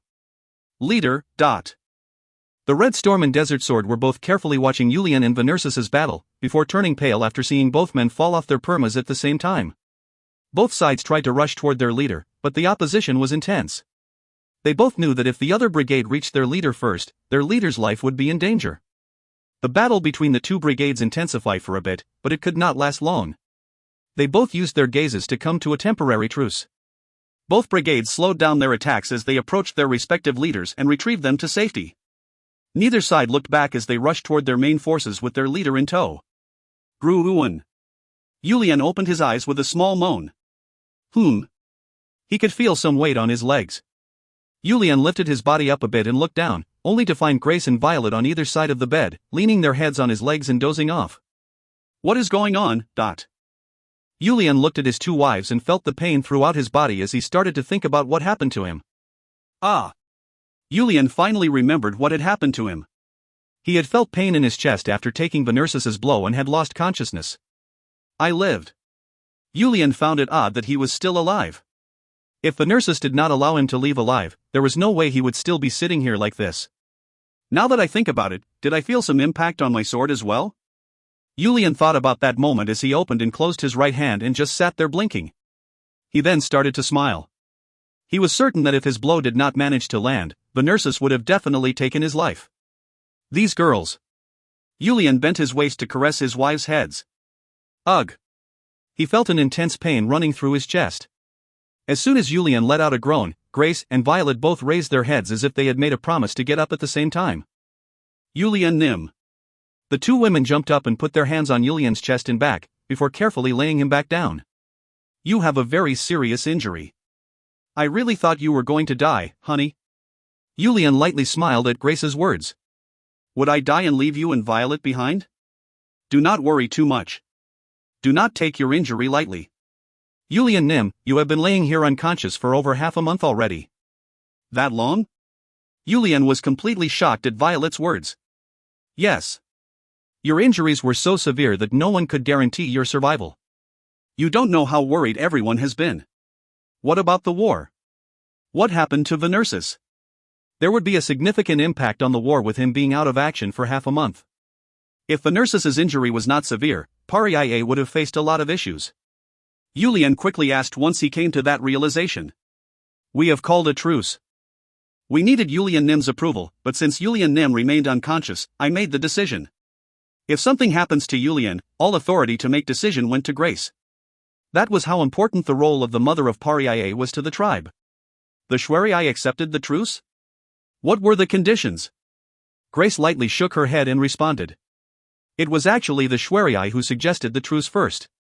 I just agreed to their request. The Shwerii requested it first? Then Venersus? We suspect that he must have received a significant injury as well. That was what the Red Storm warriors indicated they saw, and if Venersus was not heavily injured, there would be no reason for the Shwerii to suggest a truce first. Phew, that is a relief. Yulian let out a sigh of relief. Violet started to speak. You need to first put all your energy into your recovery. The greatest warriors are taking care of the warriors right now, and Runanim is serving as the commander right now, so there should not be much issues. Please call Runa, greatest warrior again, and Haisha. We need to prepare our defenses. We cannot trust the Shwerii's glow. Yulian recalled his past memories and started to speak. He recalled how they were caught off guard from a truce and how that led to his mother's death. Of course, we have already set up our defenses. Paria's warriors are ready to go at any moment. We are just not marching forward to attack. That is the same for the Shwerii as well. Yulian nodded his head at Grace's response and answered. But still, please call those three over. I need to at least hear what is going on right now. Yes. Yulian finally let out a sigh of relief before speaking to his two wives once more. I'm sorry for causing both of you to worry. It looks like neither of you got any rest. Please don't worry about me and get some rest. The two women were exhausted, having taken turns without sleeping to nurse Yulian. They both had thick dark circles under their eyes and their skin was extremely rough. The only things that were neat was their hair and outfits, as they needed to take care of business on Yulian's behalf during the day. They needed to look put together to deal with the tribe. Now that they confirmed that Yulian was okay, the two women did not decline and headed back to their POWs to get some rest. A bit later, Runa, Again, and Haisha all entered Yulian's POW at the same time. Glow, are you okay? We worried a lot. As the three men each said something to Yulian, Yulian ignored the pain and lifted up his arm and clenched his fist. Your Glow is this healthy. We're glad you are okay. There are a lot of items that require your approval. Gracenim has been taking care of nursing you back to health while taking care of the necessities, so we could not dare to ask her about them. Again and Haisha both frowned after hearing what Runa just ate, but Runa did not seem to care. Ha ha, ha. Yulian was starting to laugh before frowning from pain. Runa, you are talking like your usual self. However, I am more interested in the current situation. Grace told me a bit about it, but what is going on? There is nothing special about it. The Shwari called for a truce and Gracenim accepted it. Although we thought it was a great opportunity since Venersis was significantly injured, Gracenim indicated that it would be fine to attack once the glow woke back up. As a result, I could not go against her order. Ha, ha, alright. It is a bit disappointing as it was a good opportunity, but do not hold a grudge for Grace choosing not to attack. I would not dare to do so. I just wanted to let you know about the situation. We have also tried our best to figure out whether Venersis is still alive, but the security around Venersis's peo is so tight that it is extremely difficult to infiltrate. However, we can at least be certain that he has received significant injuries. If not, it would not have missed this opportunity when you were missing to attack us. Yulian grabbed Runa's hand and answered back. You've worked hard. Greatest warrior Again. Yes, blow. Again, who had really become an old man now, responded with concern in his eyes. Yulian straightened his back a bit to make eye contact with Again before continuing to speak. How is the defense going? I believe you know what the Shwari has done in the past when they called for a truce. How could I forget about it? It was this Again's stupidest moment. This veteran warrior had never forgotten the fact that they lost Yulian's birth mother, the mother of Pariae, because of his and two other greatest warriors being caught off guard. It probably pained Again just as much as it pained Yulian. Although it may be called a truce, there are still small-scale battles of around 100 per side continuing to happen. We are also not preventing them from happening. We thought it would be best to let them continue to fight in order to prevent the Shwari from suddenly attacking us and catching us off guard. In addition, the warriors are all still prepared to go into battle. We are able to launch an attack at any time. Yulian put on a satisfied smile at this veteran warrior's stern response. Again's actions were fitting of one of Paria's proud greatest warriors. Haisha. Yes, blow. You fought against the Desert Sword. How did it go? If the Desert Sword did not have so many people, we would have been able to kill at least half of them. However, we were not able to deal much damage as they had at least 10 or so more people than we have. I was asking about any injured Red Storm warriors, Haisha. Haisha raised up his palms to create an X after hearing Yulian's statement and proudly answered. There are no deaths in the Red Storm. However, Baraba and 3 others did receive decently significant injuries. The rest only received minor injuries that we do not need to be concerned about. Yulian smiled with satisfaction once again. If he could just completely overpower Venersis, Pariae would be able to be stronger than the Shwari in every aspect. Good, good. Yulian said good many times over and over before telling all of them to properly carry out their orders. He then sent them away and laid back down on the bed. With his body being so tired, he quickly fell back asleep. End of chapter. Next up. Advancement. Internal affairs, diplomacy, military. Pariae did not want to miss out on any of these. If you find any errors, ads pop-up, ads redirect, broken links, non-standard content, etc., please let us know. Report chapter so we can fix it as soon as possible. Book 6, Chapter 212. Advancement. Internal affairs, diplomacy, military. Pariae did not want to miss out on any of these. Book 6 to 4.1. I am extremely disappointed. Yulian, who was starting to slowly recover and could now move his body a little bit, mumbled while coming out of his peo and staring at the Shwari warriors in the distance. Runa smiled and answered as if he was trying to console Yulian. Do not feel anxious, Glow. There is no way for the Shwari to defeat Pariae now. As time goes on, Pariae will be able to take control of everything without putting in much effort. Shouldn't we still be a bit wary? I wish for the unification of the desert. I know. But your injury is not something that will get better in a month or two. Even if Venersis received a similar degree of injury as you, it is more dangerous in my opinion to go into battle and potentially end up fighting against Venersis without you. Just in case he is able to fight. Yulian nodded his head. He really is an amazing individual. Just by his mere existence alone he can cause so much pressure. It is the same for you, Glow. In a way, you and Venersis are very similar. To be honest, Yulian was happy with Runa's comparison. Although Venersis was his enemy, Venersis was still regarded as the strongest warrior in the desert. He was the greatest man in the desert. Of course, he himself will become wiser and gain more experience once he reached that age. Although Julian had the confidence to be on par with Venersis in all aspects in the future, the current him was not there just yet. Yes, not yet. Although Venersis did something cowardly and broke a truce to ambush Pariah in the past, Julian knew that Venersis was acting under the Shwariai's glow, Hangri Elbata's command. He also learned that his mother's death was an accident as well. One of the desert sword warriors who was captured in the last battle informed Julian of everything. In addition, Venersis had saved his life once and Pear's life twice. Venersis may be his sworn enemy, but he was also his lifesaver at the same time. Julian had a hard time trying to balance the two in his mind. It did not make Julian very happy. If he was not my enemy, no, if he was not a greatest warrior of our bitter enemy the Shwariai, we could probably share a drink with each other. Glow, what are you thinking so hard about? Seeing Julian deep in his thoughts, Runa decided to ask. I'm just thinking about how disappointing it is. Runa, who took that as Julian feeling disappointed that his injury prevented them from taking an opportunity for victory, continued with a bright expression. Do not worry about it too much. The Shwariai will soon become chaotic due to discord within the tribe. Internal discord? Runa answered after seeing Julian being so shocked. I heard that the Shwariai's glow, Hangri Elbata, will not be able to live much longer. His successor has not had his coming-of-age ceremony yet, so if he dies, they will need to select a new glow. Unless it is a sudden death, they would already have planned for it. What is the problem there? The problem is the fact that Venersis and the other greatest warriors do not have a good relationship. No matter who succeeds Glow Elbata as the new glow, there will be issues. We also gave some orders to our moles to help rile things up as well. I do not wish to use the sorrows of others as a strategy. In addition, in the end, they will all become part of our Pariah.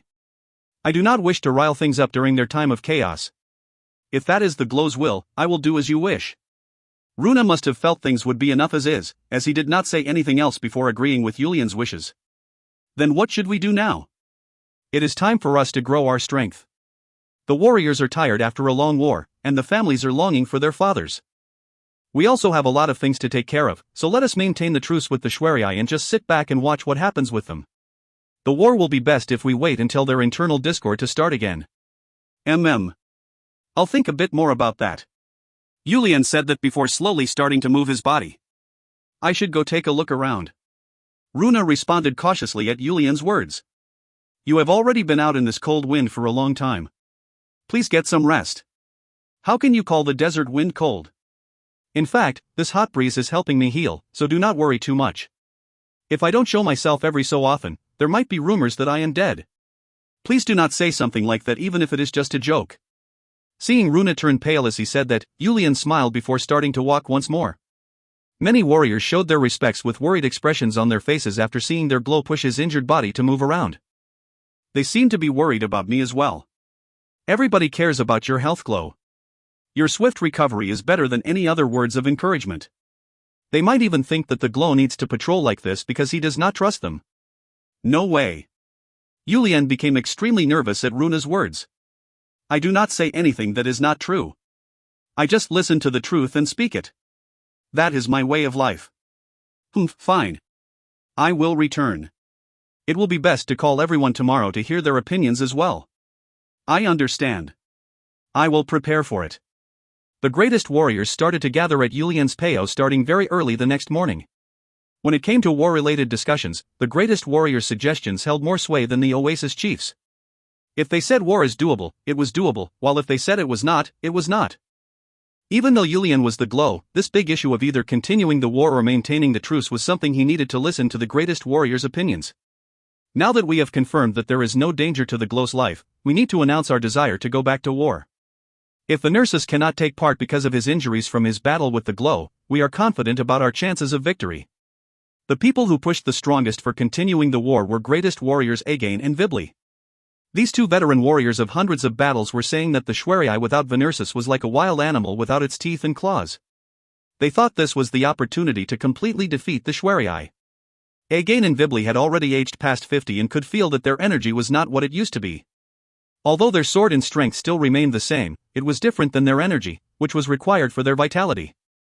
Nobody could stop the changes that occurred with time, so the two veteran warriors really wanted to see Pariah unify the desert while they were still alive. They were also concerned that the pressure on Yulian might increase once they died as well. But our warriors are exhausted right now. Furthermore, even without shedding any blood, in about 2 years' time, the plans I have set into motion in our Pariah will allow us to have an overwhelming difference in strength with the Shwerii. At that point, we will be able to take down the Shwerii with much less damage. We need to maintain the truce right now. And the one to strongly push for maintaining the truce was Runa. From the moment they had agreed to a truce with the Shwerii, Runa had thought a lot about Pariah's internal affairs as well. He then came to the conclusion that they only needed 2 years to have enough strength to easily oppress the Shwerii. No matter how much strength we may gain, by that time, Benersis will be back at full strength and return to battle. The numbers advantage does not matter when you are fighting against Benersis. Greatest warrior Runa, I know that fact way too well. Once Vibli challenged Runa's words, Runa bowed his head toward the old warrior who was surprisingly passionate for his age. This Runa knows very well that greatest warrior Vibli is a warrior who our Pariah cannot do without, as well as someone who has the greatest strength, strategy, and field vision in battle. I also want to thank you because your presence allows me to create many strategies that I normally would not be able to use. Vibli became a bit nervous seeing Runa suddenly praise him like this, before lightly nodding his head and responding. I also know very well that greatest warrior Runa is a vital part of our Pariah. Then please trust me. If there is something greatest warrior Vibli does not know about, it is the fact that there may be internal discord within the Shwerii. Everyone looked toward Runa with shocked expressions as if they were hearing this for the first time. Of course it does not change the fact that Benersis will remain alive. However, at that time, even that Benersis will not be able to defend against our Pariah's warriors. That is the reason I am pushing so hard for maintaining the truce. Runa's explanation made many people change their minds. In addition, even if that internal discord does not happen, I ask you to think about Pariah that will become much stronger in 2 years' time. If we lose our young warriors now, achieving that level of strength will be delayed by a few years. Everybody started to whisper to each other loudly. Even Vibli and Again seemed to be contemplating things after hearing Runa's explanation. The meeting that began early in the morning finally ended after the sun reached its apex in the sky. Pariah decided to maintain its truce with the Shwerii. Many people were extremely happy to see the end of the war. It really was true that the warriors were having a difficult time with the extended war. The people who had originally pushed for continuing the war were relieved after looking at the people's reactions as well. If it was so difficult for them to show this type of reaction, it would have been difficult for them to perform at their best if the war had continued. Yulian decided that he would rest a bit after returning to the Castle of Storm as well. It had been so long that he might forget his children's faces. It was also time to teach his children the foundation for martial arts. How should I start their training? Yulian was happy with this concern he faced. He couldn't believe that he already had a son and that it was time to teach his son martial arts. Although Verikan and Keenis were only 4 years old, learning the foundation was something you could do from a young age. You're going to teach Keenis as well? Grace cautiously asked. Back in the days, she had trained with Yulian and the Red Storm herself. It was because she knew very well about Yulian's training method that she was worried. Furthermore, it was natural for Grace to worry. With Verikan and Keenis being his own children, he might be even stricter with them. It is because she is our child. Based on what I have heard, Keenis has joined Verikan in chasing after the second-generation Red Storm. Grace started to frown after hearing Yulian's answer. That is only because her older brother is doing it. She's just doing what her brother does. I cannot allow it. What's going on with you? I thought you would be the one pushing for her to be trained. No matter what, you cannot train Keenis. It would be better to leave her to Violet. Yulian found Grace's expression to be funny and started to laugh as he responded. Ha ha ha. As you wish. But Verikan needs to start training now in order to not suffer later. I also want to train him to a decent level before Master gets back.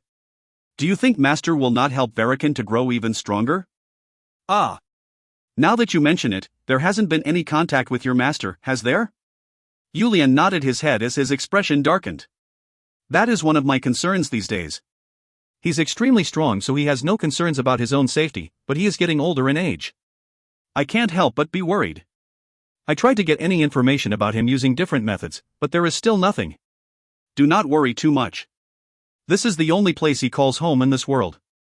I am trying not to, but I know he must have heard at least a couple things about me by now. But he still has not come back to visit even once. Yulian really started to worry now that Chun Myung-hoon was brought up. Although he didn't know his master's exact age, he did know that his master was old enough that something could happen at any moment. I need to send out some more people. I will be relieved as long as I can verify that he is still alive. That sounds like a good idea. Now that Edwin Nim can traverse through both the eastern and western continents, it might be a good idea to ask him for help. Yes, that is good. I should do it now before I forget. Yulian and Grace were able to relax and chat like this for the first time in a long time. Glow. What is going on? Yulian frowned as the shout from the outside seemed to ruin this long overdue moment with Grace. A guest has come to visit. A guest? He said you would know if we mentioned that his name is my Nim. Yulian jumped up from his seat and headed out of the peo. Did you just say my Nim? Yes, Glow. Where is he now? We escorted him into the guest room. Yulian turned to look at Grace at the servant's report and started to speak. Grace, come with me. I have someone to introduce to you. Grace quickly got up and started to walk next to Yulian once she heard it was my Nim. She had already heard everything about this guest from Yulian. If you find any errors, ads pop-up, ads redirect, broken links, non-standard content, etc., please let us know. Report chapter so we can fix it as soon as possible. Book 6, Chapter 213. Book 6 to 4.2. Once they entered the guest room, a weak and skinny-looking Mai turned his head and started to smile, and Luff, who gave off an aura of I am a strong person, quickly started to approach Yulian. My Nim, Luffnim. Yulian hugged Luff tightly as he welcomed them. Yulian, why didn't you come visit? I wanted to see you. That is the same for me as well, Luffnim. Who is this woman? Luff's eyes turned wide while still hugging Yulian as he looked toward Grace and asked. She is my wife. Her name is Grace Nelisai. After Yulian's introduction, Luff let go of Yulian and approached Grace. Luff. Kia. The moment Mai urgently called out, Luff had hugged Grace. Grace, you're pretty. As Luff lifted Grace high into the air, Mai had an embarrassed look on his face as he started to speak. I completely forgot about this. Grace Nim, please do not be offended at this. Luff, quickly let her go. Luff was disappointed at Mai's command, but he let her go and just started to smile toward Grace. This is not the first time he's caused me trouble because of this. Please understand. As Mai started to explain to Yulian, Yulian started to laugh and respond to Luff. Luff Hyun Nim, isn't our Grace beautiful? Yes.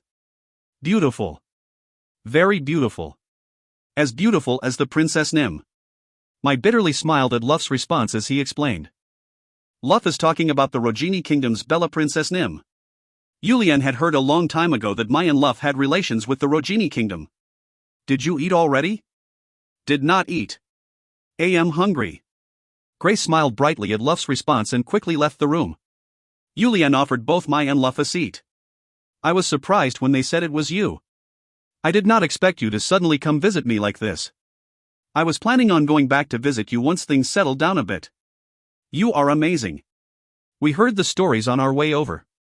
Did your dream become a reality now? Not just yet. I still have a strong rival left to defeat. That is a problem.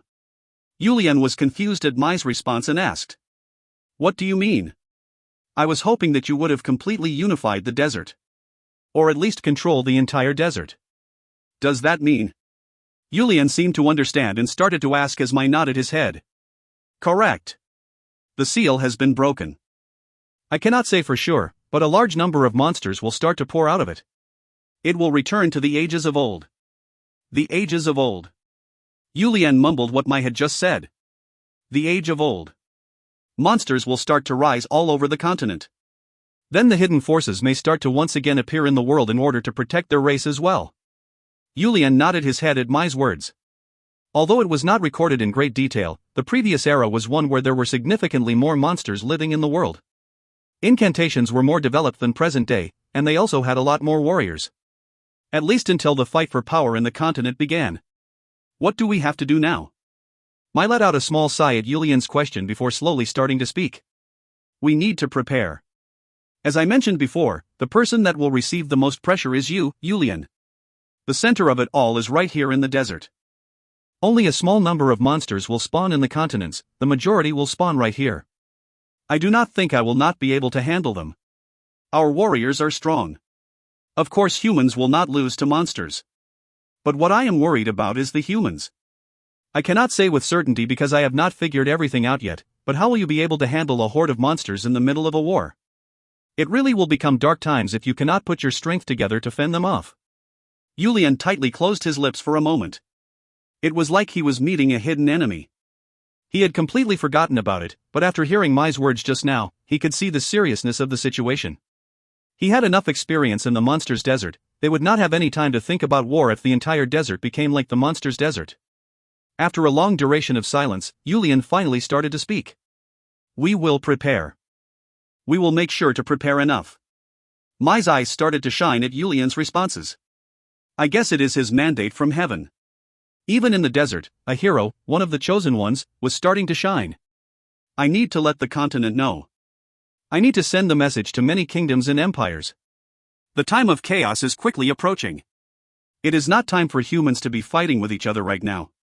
You have the biggest burden in all of this. The desert is my home. I am just protecting the things I need to protect. I am the glow. Many heroes will come to you. Looking past their identity and nationality, they will all come find you to prevent the time of chaos. Julian seemed to feel less pressure after hearing Mai's words and lightly smiled as he answered. Warriors respect and enjoy the company of other warriors. Nobody knows when it will be. The time will ambush us like a thief. I will make sure to be ready for anything. Julian, I trust you. Let's push through this together. Let's win together. As Luff smiled and repeated what they said, Julian grabbed Luff's hand as he continued. Let's go eat now. Hewitt could have been really bad. He could see a shabby-looking man sighing in relief when he barely managed to open his eyes. Glow. Do you know how many days you have been laying here for? His heart wanted to cry after realizing that this person had been by his side the whole time. What happened to the war? We called a truce. What? A truce. Thankfully, it looks like Pariah's young Glow received significant injuries as well. He lightly bit down on his lips to come back to his senses. So disappointing. It was a great opportunity. He knew these words were not necessary. However, he felt like he needed to say something. Do you think war would be possible without you? Who in the Shwerii can handle Pariah right now other than you? Glow, our Shwerii warriors are strong. Please do not look down on them too much. The enemy warriors are just as strong. Especially the enemy's greatest warriors. They are very, very strong. He was angry that he could not give a rebuttal to that statement. The Shwerii needed to get stronger right now when Pariah was getting stronger. Their internal discord prevented them from growing their strength in the past, and that moment of difference was responsible for the growing gap between Pariah and Shwerii. In fact, it was so late now that they could not even do anything about it. There is still an opportunity. It starts now. We shortened the gap and can take them on. Please set your resolve firmly. I am still here, Glow. Please do not forget that I am here for you. There was an oddly bitter smile. I really hope that is the case. Please. That is the only way for my terrible self to be able to face my father. Glow. He could not help but become extremely shocked at the Glow's words. How strong did this Glow of his look while they were expanding their territory? He seemed to have been full of vitality. So why would he say something like this all of a sudden? Sigunara has told me. The Lord is calling me. It is the same illness as my father. It is hereditary. This stupid unknown illness that runs in my family. Glow. Please forget about that. Glow, your age is only. Prepare yourself. I will push you forward with everything I have. If it is not you, who else can lead our Shwerii into the future? Glow. You do not have to be surprised. I was already aware of it long before we went into war. I just pushed myself a bit more in order to prevent the warriors from finding out my condition. I was afraid that their morales would drop if they found out. He could feel a headache starting to set in. Just what was his Glow saying right now? This was just the beginning for their Shwerii. He was going to make this just the beginning. The Shwerii was going to prosper from here on out. There should be something we can do. We can call in the doctors or priests who can supposedly perform healing incantations. There are many of them in the continent. It is too soon for us to give up. It is too soon for you to give up on your life. The Glow shook his head. He seemed to have already resigned himself to his upcoming fate. Do not pay attention to things like that. It is not the time. My time is already up. If I had trusted you just 10 years earlier, no even 5 years earlier, if I had trusted you back then we. Please do not say such weak words in front of me, Glow. I will be angry if you say something like that even once more. That is why I am saying this to you. Please do not prevent this stupid Glow of yours from doing something for our Schwerii before I die. Glow. Prepare yourself. Prepare yourself so that the Schwerii can become yours. He could feel his heart becoming full of frustration. End of chapter. Next up. The second takeoff. Paria was already an extremely strong nation. If you find any errors, ads pop up, ads redirect, broken links, non-standard content, etc., please let us know. Report chapter so we can fix it as soon as possible. Book 6, Chapter 214. The second takeoff. Paria was already an extremely strong nation. Book 6 to 5.1. It was even greater than we expected it to be. Runa started to speak in an excited voice, which was not normal for him. He was currently in the middle of reporting about the harvest from Fedor and the Henkel Plains. Because they did not allow any harm to come to the citizens when they were taking control of the regions, there were no losses when it came to the amount of grains harvested. Our biggest issue of food is pretty much resolved. Now we just have to think about increasing our population. Congratulations. Edwin looked back and forth between Julian and Runa as he congratulated both of them on this achievement. Julian did not hide his grin as he started to speak. Edwin, it is thanks to you. Everything you have done until now for our Paria has allowed us to achieve the things we have achieved today. Ha ha ha. Please do not praise me too much as I have received just as much gains as well. Edwin could not hide his joy either. He felt like he could use a word he did not use very often. Jackpot. He felt like he really hit the jackpot this time. He was finally starting to see the results of reinvesting all of the guild's profits back into Paria. Furthermore, unlike the nobles of the continent, Paria was not two-faced. Edwin liked that he did not have to worry about Paria going back on its promises to him. I guess it is time for us to slowly pay Edwin Nim back for everything we have borrowed. The northern area of the western desert is also under our control now, so we can open a complete desert path for you. Your trip should be much faster as you no longer have to go around in circles. Maybe Runa was finally giving Edwin a reward for all the times he had bugged him, but Runa was only saying things that Edwin found good to hear. I am actually kind of scared because things are going so well. As Edwin acted a bit modest, Julian and Runa both started to laugh and respond. We have now arrived at a point to renegotiate our contract. As I expected. As Edwin started to scratch his head, Runa seemed to understand what Edwin was thinking and added on. The Glow still wishes for Edwin Nim to be in charge of our desert trade route. It made Edwin's ears open wide. Didn't this mean that he would continue to monopolize this trade route? Although there was a limit on the amount of materials he could personally trade, he could collect a usage fee for any other merchant guild that wishes to use this trade route. If he could continue to monopolize this route, he could use that to gain some extra profits. Edwin started to smile widely as he answered. Of course we need to renegotiate the contract. It is time we get down to the tiny details. Ha ha ha ha. Aside from that, we have another condition, no request for Edwin Nim. You are making me scared once more. Every time the two of you have come to me like this, you have always made my heart drop. Runa shrugged both of his shoulders as if he accepted what Edwin had said to be true. It is kind of a different type of request this time. Please speak. I am after all a foreign diplomat of Paria. Ha ha ha. Plus, with the Glow and Runa Nim both relying on me like this, if this small merchant can do something to help, I should help. There are a couple things that make me hesitate, but I do not think it will be difficult. Please stop beating around the bush and explain the situation to me. Edwin urged Runa on after seeing Runa beating around the bush. I will say it. Runa is just worried about a couple things that might get in the way. Julian started to speak in Runa's stead. Now that the Silence Empire has sent an envoy to the Rogini Kingdom to call for a truce, the war should end in the near future. What do you think is the after effect of a war? After effect? Indeed. Of course it would be drafting new personnel to make up for the lost knights and soldiers, then the storage will become completely empty as they have to feed them. Julian cut Edwin off and explained further. I mean in regards to the citizens of the continent. As for them, they will lack workers because the man of their family may have died in battle, and in serious situations, they would become homeless and not be able to farm even if they wanted to do so. That would then lead to starvation. Edwin realized what Julian and Runa were aiming for as he thought things out loud.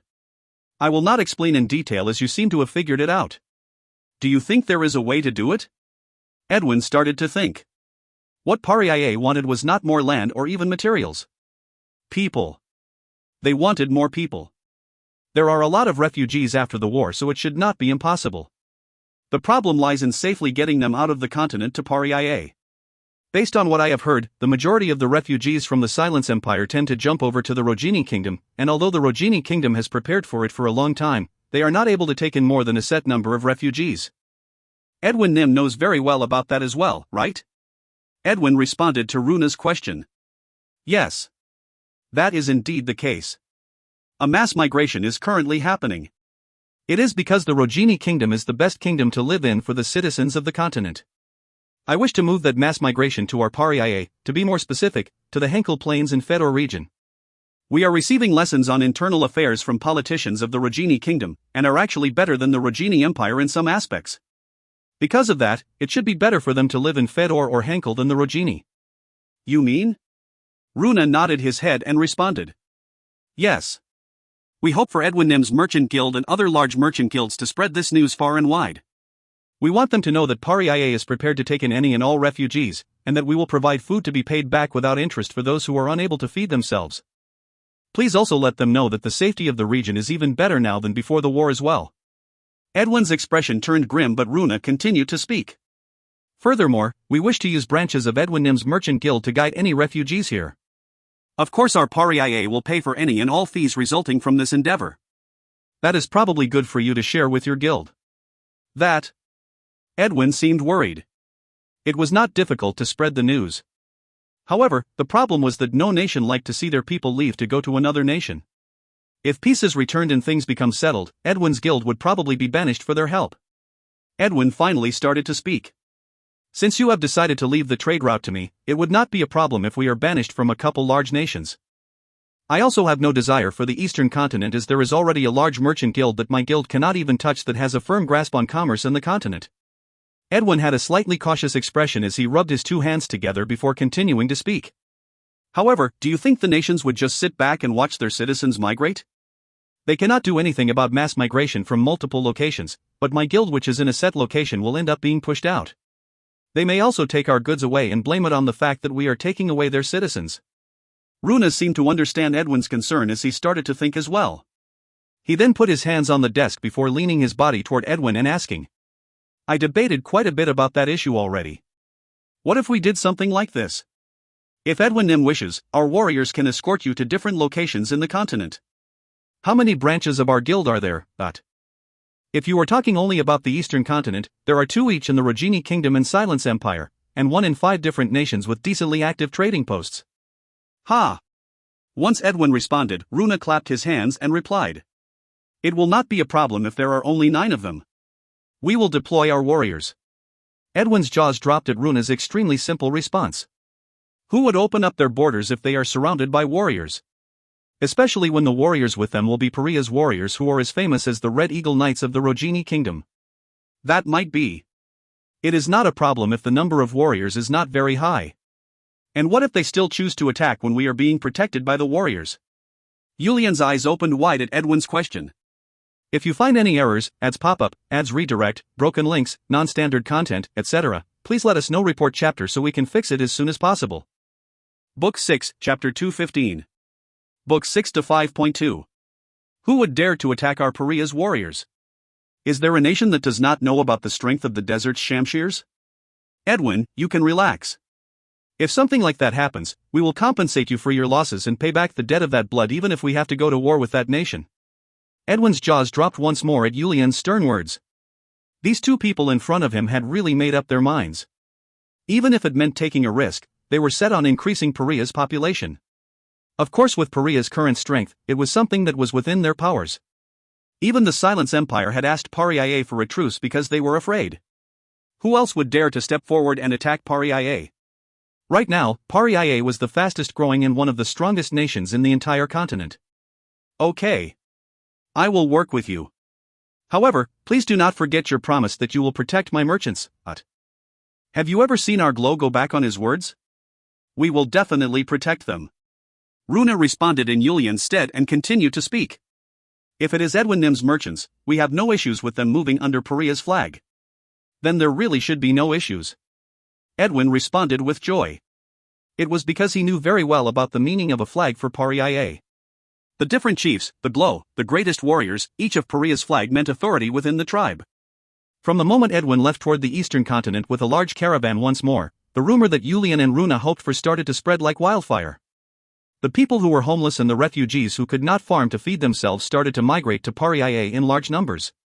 How could anybody resist when it was said to be even better conditions than the Rogini kingdom?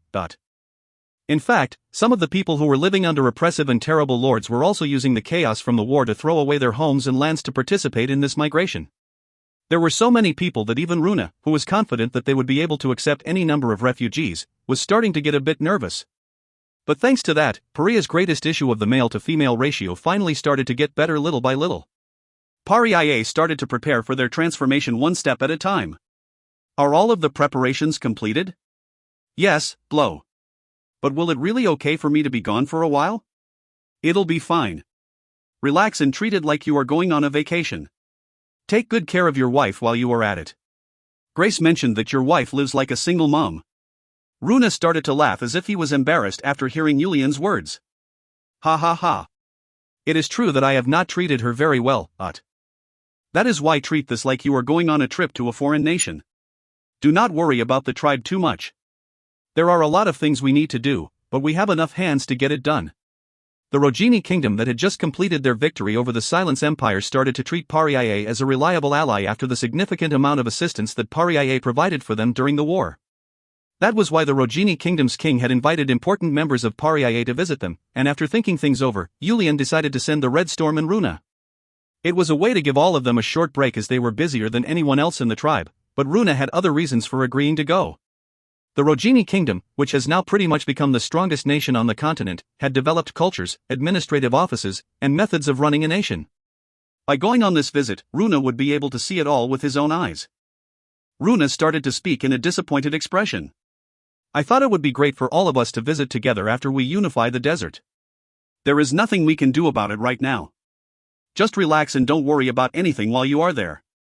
Julian wished he could go as well, but he decided to stay back as he was still worried about the truce with the Shwerii. Hi Shah. Yes, Glow. Give Eisen my regards. I'm sure he will welcome all of you with open arms once he hears that you have arrived. Well, there should also be some entertainment as well? Ha! Seeing that Haisha was confused, Julian started to laugh. After seeing all of you last time, he was quite excited. He wanted to see how you would fare against Shi Knight Brigade. He mentioned that his Knight Brigade was touted as the strongest in the Rogini kingdom, so there might be some sparring involved. We will not embarrass you, Glow. The Red Storm is strong, As Haisha responded in disbelief, Julian shook his head. No, I am worried about the opposite. I leave it to you to handle things in moderation. Do not attack them like you are attacking me. It will become complicated if you embarrass them too much. Haisha started to smile after realizing what Julian was trying to say. The Glow was telling him to make sure the Red Storm did not destroy the Knights and cause a rift in the relationship. Do not worry, Glow. I will respond accordingly to the situation. Make sure you emphasize it thoroughly with the warriors. Most importantly, make sure that nobody gets hurt. As you wish, Glow. Julian nodded his head and continued. All right. And I am saying this just to be safe, but Runa and the Red Storm. At least for this trip, do not fight with each other. I will be very angry if I hear about any conflict once you return. There will be no such issues when we are in a foreign nation. You are worrying too much. Please rest assured that we will be responsible. Julian seemed to have said everything on his mind as he had a satisfied smile on his face. Then go ahead and go. We shall be on our way then, Glow. Pariah's caravan to respond to the Rogini kingdom's friendly invitation started to head out. Because it was an invitation from the king, the size had to be large in order to give face to the king. The important individuals were Runa, Orca, and all of the Red Storm. Julian had originally wanted to send Per, Igain, Vibli, to represent the greatest warriors, but Per gave his education as an excuse, and the other greatest warriors just said they did not wish to leave their homeland at their advanced age and declined. As for Grace and Violet, they naturally did not want to go after knowing Julian will be remaining in the tribe. But there was someone just as important as Julian and his wives included in the delegation. That person was none other than Yulian's son, Verikan. At first, Yulian was not going to send Verikan because of his young age and grace and Violet's opposition, but as it was a personal invitation from the king, they needed to give him face. Furthermore, Runa also suggested that this trip could benefit the young Blow's future. In the end, since the Rogini kingdom had Aizen and both Runa and all of the Red Storm warriors were going as well, Yulian finally managed to convince his two wives to have Verikan join the delegation. Since Yulian only had one son, this was showing a significant amount of respect to the Rogini kingdom's king. Verikan, who was now 7 years old, was a bit nervous at the fact that he was leaving the desert for the first time. He held onto Runa's hand and asked about anything and everything he could see, and Runa did not seem to be annoyed even a little bit as he even thoroughly explained the things that Verikan did not specifically point out. Runa Ijusi, 1. Is it true that once we get out of the desert there are lands that are green? Although Verikan was the only son of the king and the young Blow, warriors were existences that always needed to be respected in the desert. There was no way anyone, including the young Blow, who had not had his coming-of-age ceremony could talk down to the warriors. Furthermore, with Yulian's teachings being extremely harsh as they all knew, Runa and the Red Storm were always trying their best to raise this young Blow's spirits. Yes, young Blow. Once it becomes fall, that green land will become a golden land. The fields can then be harvested to become the food that we eat. Verikan thought for a moment about Runa's response before asking another question. Then why is there only sand in the desert? Each area has their own specialties. Just like how there are men and women, the different lands are divided as well. There are fertile lands you can harvest crops, forests with a lot of trees, and far far away, there are even lands that are entirely made of ice. Our Paria just happens to be on top of the sand. So that's how it is. As Verikan nodded his small head in understanding, everybody around him started to smile. Once the delegation crossed the Henkel Plains and arrived at the entrance of the Henkel Gate, Verikan started to speak once more. My mother told me about this. She said that a lot of warriors shed their tears and blood to give us the Henkel Gate and the Henkel Plains. That is why we must make sure to never lose it. Everyone's expressions changed. They had recalled the events of that battle. Yulian had warned Orca before they left.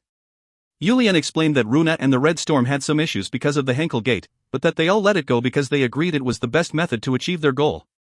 However, Yulian warned Orca to not touch on that painful memory. Verikan. Yes, uncle. It is very important to remember history. However, let's talk about something else right now. Is there anything else you are curious about?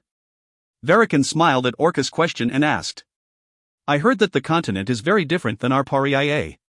So I'm really looking forward to seeing it. Good. You must be tired. Let's go in and get some rest so we can continue our trip and show you the continent.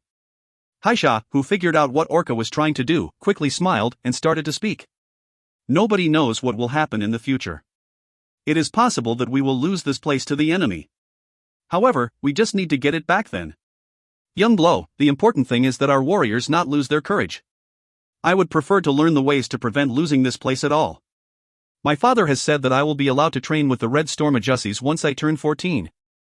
I will learn diligently so that I can make sure we do not lose this land that the warriors have sacrificed so much to gain for us. Runa and the Red Storm smiled once more at Verikan's cute words. Once they entered the gate, Runa gathered the administrators to get a report on how things have been running. While Runa was delivering Yulian's message as well as his own message to the administrators, Orca was discussing their travel route with Haisha. Underscore underscore underscore underscore underscore underscore underscore underscore underscore underscore underscore underscore underscore underscore underscore underscore underscore underscore. 1. Korean term for Mr. If you find any errors, ads pop up, ads redirect, broken links, non-standard content, etc., please let us know. Report chapter so we can fix it as soon as possible. Book 6, Chapter 216. Book 6 to 5.3. Although it took them longer, they chose to go through a neutral third nation to enter the Rogini kingdom rather than going through the Silence Empire. They then met up with the Rogini kingdom's knights who were waiting for them at the border of the Rogini kingdom. Surprisingly, the commander of the knights was Aizen. It is great to see you again, Aizen Nim. Orca and the Red Storm, who were awed by Aizen's strength and personality during his visit to the desert, greeted him, and Aizen also joyfully greeted the delegation back. His Royal Highness was concerned about all of your safety, so I have scouted the entire path all the way up here. The fact that it was not a general knights brigade but the strongest knights brigade led by a master that came to greet them at the border was important. Of course, Aizen probably volunteered, but the important thing was that by allowing Aizen to do so, the Rogini kingdom was giving Paria face.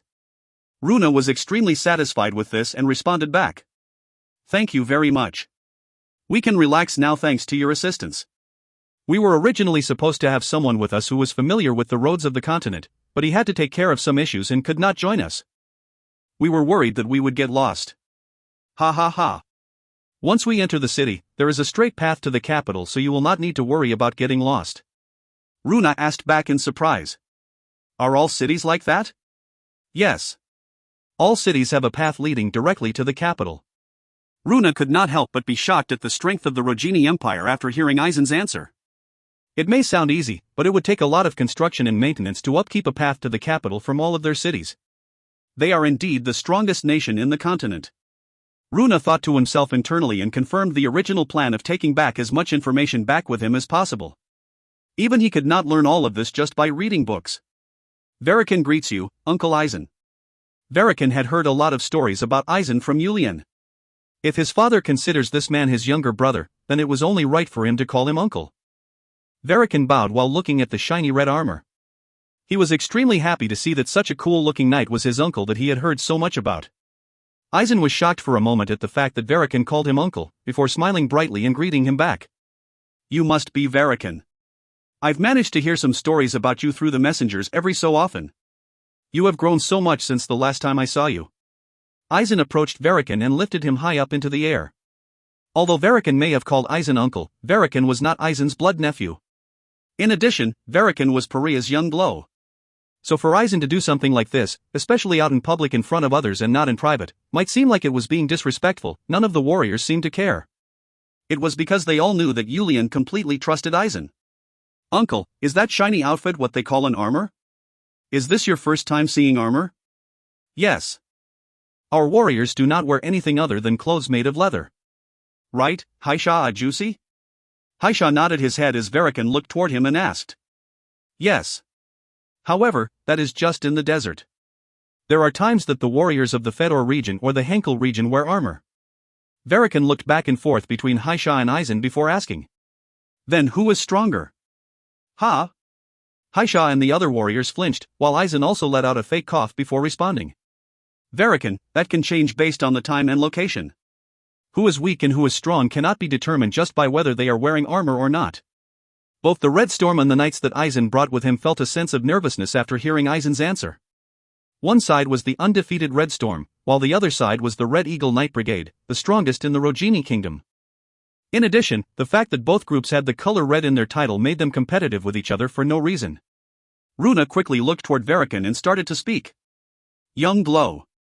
If Haishanim and Shubianim over there or Thrintnim battled, who do you think will win? Verikan looked toward the three warriors Runa asked about and shook his head. Haisha Ajusi, Shubian Ajusi, and Thrint Ajusi are all the best in the Red Storm. How could I tell who would win and who would lose? Clap. Runa clapped his hand as soon as Verikan finished answering and responded back. Exactly. All of them are great warriors that it is hard to rank them.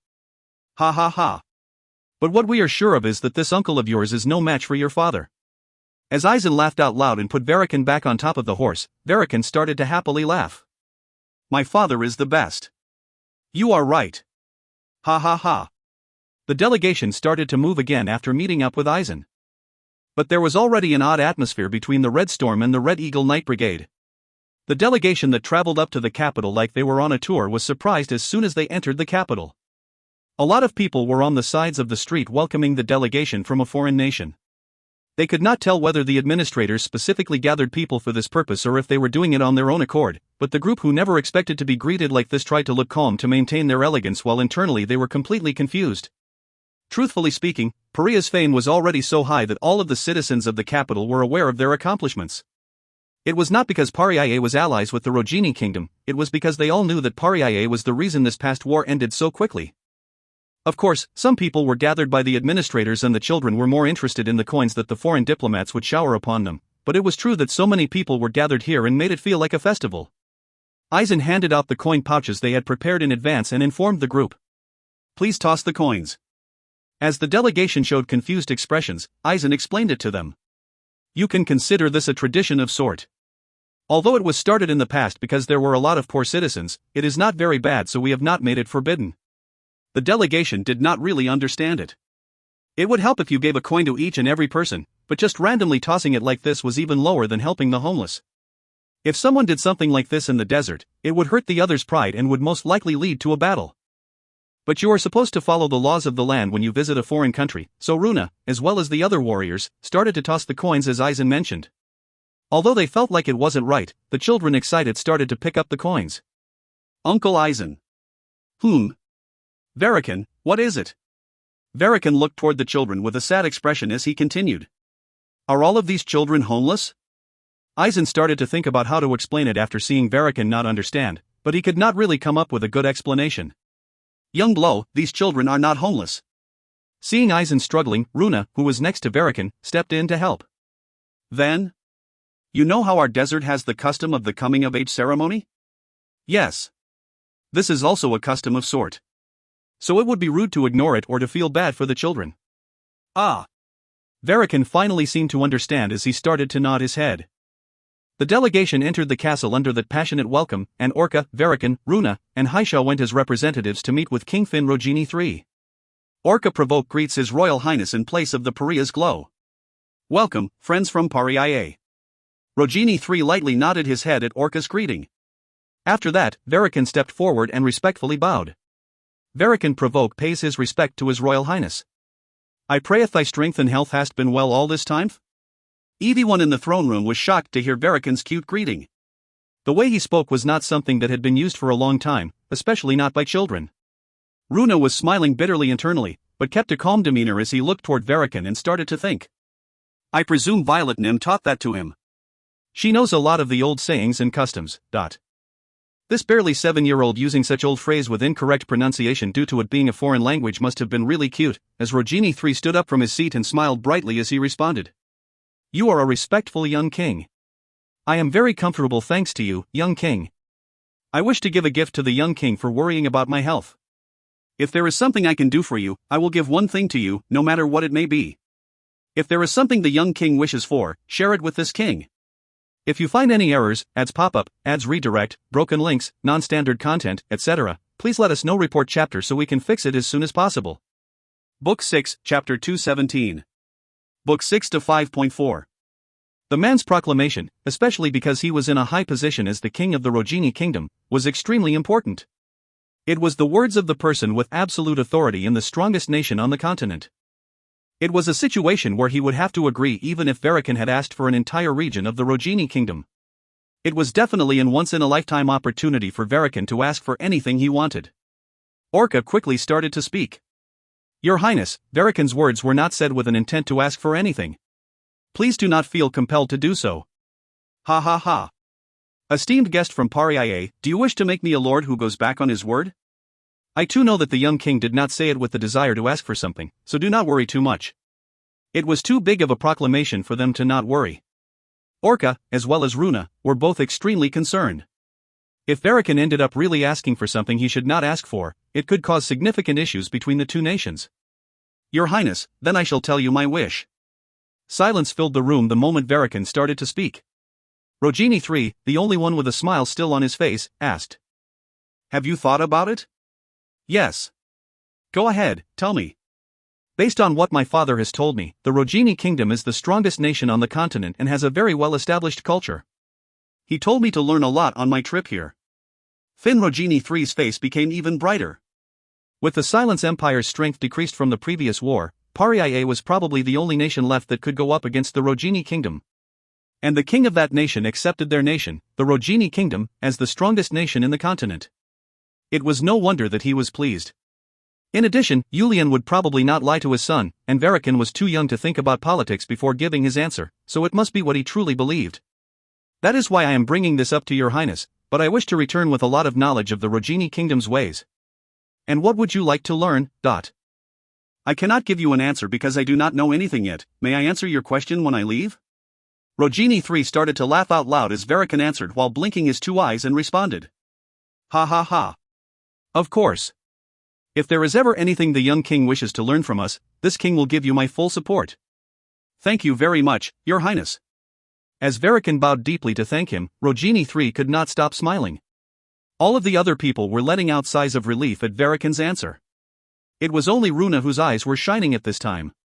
He would be able to return with an unexpected gain thanks to Verikan.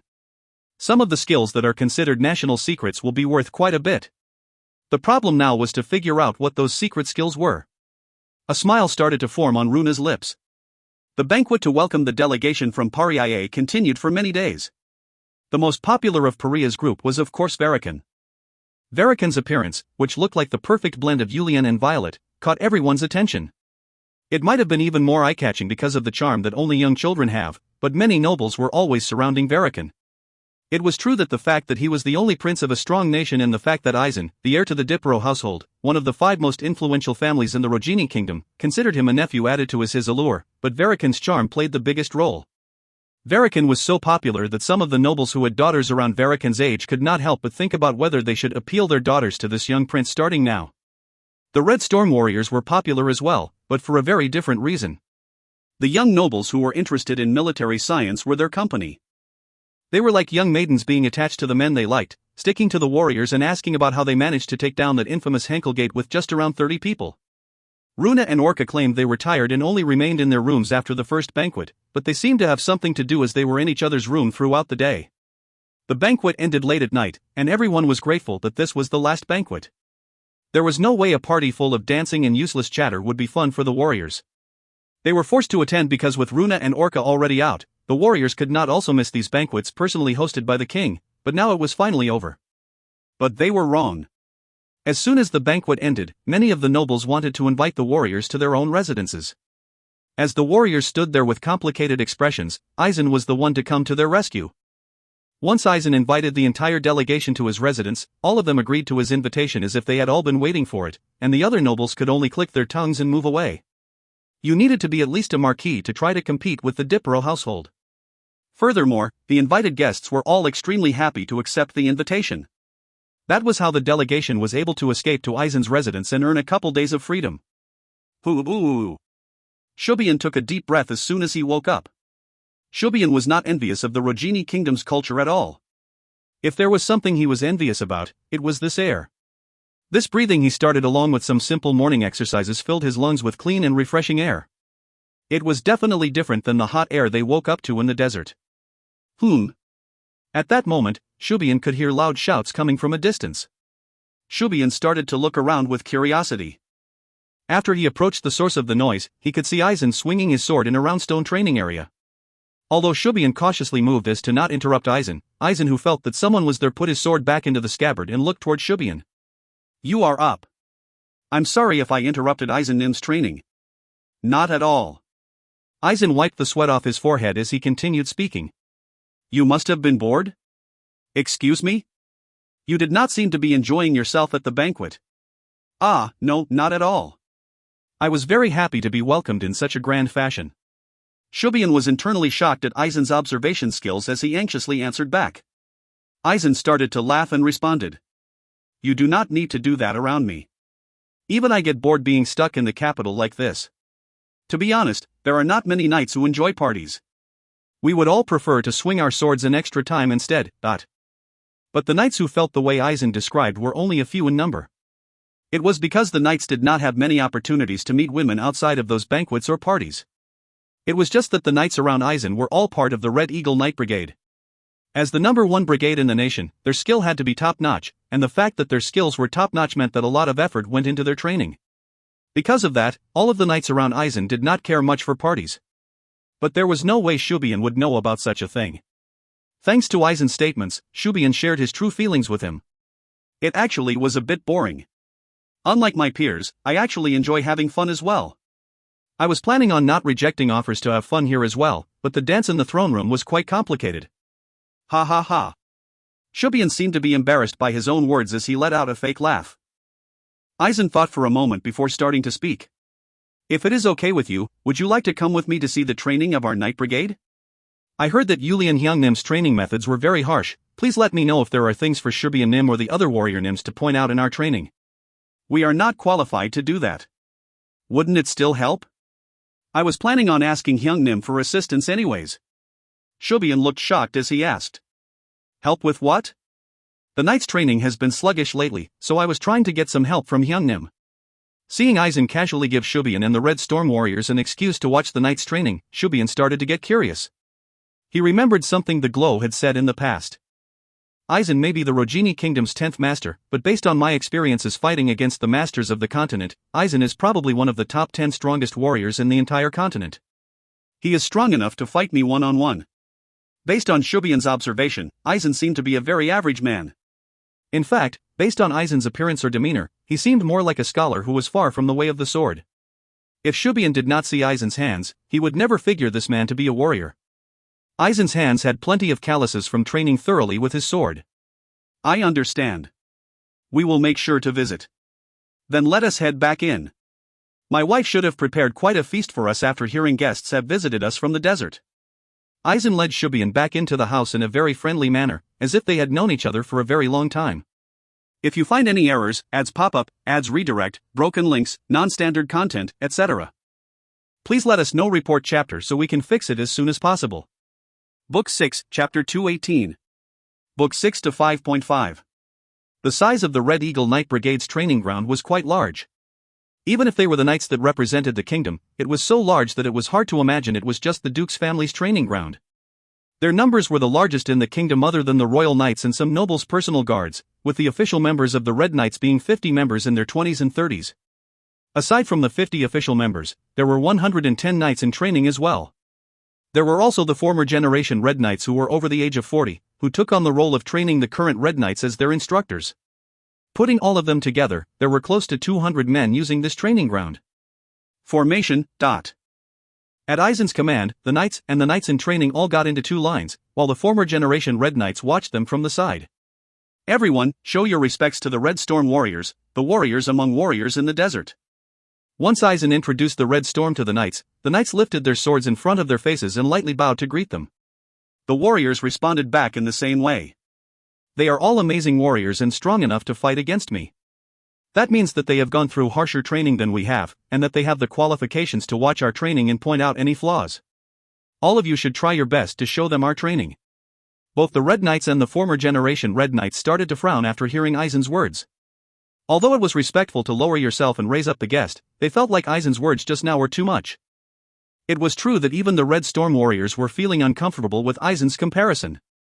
Although they believed that they were stronger than the knights in front of them, they never expected Aizen to be so blunt about it.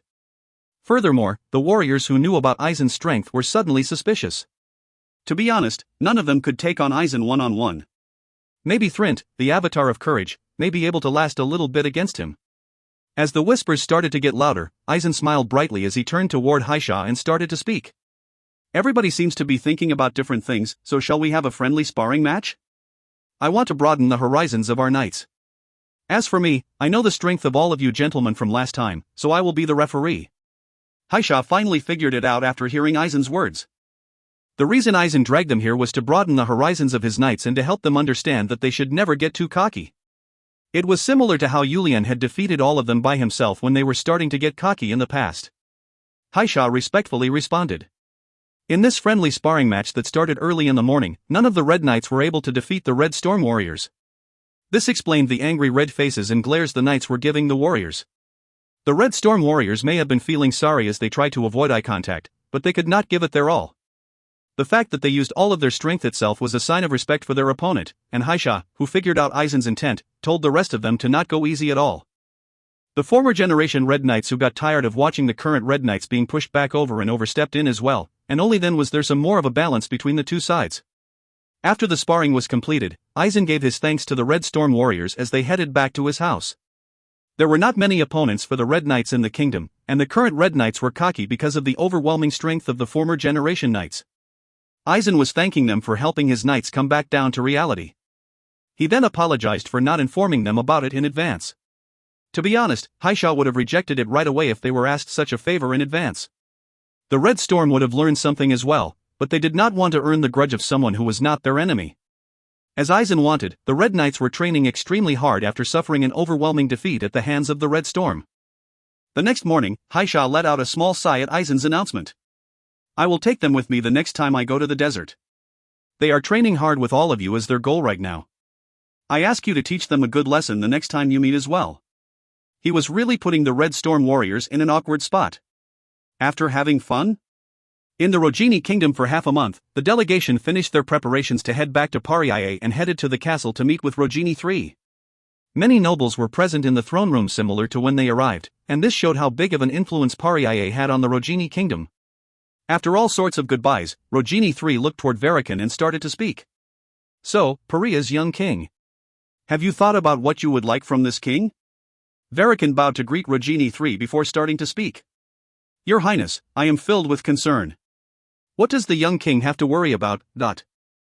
Verikan rubbed his chin and tried to look like he was thinking after Rogini III's question, but everybody just laughed internally, thinking that he was mimicking what he saw the adults do.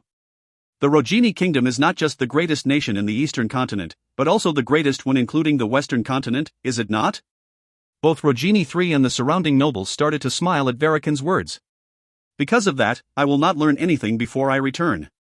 The smiles disappeared in an instant. Rogini III asked nervously. I will ask your reason for that, Paria's young king. Your Highness, there are so many things I need to learn from your kingdom, but your Highness has promised me just one. If I learn one, I will probably be dying to learn another one, so I will not learn anything in advance. Ho ho ho.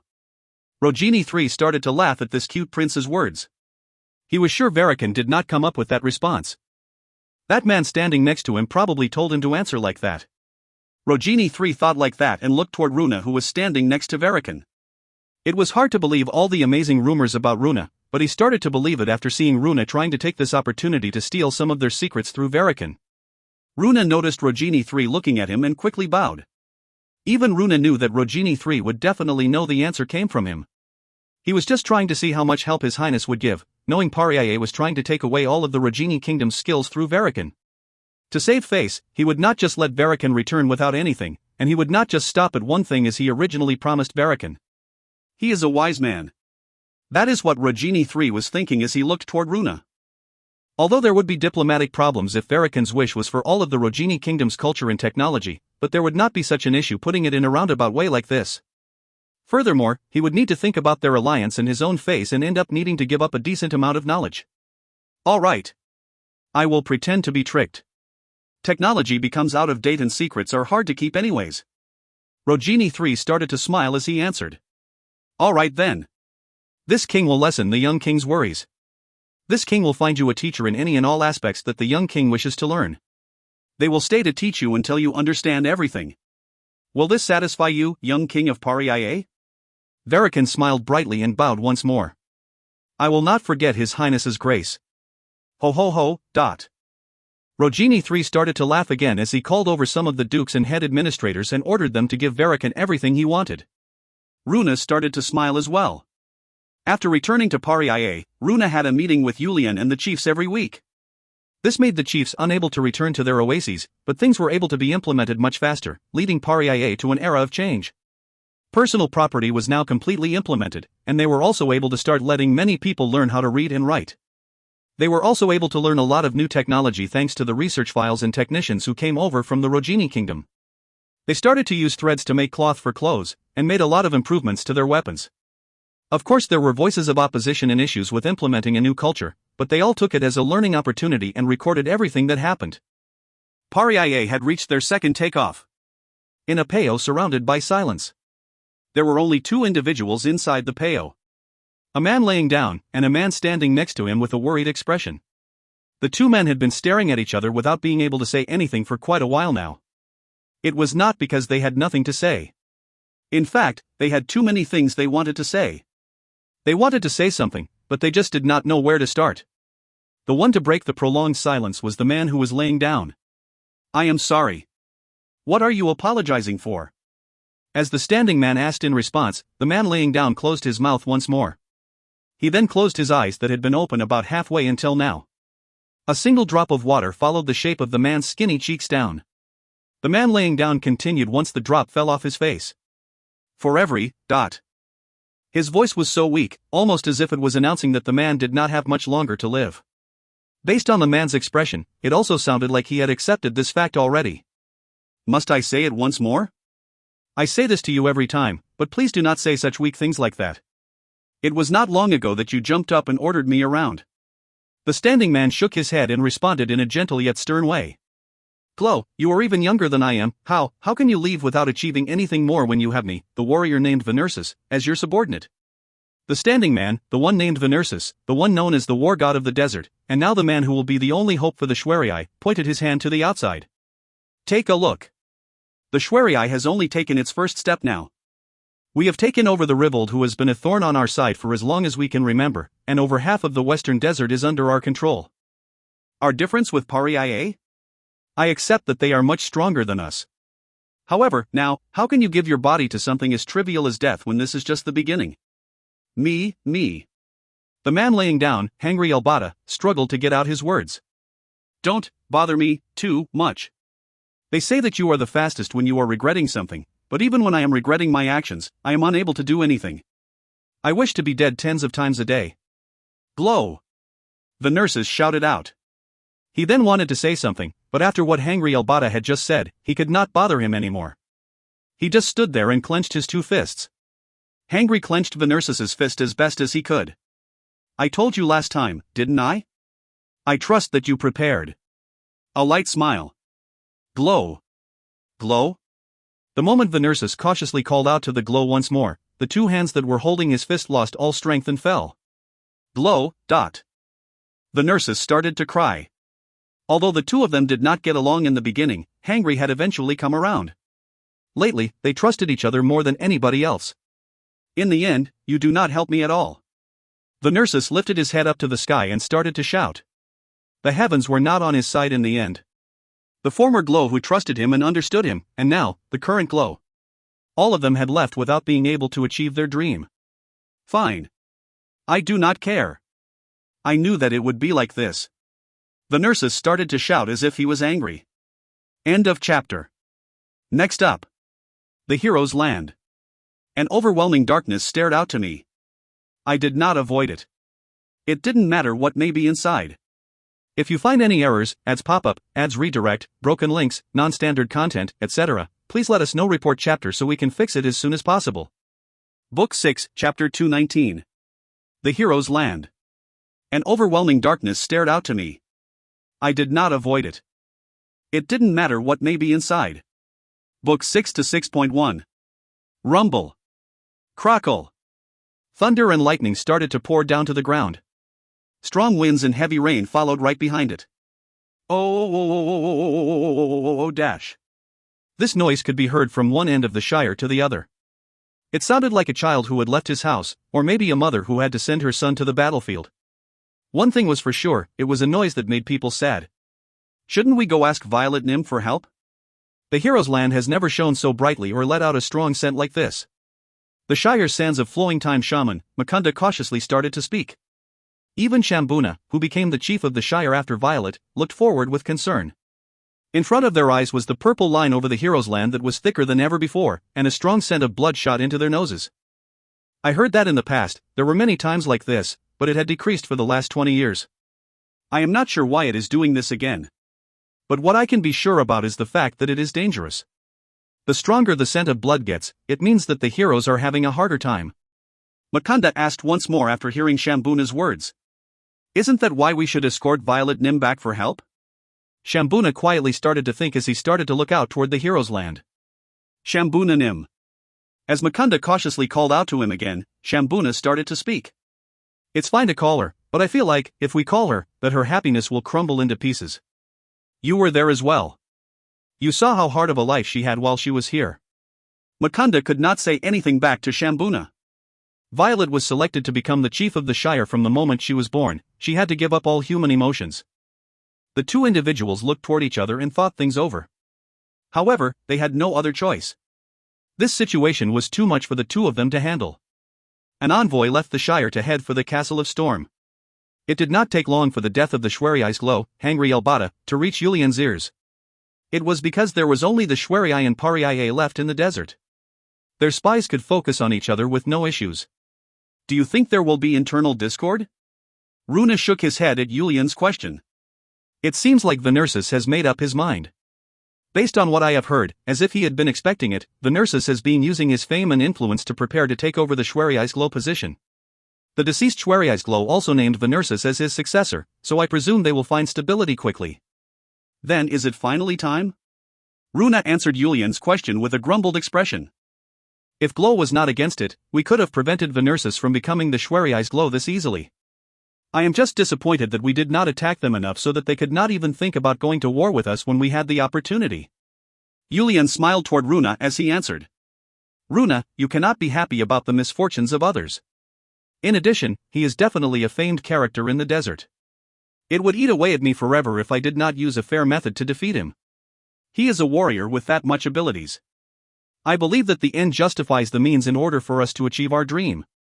What is the point of achieving your dream like that? A dream is something you pursue with all of your heart. So if you use underhanded methods like cheating or betrayal, that is not a dream. It is also something you can never get out of once you start either. It sounds like you are scolding me. Yulian shook his head at Runa's opposition. Would I do that? I am just saying that we do not need to resort to such underhanded methods. Although Yulian respected and trusted Runa's suggestions for all things, he could not avoid an argument whenever this topic came up. Runa respected Yulian as a warrior, liked him as a person, and was loyal to him as his Glow, but he could not understand Yulian in this aspect at all. The results dictated all things in the world. Isn't there such a saying? Loyalty if you win, rebellion if you lose. But his Glow was not like that. His Glow preferred to compare strength and wisdom in a fair battle. To be honest, using this personality to start an internal discord was a strategy as well. Runa, I understand what you are trying to say. If I was backed into a corner, I may have agreed to your suggestion. I am a weak human as well. However, that is not the case right now. We are in a good situation where we can confidently proclaim that we are strong. Throw that thought away. It is because I have some regrets. But will you wait until they settle their internal discord? Would it be better to wait? If we wait, it might actually help them band together. Runa bowed his head at Yulian's question and answered. Please think hard about it, Glow. Are you saying that is not the case? Runa lifted his head up at Yulian's retort. To be honest, the chances of the Glow situation happening is slim to none. There is only one situation that would lead a tribe going through internal discord to band together. That is only when the powers going against each other are of similar strength. Then you are saying you want us to attack first? I also do not think that would be a good idea either. To be the first to attack when both sides are well prepared for the other will most likely lead to a lot of injuries on the attacking side as well. Then what are you trying to say? As Yulian seemed to be getting frustrated at Runa's response, Runa put on a calm smile as he answered back. Didn't I tell you already? My role is to share with you the options and the Glow is the one to make the final decision. To tell you once more, we are not in a rush. It is fine if we attack, it is fine if we wait. The Schweriai are the ones in an urgent situation, not us. Yulian started to debate whether to attack or wait after hearing Runa's explanation. It shouldn't be bad either way because Runa mentioned either is fine, but his decision would influence the citizens as well as Paria's future. That was why he needed to be cautious. Let's wait and see for now. After Yulian finally came to a decision, Runa bowed his head and responded. You've worked hard, Glow. Then I will order the warriors to be on alert. No, maintain the current situation as is.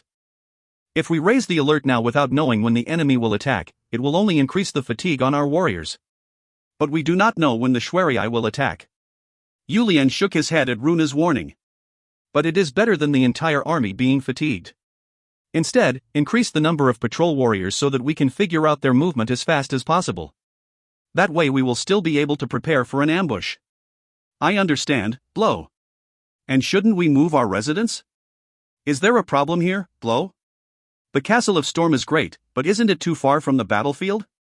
It is too far toward the continent. How could we respond quickly like this? Runa, who understood what Yulian was trying to say, blinked both eyes before speaking. Glow, we are a large nation now. It does not make sense to change the capital for a single war. Furthermore, isn't the Glow's dream to go beyond the desert and into the continent? You might say that I am close-minded, but a nation's capital, and the nation's leader, does not move around so easily. As Yulian watched Runa turn pale as he responded, Yulian thought about it thoroughly before nodding his head. Runa, you are right. Then what shall we do from here? We can just do as we have been doing. Please do not be shaken by external issues. Then I shall make my leave as there are still multiple things to take care of. Go ahead. Once Runa left, Yulian lifted up his hand and wiped his forehead. He felt like his strong will had disappeared lately. Is it because it was almost in his hands, or is it because he just ran forward without looking back until now? Yulian didn't like the fact that he didn't seem to be enjoying life as much right now. What Runa just said was weighing on his mind. Do not be shaken by external issues. It was not that he was shaken, but that he was being carefree. There were a lot of things to do, but it did not match his personality. Even the final approval was not much, as he just needed to verify that Runa and the politicians under him were doing a good job. Maybe that was what made him feel so bored even more. He even thought about giving away the final approval to someone else. It was because Runa knew that moving the capital was the wrong answer that he gave such a response of not being shaken by external issues. He knew that Yulian wanted to move so that he could feel some tension by being around the battlefield. Yulian wanted to feel alive by being even a bit closer to the battlefield. It would be great if someone invaded. Yulian became shocked at his own mumbling and vigorously shook his head. What kind of sinful words was he saying? Yulian quickly started to walk over to the training ground. It would be great if I had someone to spar with.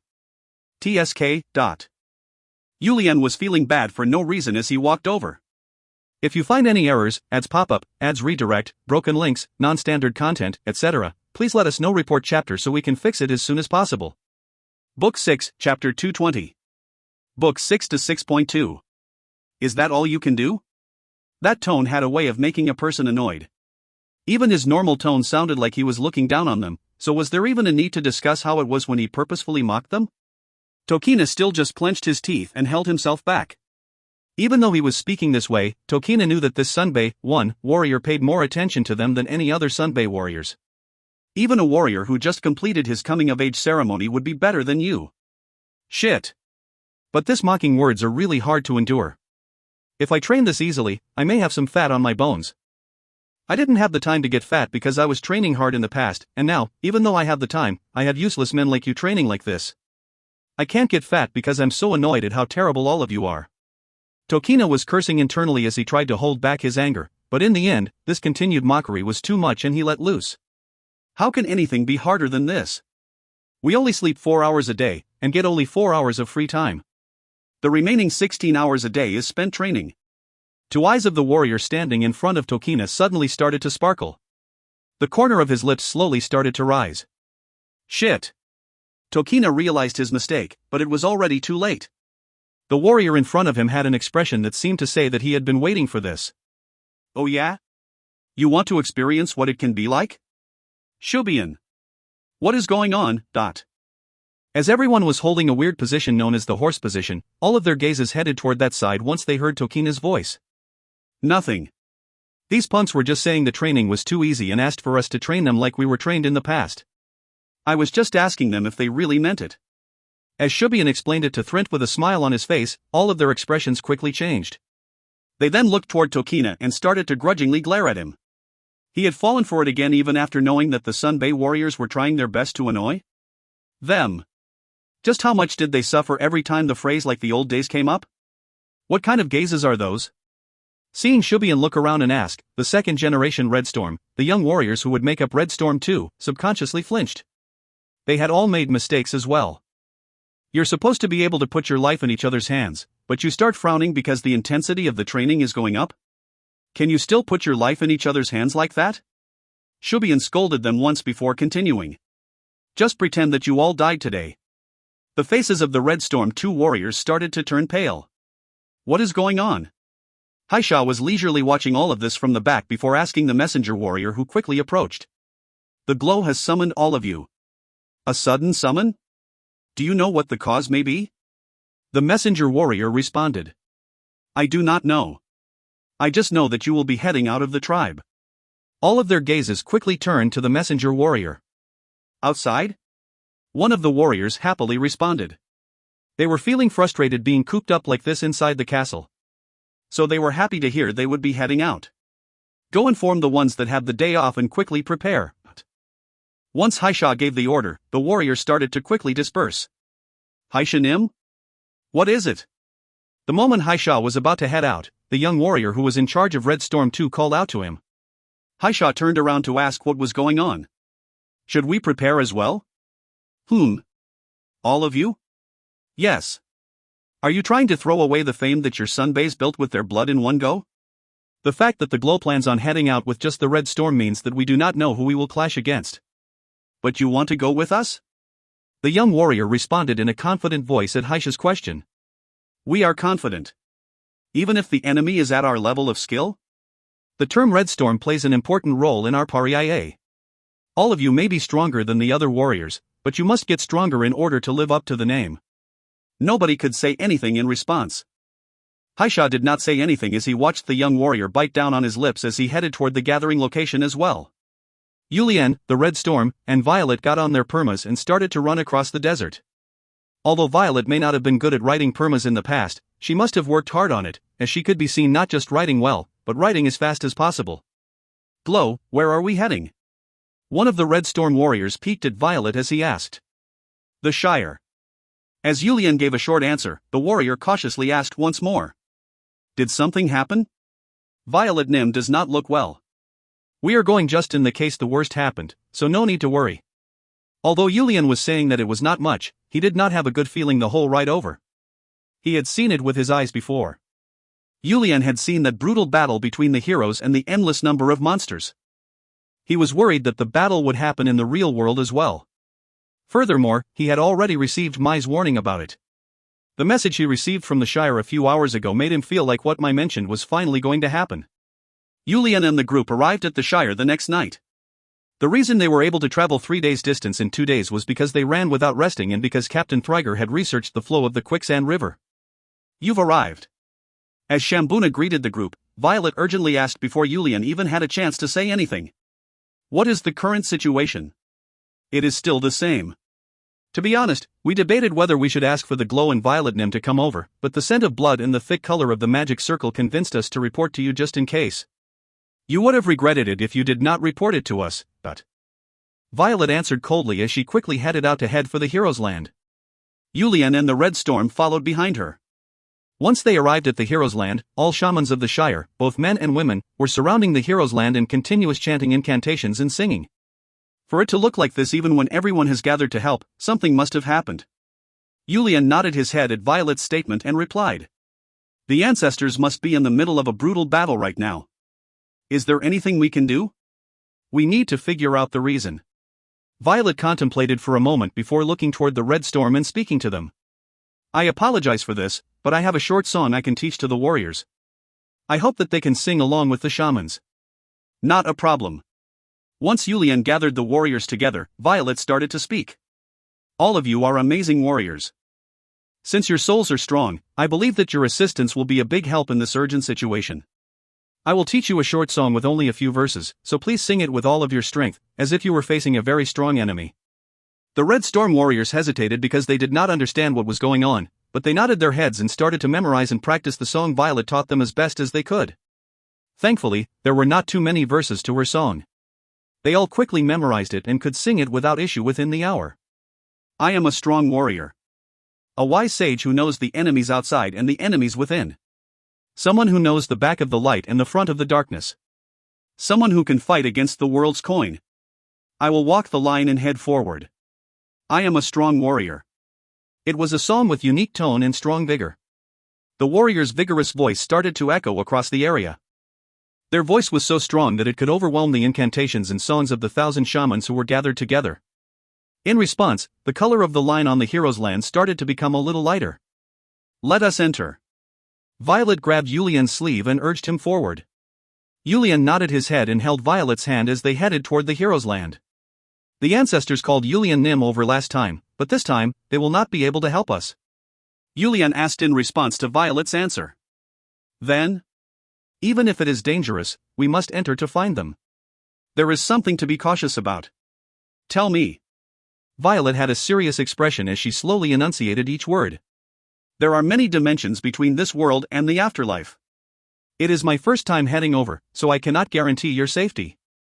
Please do not let go of my hand. Yulian clenched Violet's hand tightly.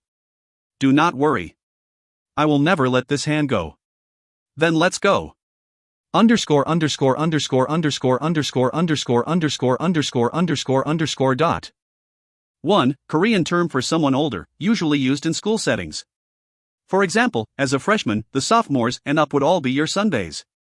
If you find any errors, ads pop up, ads redirect, broken links, non-standard content, etc., please let us know. Report chapter so we can fix it as soon as possible. Book 6, Chapter 221. Book 6 to 6.3. Violet hugged Yulian and started to speak. I make a request to my ancestors. The Shire's descendant seeks to go to you. Please open up a gap. Please open up a door to all of you. The surroundings started to turn faint as Violet continued to speak. It was completely different than the last time Yulian entered into the Hero's Land. Last time, he was in the Hero's Land in an instant, but this time, that was not the case. He felt an odd sensation. The surroundings started to change colors, and after it felt like he was falling down from somewhere high, what greeted him was a land that seemed to be destroyed more than ever before. It really made a person think of hell, with the world completely covered in blood. The ground was that way and the sky was that way. The entire world was covered in red, sending out that cruel atmosphere and fragrance. Ooh. Yulian gathered his energy and shouted as soon as he entered. He was trying to protect Violet from the murderous intent rushing toward them, as well as the thick stench of death. Even with his shout, the surrounding air started to pressure them to the point that it was difficult to remain standing up. There was definitely something there that they could not see. And whatever that was, it was starting to rile up Yulian's murderous intent. Yulian gathered up his internal ki and asked Violet. Are you okay? Violet was a strong woman. If she was not, she would not have been able to sing in the middle of a battle between tens of thousands of warriors to push up their courage. Violet nodded her head. But she could not do anything about the fear that was starting to creep up from a corner of her mind. Yulian was feeling the evil sensation with his ki, but Violet was seeing it with her eyes. At that moment, a nectarous voice whispered in her ear. Look! Look at all this darkness and evil.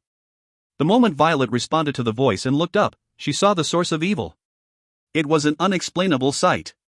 She felt chills throughout her body and all of her strength started to shake from the roots. You think you can handle it? Her body started to shake. This unknown voice had instantly made her full of fear. Leave your mind to me. Take a rest. I will give you peace. All of the strength in her legs gave out. She really wanted to run. She wanted to run away from that unknown being. Yulian quickly supported the swaying Violet. As Violet mumbled while severely shaking, Yulian could not understand anything she was saying. Violet. Yulian called out to her in shock. Yulian's voice, which was already filled with his gathered ki, brought Violet slightly back to normal, as she immediately hugged Yulian and buried her face up in his chest. Violet? Yulian, who felt like something was definitely wrong, hugged Violet with one hand while taking out a greatsword with the other. It is not there. Come over here. I will rescue you from the fire. It was definitely not her ancestors. She was sure that it was definitely not even human. That was the devil. The devil was trying to swallow her. Violet hugged Yulian because she realized the devil's intentions and wanted Yulian's protection. Yulian was already a completed person, this level of strength could not hurt him. Violet, what is it? Is something there? There must be. Right? Yulian finally realized that Violet must have seen something and ran away into his arms. Violet was someone who had more guts than even most warriors. For her to suddenly do something like this, it must mean that there was something here that he could not see. And there was no way that this sticky and ominous feeling trying to suffocate him was something good. Violet, snap out of it. Show it to me. Yulian called out to Violet in a loud voice, but all Violet could do was shiver in Yulian's arms. Seeing Violet so scared, Yulian hugged Violet even tighter as he started to take some deep breaths. As his body filled up with ki, he gathered it up and shouted out loud as he swung his greatsword. Ooh. Both the shout and the noise from Yulian's sword were extremely loud. The sound of his greatsword cutting through the air was extremely odd. It sounded like it was cutting through something. Violet, snap out of it and show it to me. Show me what you saw. Did she manage to snap out of the pressure for a moment? Violet did not lift her head from Yulian's chest, but she temporarily let go of the arms clenching onto Yulian to use both hands to hit Yulian with some type of energy. Come to me. You damn bastard. Who are you to tell my wife to come or go? Swear words came out of Yulian's mouth as he started to swing his sword. Yulian could now see it as well. He could see the darkness that was wiggling its black tongue in front of him. Yulian's sword continued to swing out in front of him. The darkness tried to retreat with the fog, but Yulian lifted Violet up with one arm as he started to chase after the darkness. After swinging his sword a few times, Yulian finally managed to land a hit on the darkness. K. The sharp shriek landed in Yulian's ear. After that, other darknesses started to reveal themselves one by one. Violet started to shake even more. She was a talented shaman who had the strength to defeat this darkness, but right now, she was just a woman who was defeated by fear. In the end, Yulian had to take all of them on alone, but he felt no pressure. To him, even a single Shamshir swinging warrior was more dangerous than these ethereal existences. The martial arts he learned from Chun Myung-hun was strong, but actually, Chun Myung-hun's martial arts was extremely suited for handling ethereal existences. Ooh. The strength of this overwhelming shout started to echo through the hero's land. The devils in darkness hiding around the area started to cause a ruckus. They were trying to run away from Yulian, causing a hurricane in the process. Ooh. And the Red Storm responded to Yulian's shout. The Red Storm warriors suddenly heard Yulian's shout from the outside and were responding back. The darkness that was getting attacked from both sides finally started to reveal its true nature. These were devils with 3 wings on each side and 2 long horns on their heads. They had determined that they could not fight Yulian off with just the darkness and had taken material form to be able to use physical force. The blades of these reapers of death started to approach Yulian. It was a type of strength that humans did not possess. The devils were very strong, but they could not easily do anything to Yulian. But it was true that Yulian was being pressured by them. Because Yulian had given up one arm for Violet who could not come to her senses, he could not use his famed double greatsword style. Yulian started to get pushed back bit by bit. Violet! Do not lose that something like this. Snap out of it. Yulian blocked one of the Reaper's attack and continued to talk to Violet as he moved back and forth, but Violet could not easily come back to her senses. This woman who was more confident than any warrior on the battlefield was actually afraid of fighting those non-human existences. The moment Yulian was starting to feel overwhelmed about taking on these devils, a sudden change occurred. Boom! Boom! Boom! Boom! Yulian heard the drums of war as a thick scent of blood filled the air. Someone was heading their way. My left hand is strength, my right hand is justice. With his coarse black hair flowing in the wind, it was someone as tall as the sky. He was so tall that his every step made it sound like a drum. That individual was enunciating every word as he approached Yulian. My outstretched hand is the hand that defeats the devil. The path that I walk is a path of justice. No one can stop me. A gust of wind surrounded Yulian and Violet. Once the Reaper's blades were hindered by the wind, Yulian's movement started to come back alive. The devils started to retreat. They were wrong to think that he would be an easy prey.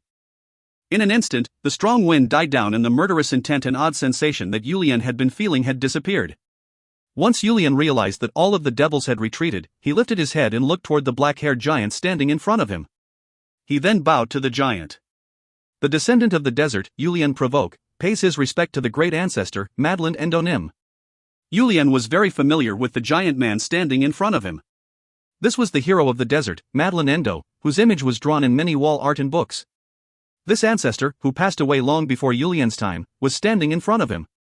I was lamenting the fact that I was unable to meet you last time, my dear descendant. Yulian respectfully responded to his comment. Please forgive this descendant for being unable to visit. I know that you have a dream, and that you also have a heaven's mandate. Move forward according to your will. However, the time has come, so make the necessary preparations. This descendant does not know anything. Please give me the wisdom to know, and the strength to make it into reality. The heaven and earth may remember, but the people inside do not. The twisted strength that was brought on by the haughtiness of humans and the heaven's mandates that are not resolved properly lead to the destruction of the world. Madland Endo put his palm out in front of Yulian and Violet. Yulian hesitated for a moment before taking his shoes off and jumping onto his palm. Boom! After a moment of feeling numb, Yulian was already up at Madland's eye level. But Yulian was not scared looking into the black pupils that were the size of his entire body. Instead, he felt an odd sense of excitement. Ho-oo! Midland blew some air toward them, and they could feel a warm wind blow by them. Dot. As soon as the warm wind hit her, Violet came back to her senses and let out a yelp in surprise, but she was not afraid. Descendant of the Shire. If you cannot firm your resolve, you will not be able to help when the time comes. You can stop training to strengthen your ability to bring forth power from the other worlds. Instead, you must train your heart. I will do as the ancestor instructed. Even while Violet was respectfully responding, Yulian was looking down at a spot in the hero's land. What are you looking at? Seeing Yulian silently looking at a single location, Violet also lifted up her head. Kaya-ia.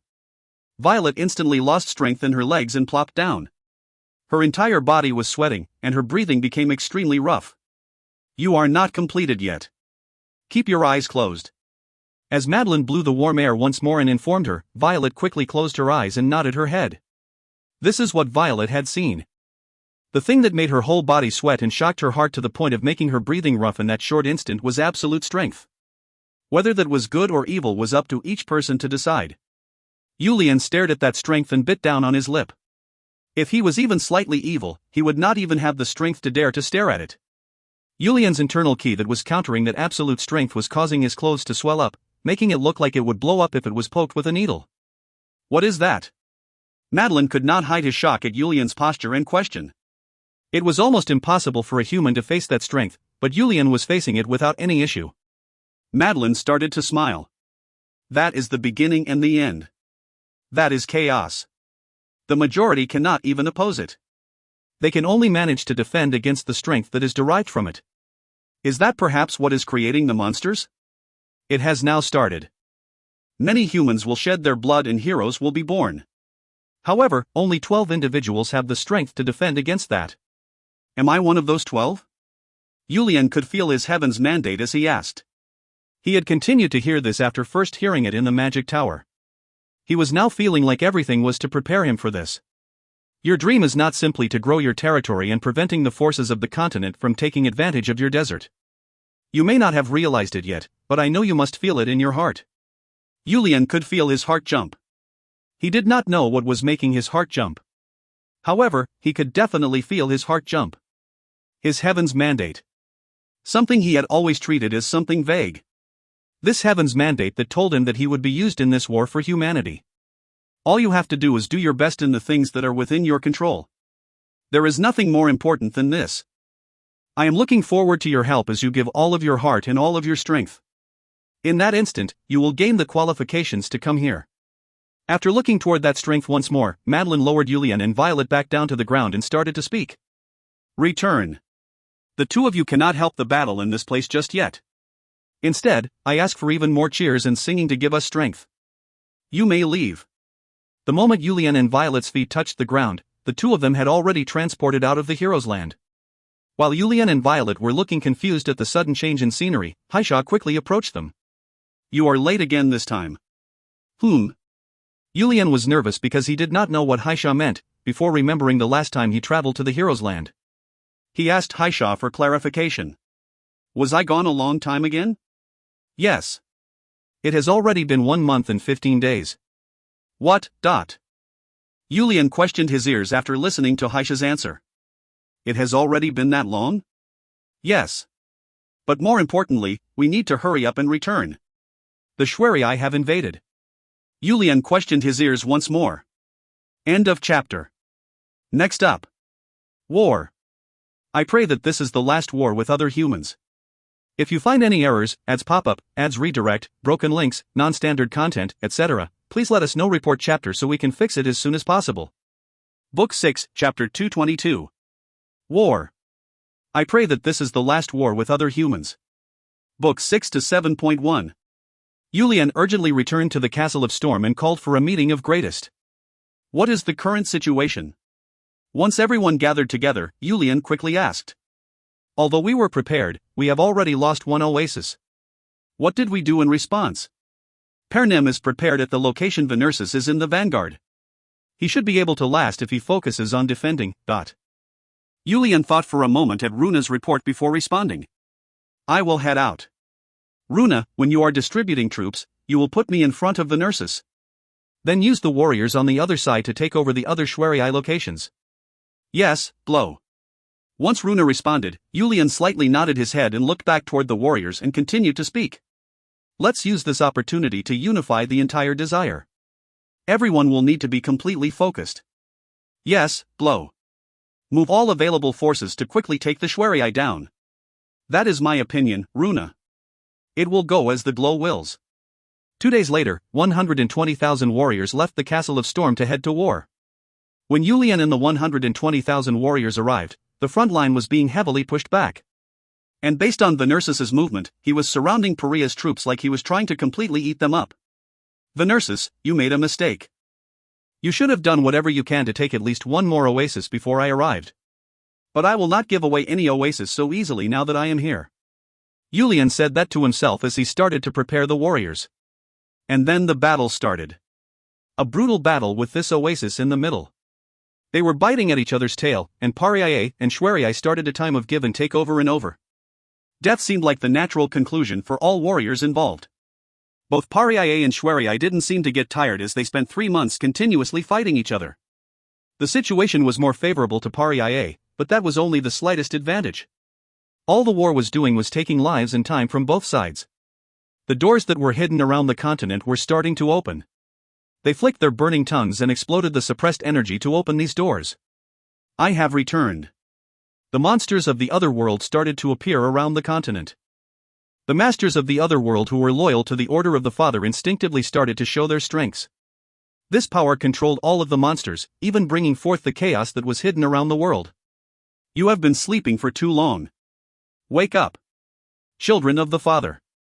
Creatures of light and creatures of darkness. All of you, it is time to wake up and receive the promise of creation. It is now time for us to move. The other world masters used their strengths to wake the darkness and destroy the light. It is time to show our strength to those who suppressed us until now. Death to those who have ignored the issues of the past. Their anger started to be directed toward the humans. Roar. Shopping, who was a giant sand dragon, the desert's greatest monster, lifted up his large body to the sky and let out a roar.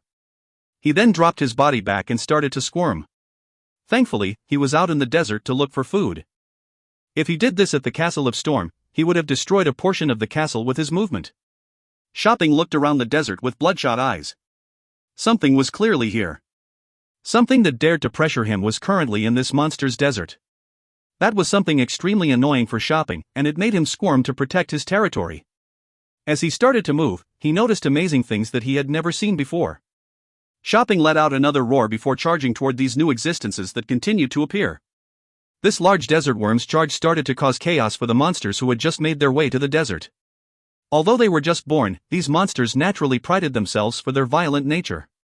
However, none of these violent monsters could defend against this giant desert worm's charge. Shopping did not feel any better after destroying these monsters. The force that made him feel danger had not disappeared. Shopping continued to destroy the monsters that were shaking after hearing his roar as he continued to look for that dangerous force. And then Shopping saw it. Far in the distance was a human-like existence that was sitting down. Shopping hesitated for a moment. His owner had forbidden him from harming humans. After hesitating for a bit longer, Shopping slowly started to approach that individual. The response will come as long as he got closer. The majority of humans were completely scared by just looking at him.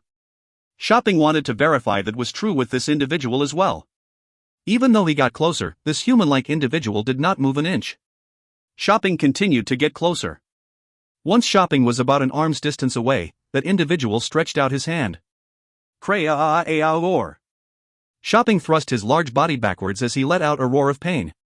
You, a creature of the Father, has been domesticated by a human. You won't be any help at all.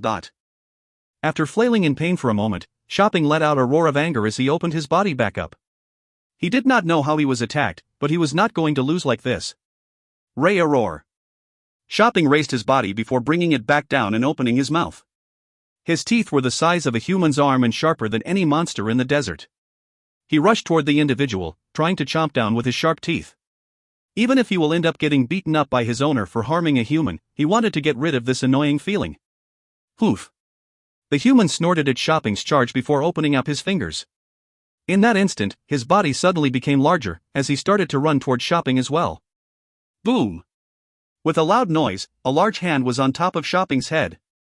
I guess it is true that the dumb are extremely strong, but you are still not there. A fist flew toward Shopping once the man finished speaking. Shopping felt intense pain around his neck and flew backwards. Roar. Shopping did his best to come back to his senses and raised his body. Boom. Boom. Boom. Shopping's eyes started to fill with fear while looking at this existence that was smaller than him, but still decently large. It was a feeling he had not felt before, other than from his two owners.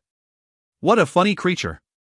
This individual that was just born, Demon King Asmodeus, laughed while looking at the large worm moving away from him. He then thought about something as he urgently started to run. Roar! Shopping felt immense fear seeing the Demon King charging toward him, and used all of his strength to dig underground. He then started to run. Creatures that feel fear will naturally rush to their safe place, and Shopping was no different. Shopping started to rush forward, and Asmodeus chased after him. Cruar. Shopping urgently shouted as soon as he saw the gates to the Castle of Storm, and prayed that his owner could save him. The warriors guarding the gate saw Shopping returning and opened the door for him. As soon as Shopping passed through the gate, he shouted once more toward the location of his owner's residence. Is it here? Asmodeus looked toward the Castle of Storm in the desert with curious eyes as he mumbled to himself. I guess it wouldn't be bad to make this place my castle. I do need somewhere to live. The warriors who were guarding the gate saw an unknown foreigner approaching and called out to him. Welcome, guest. May we ask who you are? Me? Asmodeus. The Demon King of the desert who will be your master. The desert people enjoy treating guests. However, Asmodeus just introduced himself in a way that went against Yulian. The warriors looked at each other and nodded before blocking his way. Please state your full identity as well as the reason for your visit. You seem to be someone from the continent. Didn't I tell you already? I am the Demon King who will be your master. Even the glow only governed them, he was not their master. The warriors showed anger at this guest's mocking words. Ho, you plan on going against me? The lead warrior who was responsible for the gate could not hold back anymore and gave the command. First, catch this foreigner. We must figure out the reason for his visit. The warriors received their commands and approached Asmodeus. Asmodeus just started to smile. His smile was extremely charming, even to these fellow male warriors. However, his action was not so charming. In the end, humans are creatures who do not believe anything unless they see it with their own eyes. Once Asmodeus let out a bit of his strength, sharp and murderous winds rushed the warriors. He is strong. The lead warrior who had been through many wars instantly felt a sense of danger. He felt that although there was only one foreigner, there was a chance that they would all end up dead. The lead warrior trusted his instinct that had saved his life many times. That was why he decisively blew into the warning whistle. Beep. If you find any errors, ads pop-up, ads redirect, broken links, non-standard content, etc., please let us know. Report chapter so we can fix it as soon as possible. Book 6, Chapter 223. Book 6 to 7.2. Although the greatest warriors and many warriors were not at the Castle of Storm was Paria's capital. There were at least 5,000 warriors protecting this castle. Beep. The lead warrior wanted the other warriors to quickly come reinforce them and blew the whistle once more. At that moment, Asmodeus had an annoyed expression as he started to move. Asmodeus instantly arrived in front of a warrior and stabbed his hand through the warrior's chest. The arm pierced through the back of the screaming warrior, and in Asmodeus's hand was a still beating heart. Everybody, attack! Since he blew the whistle, the inside of the castle should already be on alert. In order to buy time for the warriors inside to prepare, the lead warrior ordered an attack on the foreigner. The warriors were more angry at how viciously their comrade was killed than scared, as they tightly clenched their shamshears and started to attack the foreigner. The warriors showed the teamwork of a squad that has been together for a long time. Half of them attacked while half of them moved to fill the gaps left in the defense once the attackers moved. But Asmodeus too easily blocked those warriors' attack. He continued to pierce his hand through the warriors' chests and enjoyed the flowing blood and beating hearts. That image really did fit the name of the Demon King. While the warriors were getting murdered one by one like that, there was movement from inside the castle. The warriors inside had responded to the lead warrior's whistle. The warriors who were grouped in tens and sometimes hundreds came out of the castle gate and became shocked at the sight in front of them. They saw the warriors dead on the ground with giant holes in their chests. They also saw the other warriors who were now filled with fear. 3,000 warriors started to fight against Asmodeus. Asmodeus was extremely annoyed. This attack from the humans was not as easy to handle. He thought that they would be filled with fear and either kill themselves or run away without ever looking back after he took care of a couple of them. But these humans were different. They were acting very differently compared to the humans he remembered dealing with in the past. Even though a numerous amount continued to get their hearts pierced out by him, these humans continued to aggressively attack. As time went on, Asmodeus started to feel uncomfortable as well. He didn't know whether it was magic or divine power, but those humans mumbling in the distance were extremely annoying to his ear, and these warriors in front of him were not managing to pierce through his skin, but they were still causing quite terrible pains. He probably would be able to get rid of all of these humans eventually, but Asmodeus found that to be extremely annoying. In addition, if he somehow made a big mistake, he might even end up actually losing a limb. Humans have a leader and they will fall into chaos when you kill the leader. Once Asmodeus came to that conclusion, he stopped dealing with the warriors and started to run forward. There were castles like this in the past as well. The location of the leader was bound to be different. Asmodeus immediately started to run toward the inside of the castle where Grace was resting. Block him! The lead warrior, who was close to becoming a greatest warrior and left in charge of the Castle of Storm, urgently shouted toward the warriors. If something were to happen to the mother of Pariah's safety, that issue will escalate endlessly. Even if all of them were to die today, they needed to make sure nothing happened to Grace. The warriors all chased after Asmodeus, but they could not catch up to him. Roar! Asmodeus heard the giant worm that he had chased back to the castle as he ran forward and started to smile. A normal human would not have been able to tame that type of monster. That meant that the humans here had to be the leader. Well, based on the strength of that giant worm, that person should be decently strong as well, but in the end, weren't they just a puny human? Humans were weak existences that could get their chests pierced by his bare hand. Other than the extremely rare monster like humans, all humans were pretty much the same. And based on his memories, he never saw a human leader who was monster-like and extremely strong. Asmodeus arrived where the giant worm was located and started to smile at the sight in front of him. Surprisingly, the human leader seemed to be a woman. This really was going to be as easy as taking candy from a baby. A woman. Asmodeus saw Grace, who was consoling the shocked shopping, and started to speak in a gentle voice. Asmodeus's other name was the Demon King of Lust. In human terms, a lecherous demon king. As Asmodeus used his natural charm to speak, Grace could feel her heart shake. Roar! Shopping was calming down at Grace's consoling, but started to flail around once more after Asmodeus appeared once again. Shopping. Grace patted Shopping's nose to calm him down before looking toward Asmodeus and starting to speak. May I ask who you are? Grace looked toward Asmodeus and started to think. For a man to get all the way here without anybody telling her, she felt that this guest must not have good intentions. In addition, she was able to figure out that the reason Shopping was scared was because of this man in front of her. That was why Grace's voice was filled with hostility. You are quite a talented woman.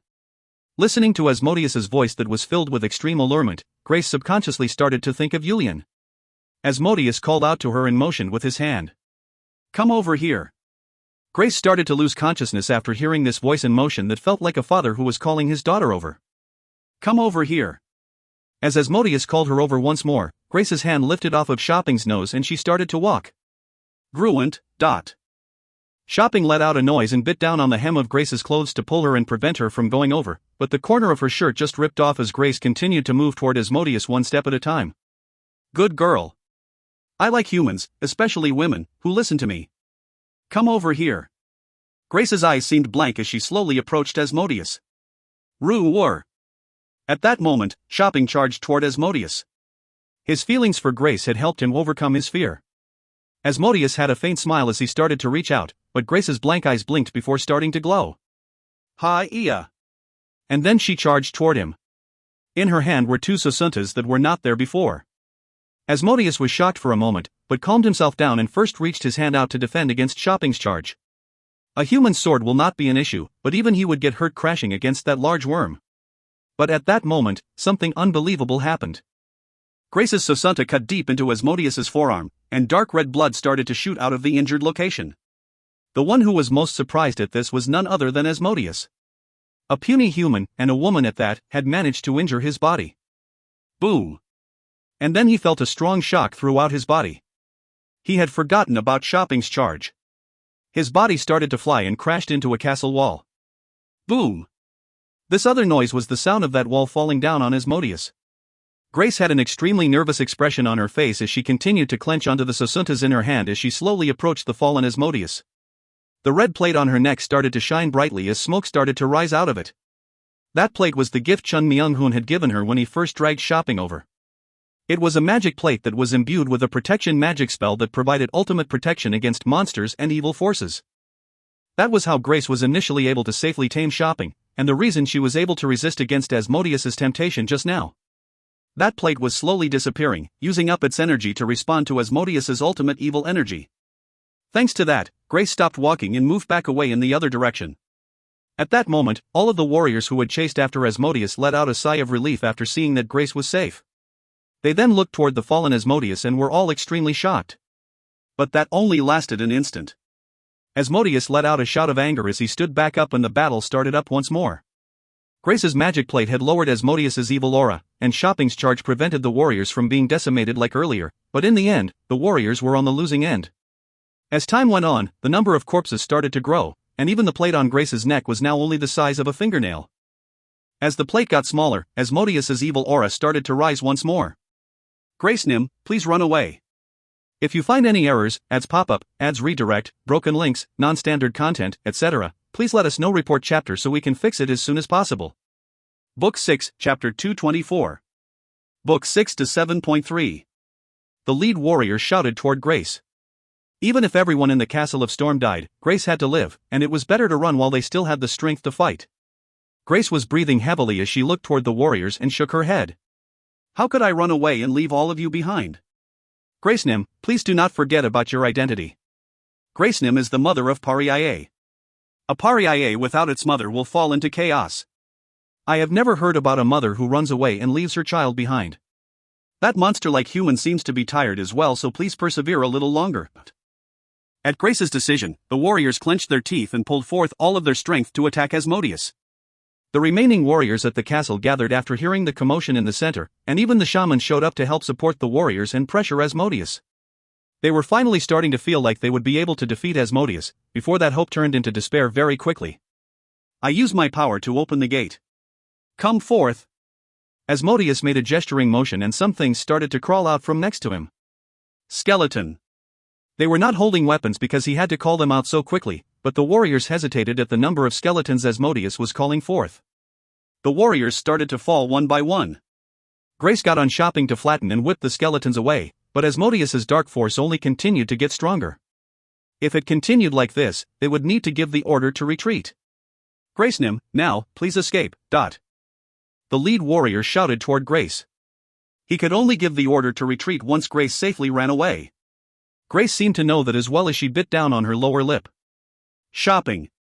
The moment Grace called shopping over and was about to retreat, another change occurred in the battlefield. There was a person who was making his way through the numerous warriors and skeletons. He immediately headed toward Asmodeus, and the skeletons were unable to prevent him from doing so. Ah! Grace looked toward the familiar man who was easily defeating the skeletons and let out a sigh of relief. She was extremely happy to see him. He was someone she could trust as much as her husband. Senior. Grace let out a joyful shout as she looked at the person. This existence that was like no other existence. He had returned. Every time I go away and return, some unexplainable things seem to happen. I will receive your greeting later. Chun Myung-hoon leisurely waved toward Grace as he continued to move forward. Asmodeus summoned a reaper's scythe after watching the person quickly approach him. He then swung it toward the person. Boo! Senior! Grace shouted out in shock as the reaper's scythe seemed to land on Chun Myung-hoon. But Chun Myung-hoon was perfectly fine. In fact, he split into two once he was sliced by the scythe. Asmodeus seemed to be shocked as well at this unexpected development. A human magician?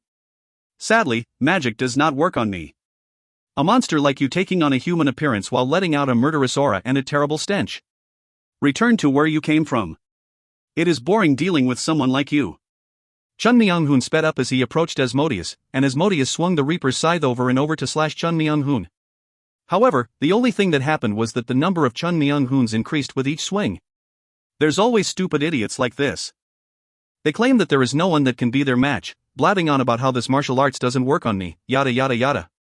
In the end, they end up on their knees and begging for their life. Guess they like to act like humans. You stupid human.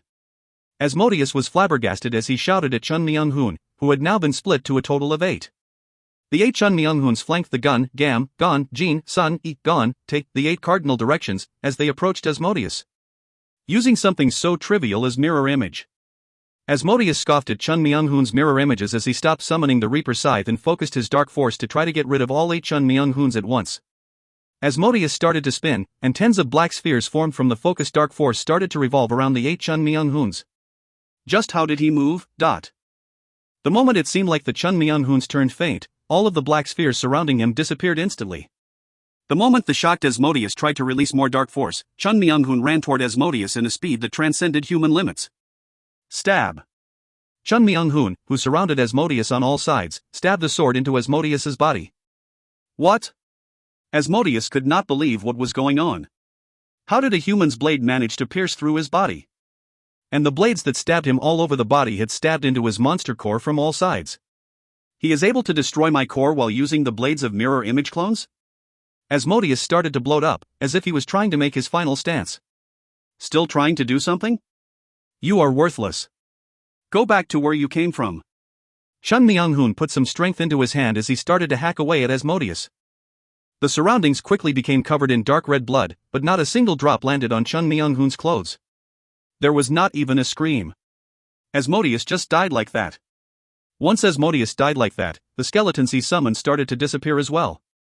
All of the warriors became shocked and could only stand there with their jaws open at what they just witnessed. Senior. Grace was the first to come back to her senses. She quickly ran toward Chun Myung-hoon to greet him. You must have suffered a lot. Where is this punk that he does not even know how much trouble his wife is facing? Chun Myung-hoon patted Grace's hand that was holding onto his hand as he started to smile. Senior, where were you gone all this time? Both my husband and I have been worried about you. I just went to have some fun. I heard a lot about what was going on through rumors. There were a lot of things that happened. It seems to be the case. By the way, As Chun Myung-hoon did not finish the sentence, Grace decided to ask. Senior, is something wrong? I seem to be very hungry. You already know how the continent's food doesn't taste very good to me. Seeing Chun Myung-hoon let out some fake coughs as he said that, Grace started to smile brightly as she responded. I will make a lot of donpa pork for you tonight. Chun Myung-hoon's face lit up after hearing Grace's words. Yulian was starting to get anxious as the war continued to drag on. He had determined that Paria would hold an overwhelming advantage if they could handle the nurses, and while this was true, it was not very easy to handle the nurses.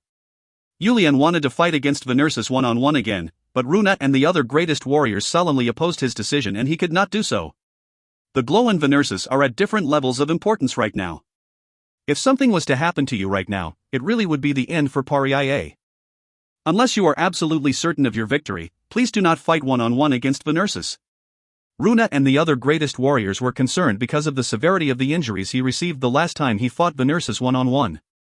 Honestly speaking, there was only about a piece of paper's thickness of a difference between Yulian and Venersis in terms of abilities. Because of this, nobody could tell who would win in a one-on-one battle. That was why even though Yulian wanted to fight, he himself knew it was not a wise decision. That was why the war just continued to drag on, like a never-ending game of tug-o-war. Although Paria may hold the advantage, if we continue like this, all there will be left after the war will be scars. There is no reason to lose so many warriors like this to unify the desert. That was what Yulian was thinking ever since he returned from the Heroes' Land. Our enemies right now should be those monsters, not other humans.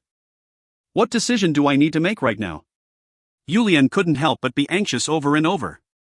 If he did not know about the monsters, he could probably focus on the war, but the situation was not like that.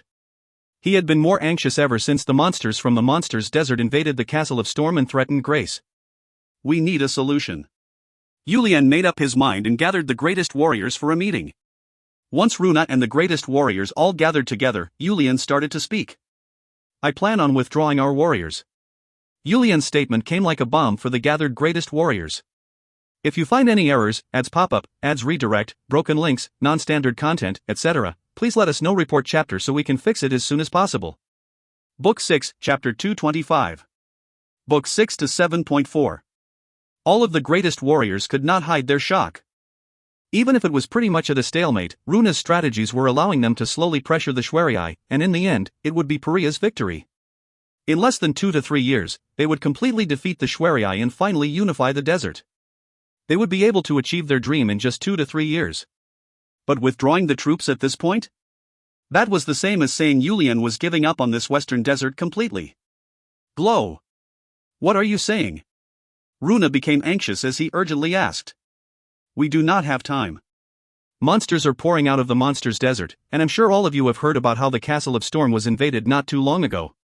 But the Glow's master is currently at the Castle of Storm. Didn't you say there were no issues with safety while he was there? The Castle of Storm will be safe. But what about the other oases? Order instantly came back to the group of greatest warriors who were whispering to each other inside the Peo. If there were monsters invading the Castle of Storm, which was extremely far away from the monsters' desert, they did not even need to ask whether the monsters were invading the other oases. Do you think they can fend off all of the monsters with the warriors we left behind at each oasis? Even when there is at least 10 times the normal amount of monsters pouring out of the monsters' desert? Everybody knew that it was not possible. But the reason they could not easily withdraw the troops was because of disappointment. Extremely large sense of disappointment. Runa gathered up the courage to speak. But we can completely destroy the Schwerii in the next 3 years for sure. How long have we looked forward to this? You want to give all up that up once we made it this far? I am not giving it up. Our focus is just changing for a bit. If the monsters are causing us more harm than other humans right now, isn't it only normal for us to take care of the monsters instead of waging war against other humans? But there is value in destroying the Schwerii and unifying the desert, even if we need to make some significant sacrifices along the way. We may feel that way, but the people who die because we choose not to withdraw will not think that way. Even if it's something we are doing for Pariah? We cannot put Pariah first. We must put our citizens of Pariah first. That is the only way for our nation, our Pariah, to become even better. My decision has been made.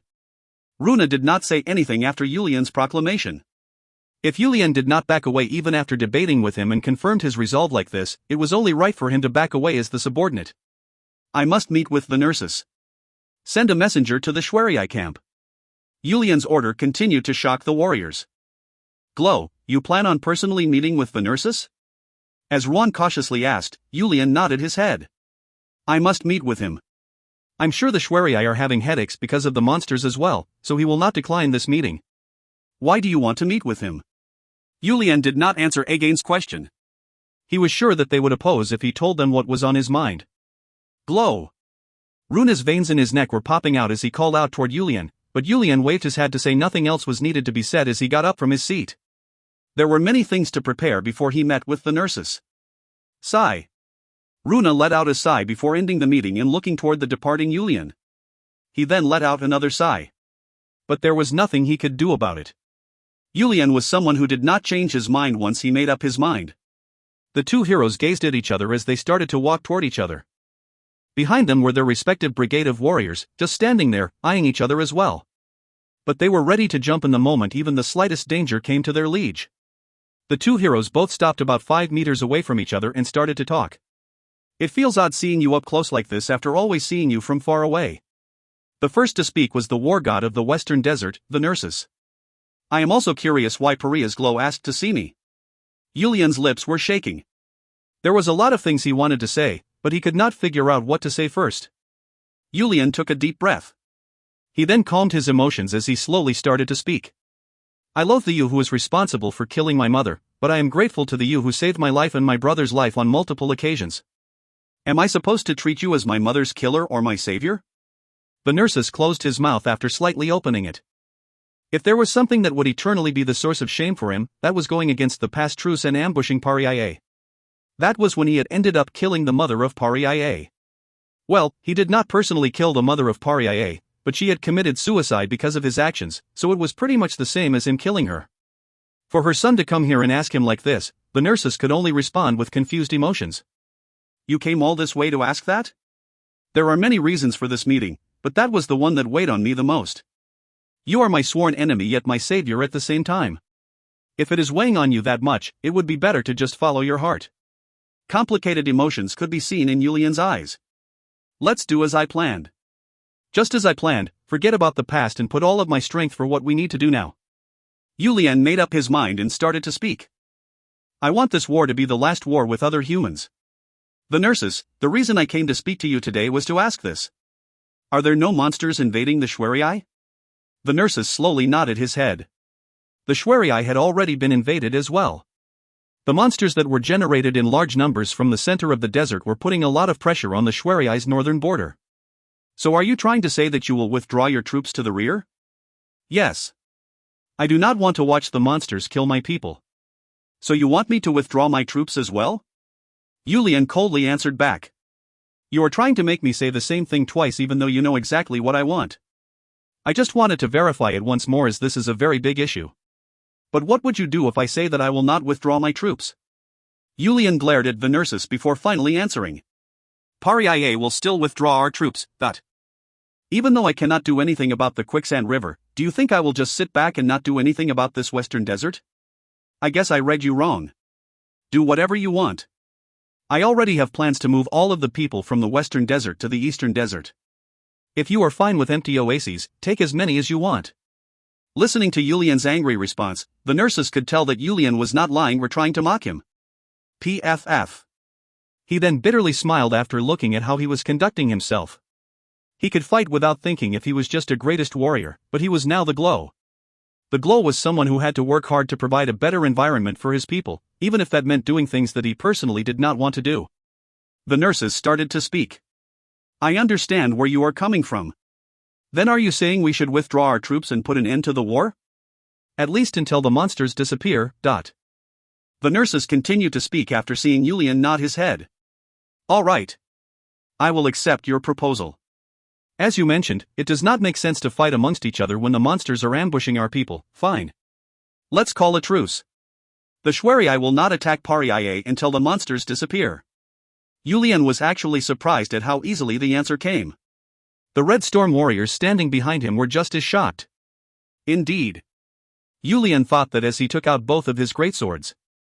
And one more thing. The nurses started to feel excited, watching Yulian standing there holding his greatswords. Other than that young Glow, there was nobody who could stop him when he went all out. The nurses had longed for a rival worthy of him fighting at full strength, and with that rival standing there with his weapons in his hand, there was no way he could prevent himself from getting excited. Let's put an end to the past relationships between the two of us. No matter who lives and who dies, everything between us ends now. Exactly what I wanted. The nurses took out his shamshir as well. Ooh. Yayawayawap. The two men charged toward each other. End of chapter. Next up. Monsters. They were gathering together like human nations and doing their best to cause harm to the humans. If you find any errors, ads pop up, ads redirect, broken links, non-standard content, etc., please let us know. Report chapter so we can fix it as soon as possible. Book 6, Chapter 226. Monsters. They were gathering together like human nations and doing their best to cause harm to the humans. Book 6 to 8.1. Master. Yulian looked for Chun Myung-hoon as soon as he returned to the Castle of Storm. You've grown quite a bit. Chun Myung-hoon, who was leisurely walking around the garden that was created for the visitors of the castle, started to smile as he looked toward Yulian. Yulian now had such a majestic air to himself that even Chun Myung-hoon felt like he couldn't abuse him in public. Couldn't you have sent a message or something? I was worried about you the whole time. Why do you need to worry about me? Do you think I am weaker than you? Yulian started to squint as he started to speak in a tone that was full of doubt. Who knows? With Master now being the age that you are, your strength may start to decline in this disciple. What? Well, just Seeing Yulian being childish like that, Chun Myung-hoon had a smirk on his face as he started to speak. Sounds to me like you want to try to fight me. Since Master never says the wrong thing, I suppose Master may be right. Ho! Chun Myung-hoon's two eyes were sparkling as he let out that noise. This disciple of his, the same young kid who would get scared just from a single glare, was now full of desire to challenge him. Chun Myung-hoon thought that Yulian must really have a lot of confidence, since Yulian should be well aware of Chun Myung-hoon's strength. Minimally, it should mean that Yulian had reached the level that he had shown him prior to his departure. Why are we just talking then? Come at me. Yulian took out his greatswords as if he had been waiting for this moment. Once Yulian got into position to attack, Chun Myung-hoon gathered his energy in his eyes before he started to speak. You've had a good amount of development. Master has been gone for over 10 years, shouldn't I at least be at this level to be able to call myself your disciple? What level is your heavenly demon arts at? I feel like I learned everything I needed to learn, but I still cannot put forth Master's level of strength. Chun Myung-hoon nodded his head at Yulian's answer. Yulian was facing a large wall right now. It was a wall he could not pass without giving it his all. But it was not something that he could help Yulian overcome. It'll take at least another 100 years for you to get to my level. Hurry up and attack. Yulian started to gather his ki. Based on Master's personality, he will start easily to goad me in. I need to finish it quickly. That was Yulian's plan. Throw everything he had at Chun Myung-hoon in a short amount of time. Yulian was not worried at all about hurting Chun Myung-hoon. Even though he was extremely strong, there was not an ounce of confidence in his mind that he could severely harm Chun Myung-hoon. He was just thinking hard about Chun Myung-hoon, who could counter and react to any moves. There were not many people in the world who knew as much about Chun Myung-hoon's abilities like Yulian. If that still doesn't work, well, I guess I can only take a beating. Did he already forget that one hit from Chun Myung-hoon would make his mind go blank from pain? Yulian really did become much more confident. Chun Myung-hoon smiled with satisfaction after seeing the amount of energy coming out of Yulian. At that level, it would be difficult for Yulian to find a rival even in China. Ooh. Yulian lowered his waist and moved 1 foot forward. He then let out the shout as he started to move like he was falling and started to swing his greatsword. Even Chun Myung-hoon seemed to be slightly shocked at Yulian's unexpected action and quickly jumped backwards to dodge. Ooh. Yulian did not miss this opportunity and chased after Chun Myung-hoon at a similar speed, continuing his vicious assault before Chun Myung-hoon had a chance to recover. Chun Myung-hoon's face started to fill with nervousness. He had completely lost the lead and given Yulian an opening. Even if he had his guard down, Chun Myung-hoon never expected it to be like this. Chun Myung-hoon looked at Yulian, who was attacking endlessly, as he nodded his head. Screech! Chun Myung-hoon unsheathed the sword on his back. He had only taken his sword out 3 times since he arrived here from China. Swish! He then lightly swung the sword just once. That small movement parried Yulian's greatsword and pushed Yulian back 5 steps. Oh! Master, it is cheating for you to take out your sword. There is no such thing as cheating in a battle with swords. The one who lives in the end is the winner and the strong one. You've never said anything like that to me before. That is why I am telling you now. Since it looks like you have transformed and made it difficult for me to teach you a lesson with my bare hands, shouldn't I transform as well? Yulian started to smile because he was certain that his master was praising him right now. It was rare for his master to give him any type of praise. While the master and disciple were sweating it out while battling each other, the Red Storm warriors were just watching their battle with blank expressions. Because they had all learned under Chun Myung-hoon for a bit, they were all aware of how strong Chun Myung-hoon was. Even Yulian was not as strong as him, but no matter what, Yulian was the desert's strongest warrior. They did not want to miss a moment of a rare battle like this one. Chun Myung-hoon started to spin his sword around as he started to speak. I guess it is time for you to learn something new. Yulian did not take his eyes off of Chun Myung-hoon's sword as he asked. Something new? Yes. Your martial arts right now is effective when fighting against multiple people, but there are many disadvantages when fighting one-on-one. The weakness of the greatsword is that it becomes difficult to use when you are in close proximity of your enemy. Chun Myung-hoon suddenly swung his sword down. Yulian anxiously started to swing his greatsword and darted backwards. All Chun Myung-hoon did was swing down with the sword, but Yulian could feel a strong force behind that swing. You really have improved a lot to be able to notice that. Just what level is your strength at, Master? I really thought that I was now at a level where I could last at least 100 seconds against you. Seeing Yulian being unable to hide his shock and asking, Chun Myung-hoon started to smile as he answered. I was someone who would have died if I did not study martial arts. If you train for another 20 years, you could probably imitate me just a little bit. If I am learning a new martial arts, does that mean I need to change my weapon again? There is a saying that says that everything comes back together in the end. However, it is true that the weapon determines your style of battle. You must change weapons if the need presents itself. Yulian did not sound too happy. He had been using this weapon for over 20 years already. Do not be disappointed, Yulian. Your martial arts may make you one of the top individuals in this world, but there are still people who can defeat you. Although the overall level of strength in this world is lower compared to my world, there are actually more extremely strong individuals in this world. Chun Myung-hoon wanted to help Yulian break past that wall. It would be great if the new martial arts could allow his disciple to easily break through the wall. But first, I need to take care of his elevated ego. Chun Myung-hoon made up his mind and approached Yulian. The Red Storm warriors slowly started to turn away a moment later. It was not respectful to watch their liege get beat up. Once Chun Myung-hoon finished his training to lower Yulian's ego, he suddenly remembered and asked. Did the war with the Schwerii finish? Yes. We could not continue to be at war when monsters were attacking our territory. That should be the same for the Schwerii as well. Chun Myung-hoon nodded his head at Yulian's answer. He knew that it must not have been easy to come to that decision. Chun Myung-hoon was very much aware of what kind of existence the Schwerei's Venersis was to Yulian. You made the right decision. It does not make sense to fight against each other when there are monsters killing people. But I'm sure you are very disappointed. Yulian put away his sword and answered. We had a final battle to resolve everything that happened in our past. Surprisingly, neither Venersis nor I seem to fight with any murderous intent. I still don't know why though. Seeing Yulian being unable to finish his thought, Chun Myung-hoon nodded his head as if he understood. Both of you accepted each other as a fitting rival. And that is something to be thankful about. The darkness in this world is too deep and thick.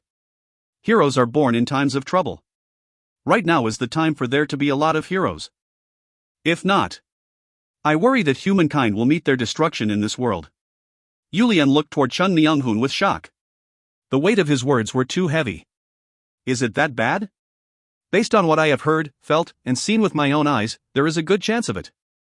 Right now is the time to come together. That is why you need to get even stronger. That is the fate of those who are born with the heavens mandate. Chun Myung-hoon's voice made Yulian quickly understand what he needed to do. Yes, it is better to be proactive about it rather than reactive. Yulian decided not to just defend the oases but to take the offensive and charge toward the monster's desert. If you find any errors, ads pop up, ads redirect, broken links, non-standard content, etc., please let us know. Report chapter so we can fix it as soon as possible. Book 6, Chapter 227. Book 6 to 8.2. This is not as easy as I thought it would be, but... Runa looked at the map and traced their path as he clicked his tongue.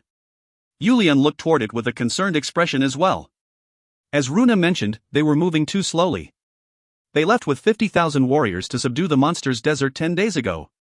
But Paria's warriors had not even reached the vicinity of the monster's desert. The number of monsters increased and their spawn rate became faster as they approached closer to the monster's desert. These monsters were preventing them from moving forward. At this rate, our path back to the oasis may get cut off. Yulian let out a small groan. If something like that happened, it would become extremely troublesome. We need to immediately let Edwin know. There should be no issues moving through the north, but there is no harm in being cautious. Now that I think about it, we will need to send a large amount of warriors to the caravan as well. I will tell him to lessen the size for a while. Good. And shouldn't we increase the number of warriors for this subjugation? Seeing Yulian speak after thinking things over, Runa shook his head. We cannot move any more warriors right now. We need warriors protecting the oases just in case, and we cannot remove any of the warriors we have in place for the essential tasks. I am already worried enough about these 50,000 warriors. You know how we cannot destroy the ratio between men and women. Hasn't it gotten much better? Just in numbers. But it only seems that way because of the citizens who have come from the continent. Paria is a warrior nation and will continue to treat our warriors in high regard. In order to do that, we need warriors who have received our desert's bloodline. Yulian started to shake his head at Runa's stern tone as if it gave him a headache. But at this rate, the warriors will be exhausted even before we arrive at the monster's desert. There is nothing we can do. All we can do is strengthen our defenses at the oases and have the warriors outside take care of the monsters while waiting for time to pass. Paria will only get stronger as time goes on. Is that our only method? Runa thought for a moment before answering. To be honest, it happened so suddenly that even I do not have anything prepared. In order to create a plan, you need to have information about the enemy, but while I know a bit about the average monsters, a monster strong enough for shopping to run away from is out of my expectations. I understand. My heart dropped when I heard Grace's story. It would have been extremely terrible if Master had not been there. Runa also nodded his head and responded. Monsters are strong and we do not know anything about them. The warriors will naturally get faster at handling the monsters as they continue to fight against them. After a while, we won't have such slow progression like this one. You can be at ease, Glow. Yulian patted Runa's shoulder to say he understood before looking forward. He could see another large group of monsters coming toward them. Prepare for battle. Yulian instantly shouted and moved his perma forward to take the vanguard. What kind of monster is it this time, Glow? Once Shubian asked from behind Yulian did not even turn to look at him as he responded. It looks like a perma, but the body is about twice as large. The face is that of a wild animal and the tail is a scorpion's tail. Ugh, we're getting some really odd monsters as we get closer and closer to the monster's desert. As Shubian complained, Yulian started to smile. In the end, it is just a monster. There are quite a lot of them and they are large, so a lot of warriors may get injured if we do not divide them up properly. We will take the lead this time. Take good care of your hoobies. I question whether those punks will do well. I feel like they are being put into battle too soon, but... Haisha asked with concern after being told to take care of the second-generation Red Storm warriors. No, it is safe to say that there will not be any wars from here on. Now that our enemy has changed to the monsters, this type of real-life experiences will be better than simulations. The monsters we are facing are still not as dangerous as the monsters of the old monsters desert. Haisha still seemed to be concerned after Yulian's answer and looked around at the Red Storm 2 warriors. There were 1 or 2 Red Storm 2 warriors partnered with each Red Storm warrior. This was their first real battle. The 50,000 warriors that were part of this subjugation were all veteran warriors. They all had at least 3 war experiences under their belt, so Haisha thought they might be just as good as these Red Storm 2 warriors. It was a problem of abilities, as well as the courage to face death. He recalled how they all felt chills because they were scared and anxious in their first battle. All he remembered from their first battle was how they just stared at the glows back and chased after him without thinking about anything else. Make sure to sternly warn them. If they randomly start to run in the middle of battle, even I cannot guarantee I will be able to save them. Haisha nodded his head at Yulian's concern and gathered the Red Storm 2 warriors to give them their order. He told them to just chase after the glow and their Sunbay warriors back. The formation for their attack was starting to be created. With Yulian in the lead, the Red Storm warriors lined up in 2 rows behind him. Once everybody was in position, Yulian gave the order to charge. We don't know how tough their hides are, so strike with all of your strength at first and then control your strength based on the impact of your strongest strike. We will charge through at least 3 times to divide up the monsters, so save up your stamina accordingly. Once Yulian and the Red Storm started to charge forward, Runa started to change the formation of the warriors with the greatest warriors. They may not know what kind of monster it may be, but it should not be able to charge toward them as strongly now that Yulian and the Red Storm charged forward. The main unit got into a fan-shaped formation and waited for the monsters to arrive. What the hell are you doing? Thrin's shout echoed through the desert. Can you still call yourself the Red Storm? Head back right away. Our Red Storm does not need cowards like you. What they had worried about happened during the first charge.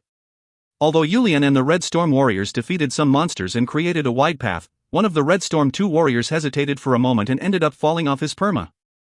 Thrin, who was protecting the Hobi warriors from the back, had swung his greatsword to kill a monster before starting to shout at the fallen warrior. Once the permas stopped moving, hundreds of large monsters saw them and started to rush toward them. Seeing such a large herd of monsters chasing after them had made many other Red Storm 2 warriors afraid. They might not have become so scared if they were fighting against humans, but their opponent were monsters, not humans. Their loud roars and terrible smell. What are the rest of you doing? Hurry up and follow them. Once Thrin shouted again, the Hobi warriors started to chase behind the others while the 10 Red Storm warriors in the rear were holding off the monsters that were approaching once more. The warriors up front who had lost their speed were starting to find themselves in trouble. Thrin's decision in that urgent situation was to get off their permas. In such terrain, a perma that lost speed was more of a hindrance than help. It was better to fight on your feet in a situation like this.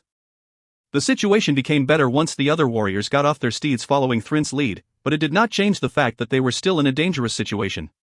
Damn bastards, I told you not to come if you're going to get scared like this. You're all dead when we get back. One of the warriors started to shout before swinging his greatsword with all of his strength. It might be possible for Yulian, but it would be suicide for their fellow Red Storm warriors to come back to them while fighting these monsters. It might be possible if there were a lower amount of monsters, but for a monster herd this size, it was better to go all the way through and come back with a second charge at full speed. While the warriors that were stranded were struggling, Yulian and the other Red Storm warriors came back. And then, they all had no choice but to get off their permas and fight the monsters. They needed to slow down their permas to save their stranded friends, and that was guaranteed to stop their charge. Knowing that was going to be the case, it was better to just get off the permas and fight the monsters. Thankfully, the 2 charges had caused significant amount of damage to the monsters, and with the monsters hesitating in fear of Yulian and the warriors, they felt like they just needed to do a bit more for the monsters to retreat. Defensive formation. Yulian ordered the defensive formation and called Frint over. You and I will act independently away from the formation. Monsters are bound to run away if they meet someone stronger than them. Make it as fast as possible and as cruel as possible. Yes, blow. The majority of the monsters were being handled by the Red Storm Warriors in the defensive formation while Yulian and Thrint started to charge through one side. The reason Yulian selected Thrint was because Thrint's sword art was based on power. In comparison, Haisha chose a defensive sword art while Shubian Choice 1 focused on timing and strategy. But Thrint's sword art was one where he would push forward to kill the enemy even if he got injured in the process. The warriors' sword art style were changing based on their personalities. The monster's green blood poured out to the ground and pieces of monster body parts could be seen all over the area. As the sweet taste of blood started to fill up Thrint's mouth, they heard a shout behind them. Runa had brought the main unit forward after seeing the ownerless permas. The monsters had not managed to kill anybody at this point, and seeing the large number of humans showing up from the rear, they started to retreat one by one. The Red Storm Warriors who were internally worried finally started to show signs of relief while Yulian was concerned about the path to the monsters' desert that was getting harsher and harsher as they moved forward. If you find any errors, ads pop-up, ads redirect, broken links, non-standard content, etc., please let us know. Report chapter so we can fix it as soon as possible. Book 6, Chapter 228. Book 6 to 8.3. The continent was struggling with the suddenly expanded number of monsters. Other than the occasional war, the continent was peaceful. They had not dealt with monsters for a long time, that the damage caused by these monsters continued to grow day by day, and all nations had no choice but to struggle with how to respond to this issue. Although they were certain they could reduce the damage if they increased the number of soldiers stationed in each city and town, they could not easily move soldiers who were stationed at the border. All of their soldiers except the minimum amounts to ensure the safety of the cities were stationed at the border, making it difficult to move them without being wary of what the other nations may do. But a sudden change occurred that nobody expected. The Rogini Kingdom was the first to withdraw their troops from the borders. Nobody cared about the other borders, but the fact that they even removed the soldiers stationed on their border with the Silence Empire was a big issue. The Rogini Kingdom may have won their war against the Silence Empire, but the Silence Empire was a strong enough force that would not disappear that easily. But even more shocking was the Silence Empire's movement. Even the Silence Empire withdrew the soldiers who were stationed at the border with the Rogini Kingdom. Nobody knew whether there were any secret agreements between the two large nations, but it was true that the damage from the monsters decreased once the border soldiers were moved to the cities and villages. Thanks to that, all of the other nations in the eastern continent slowly started to withdraw their troops at the borders as well, and this change caused a similar change in the western continent as well.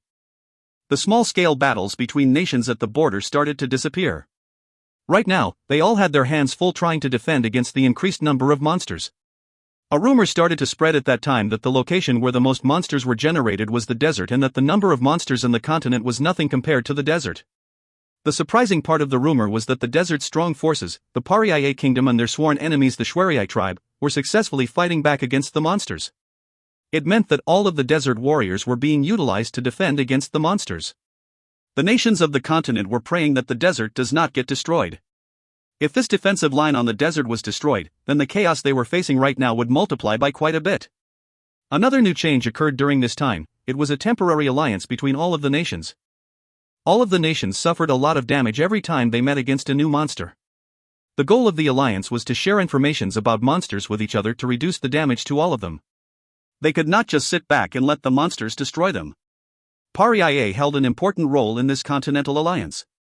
It was because the monsters' desert was the spawn location for all sorts of monsters. That was why many of the nations created a special forces team that was sent over to Pariaye and Shwariai. There were also some free adventurers, mercenaries, and sages not associated with any nations who chose to head to the desert on their own accord to help keep the monsters at bay. Crack! Crack! The dry branch was burning well and warming up the inside of the peo. On top of the bonfire was a pot of boiling dryer, a type of desert tea, with Yulian sitting next to it trying to figure things out under the light of the lamp.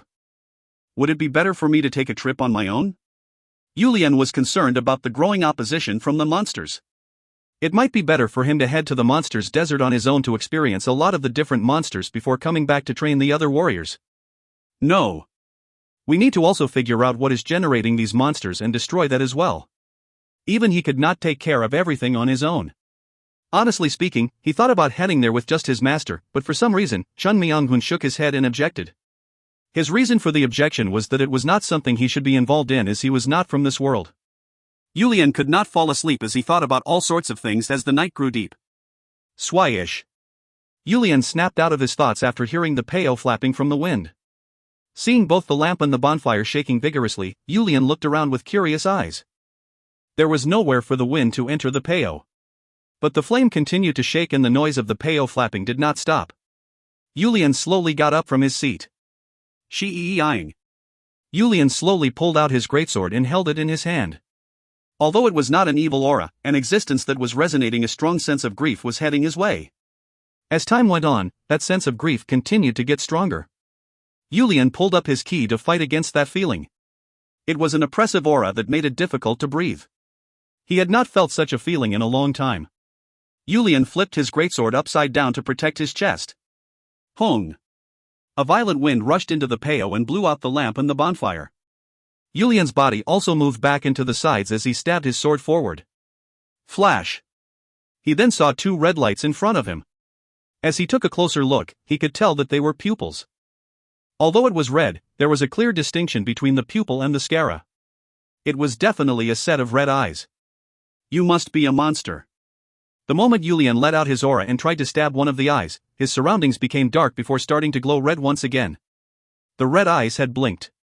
I did not come here to fight. It was an unbelievably gentle and serene voice. However, Yulian did not lower his sword as he glared at the red eyes. The eyes blinked once again. Please do not be tricked by my outer appearance. The difference between light and dark is the brightness of light, and the difference between good and evil can be a single step away. The moment it felt like the red eyes were going to blink once more, the surroundings became bright. This time, it was a white light instead of a red light. And what Yulian saw this time was not the monstrous red eyes. This time, it was a woman with red hair rolled up in a bun, a beauty that made it difficult to approach, and clothes as white as snow, standing in front of Yulian. The woman held her long hem that could reach the ground up to her chest as she bowed. Will this be enough for you to lower your sword? Yulian Nim's sword will cause severe injuries to even someone like me. Yulian glared at the woman for a while before starting to speak. Who are you? Greetings. The maiden who walks the path of chaos, Origin Renaria, greets the desert conqueror, Yulian Provoke Nim. Yulian did not lower his guard as he asked. Which is your true appearance?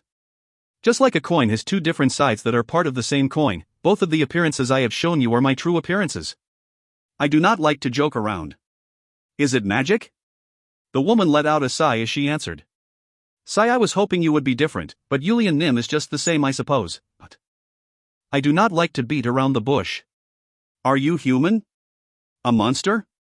The woman opened up her arms and a light that was not too bright but bright enough shone into the peo, as if she was an angel that came down from heaven. I asked you to not be tricked by my outer appearance. If I appeared in front of Yulian Nim like this, would Yulian Nim be treating me like he is treating me now? I don't think that would be the case. You would have at least given me enough respect to listen until the end of my story. Yulian slowly nodded his head and put his sword away. Please take a seat over here. The woman smiled at Yulian's respectful tone and sat down on the chair that Yulian offered her. Alright then, please tell me. Who are you and why have you come to find me? Will you not offer me a cup of tea? Yulian lightly frowned before pouring a cup of the tea that had been boiling over the bonfire and placed it in front of her. Thank you very much. The woman grabbed the cup and did not hesitate as she took a gulp of the tea that was still steaming hot. It is very hot. The moment Yulian tried to take the cup from her, she had already finished drinking the whole cup of tea. It's really good. Really good. Compared to the slightly sweet, bitter, bland, or randomly assorted taste of the continent's tea, it is much better. May I have another cup? Yulian was flabbergasted as he looked toward her and picked up the cup. She just smiled and peeked toward the pot of tea. Yulian poured another cup and placed it in front of her as he started to ask. Alright, now, please tell me. Who are you? If you find any errors, ads pop-up, ads redirect, broken links, non-standard content, etc., please let us know. Report chapter so we can fix it as soon as possible. Book 6, Chapter 229. Book 6 to 8.4. I already mentioned who I was earlier. I am the maiden who walks the path of chaos. My name is Origin Renaria, but... Seeing the woman open her eyes widely as she sassily answered, Yulian stiffened his expression as he asked. I will keep that in mind. But what is the reason for your visit? You're not going to tell me you came to drink some tea, are you? Of course not. I came because I had an important message for the glow. What is the message? Origin quickly drank the tea in front of her and started to speak. Please stop your army's progression. What do you mean? Origin slowly started to enunciate each word as she repeated her request. Please. Stop. Your army's progression. Yulian just blankly stared at Origin. His expression seemed to be asking how she could make such crazy request. But at the same time, he started to try to figure out her reason for coming to visit him with every ounce of brainpower he could muster up. Completely stop our progression? You make it sound like you know where we are headed. Yes. I do know. Aren't you heading to the monster's desert? You are correct. I have the responsibility of clearing out our desert that the monsters have taken over. Origin stood face to face with Yulian before responding. Does that mean that you will retreat if I can guarantee there will be no damage to the desert tribes? Yulian hesitated for a moment. Origin's calm demeanor as she asked that question surprised him. She made it sound like she was confident that she could make that happen if that was what Yulian wanted. Based on your expression, I'd say it could happen that way if you gave a single order. A single order? Of course not. Ho ho ho. But I will only need 3 days to make it happen. Origin let out an irritating laugh, but she was gazing at Yulian with a silent allure at the same time. I heard that monsters are being endlessly generated. Are you telling me all those monsters will just disappear? There is no way for monsters that have already been created to just naturally disappear, Pariah's glowed. Yulian contemplated for a moment. If it did not harm the desert, there was no reason for him to head to the monster's desert. He didn't need to put his warriors in harm's way for no reason. But what would happen to the monsters if they do not just disappear into thin air? To the sky? Underground? Yulian finally realized where the monsters were currently headed to, as well as the reason for Origin's visit. What you are aiming at is for the continent to fall into chaos. Origin's gaze dimmed a bit. Honestly speaking, she thought he would immediately accept as soon as she made the offer. But she only realized that it would not be that easy after her seduction was rebuffed by Yulian's ability to ward off evil. After also seeing that Yulian was a quick thinking, she felt like she would regret it if she turned this man into an enemy. I have finally seen for myself why they call you the Desert Conqueror. You are correct. I am hoping for the monsters to make it to the continent. And initially, there were no issues with the plan. However, Origin lifted her head up to look up into the air before looking back toward Yulian and continuing to speak. I learned that the majority of those monsters were getting destroyed. As someone responsible for the monsters, I had no choice but to investigate the cause of their demise. In the end, I found out that the 2 great glows of Pariah and Schwerii were destroying the majority of the monsters. And? Is there another reason for my visit? My only choice was to come ask Yulian Nim to open up a path for the monsters. Open up a path and the desert will not be harmed even a bit? Origin started to smile. Exactly that. If somehow the monsters harm either the property or people of the desert in any way, we will compensate you back 4 times as much. We? After listening to Origin's story, Yulian felt like she was part of some group. It made sense. If it wasn't a group, how could anybody control such large groups of monsters? Yulian started to become more curious about all of it. Just who was able to control the monsters as they wished? Glow. It is not easy to speak of the things that are very deep. It is the same as the glow not being able to answer if I was to ask about the glow's weakness. In other words, know when to stop if you do not want to lie. I will just ask this then. What is your goal by having the monsters cause chaos in the continent? Origin smiled brightly as she answered. The cooperation of humans. Cooperation? You are saying leaving the monsters to run amok is so that humans will cooperate with each other? Human history continues to tell us that the internal affairs become stronger when there is a strong external enemy. Yulian asked in disbelief. Just who would benefit from that? Origin immediately answered as if that was obvious. Naturally, it is for the humans. I feel like I am becoming an idiot for some reason. Origin lightly smiled and answered. If I am being honest with you, we do not call monsters monsters. They are also living beings that inhabit our world. They each have their own lives and goals. The only reason they started being called monsters was because they attacked the humans. Humans gave them the name monster. I accept that much. However, humans also act that way for their survival. Before we say who is right and wrong, it is a natural reaction as their lives were on the line. What the glow says is correct. However, the thing you cannot brush aside is the fact that once a large number of monsters disappeared from this world, humans started to wage a lot of wars against each other. Yulian thought for a moment before responding. Then you believe that monsters are necessary for humans to stop having war with each other. Origin shook her head. Humans killing humans, especially not for their survival but for their greed. That is the worst sin of all. Origin's answer gave Yulian something to think about. Is my war out of greed? Yulian noticed his mind becoming a bit chaotic and vigorously shook his head. I have never thought that it was for my own greed. I went to war in order to prevent my nation from being oppressed by anybody else. I did my best to make sure that the least number of lives possible had to be lost. Yulian looked toward Origin and answered. While I agree with some of the things you have to say, that alone is not enough for me to just sit back and watch the monsters attack the continent. I just want to bring awareness to the humans. No, I want them to be able to thank the Lord for each and every day without being able to even think about committing such terrible sin.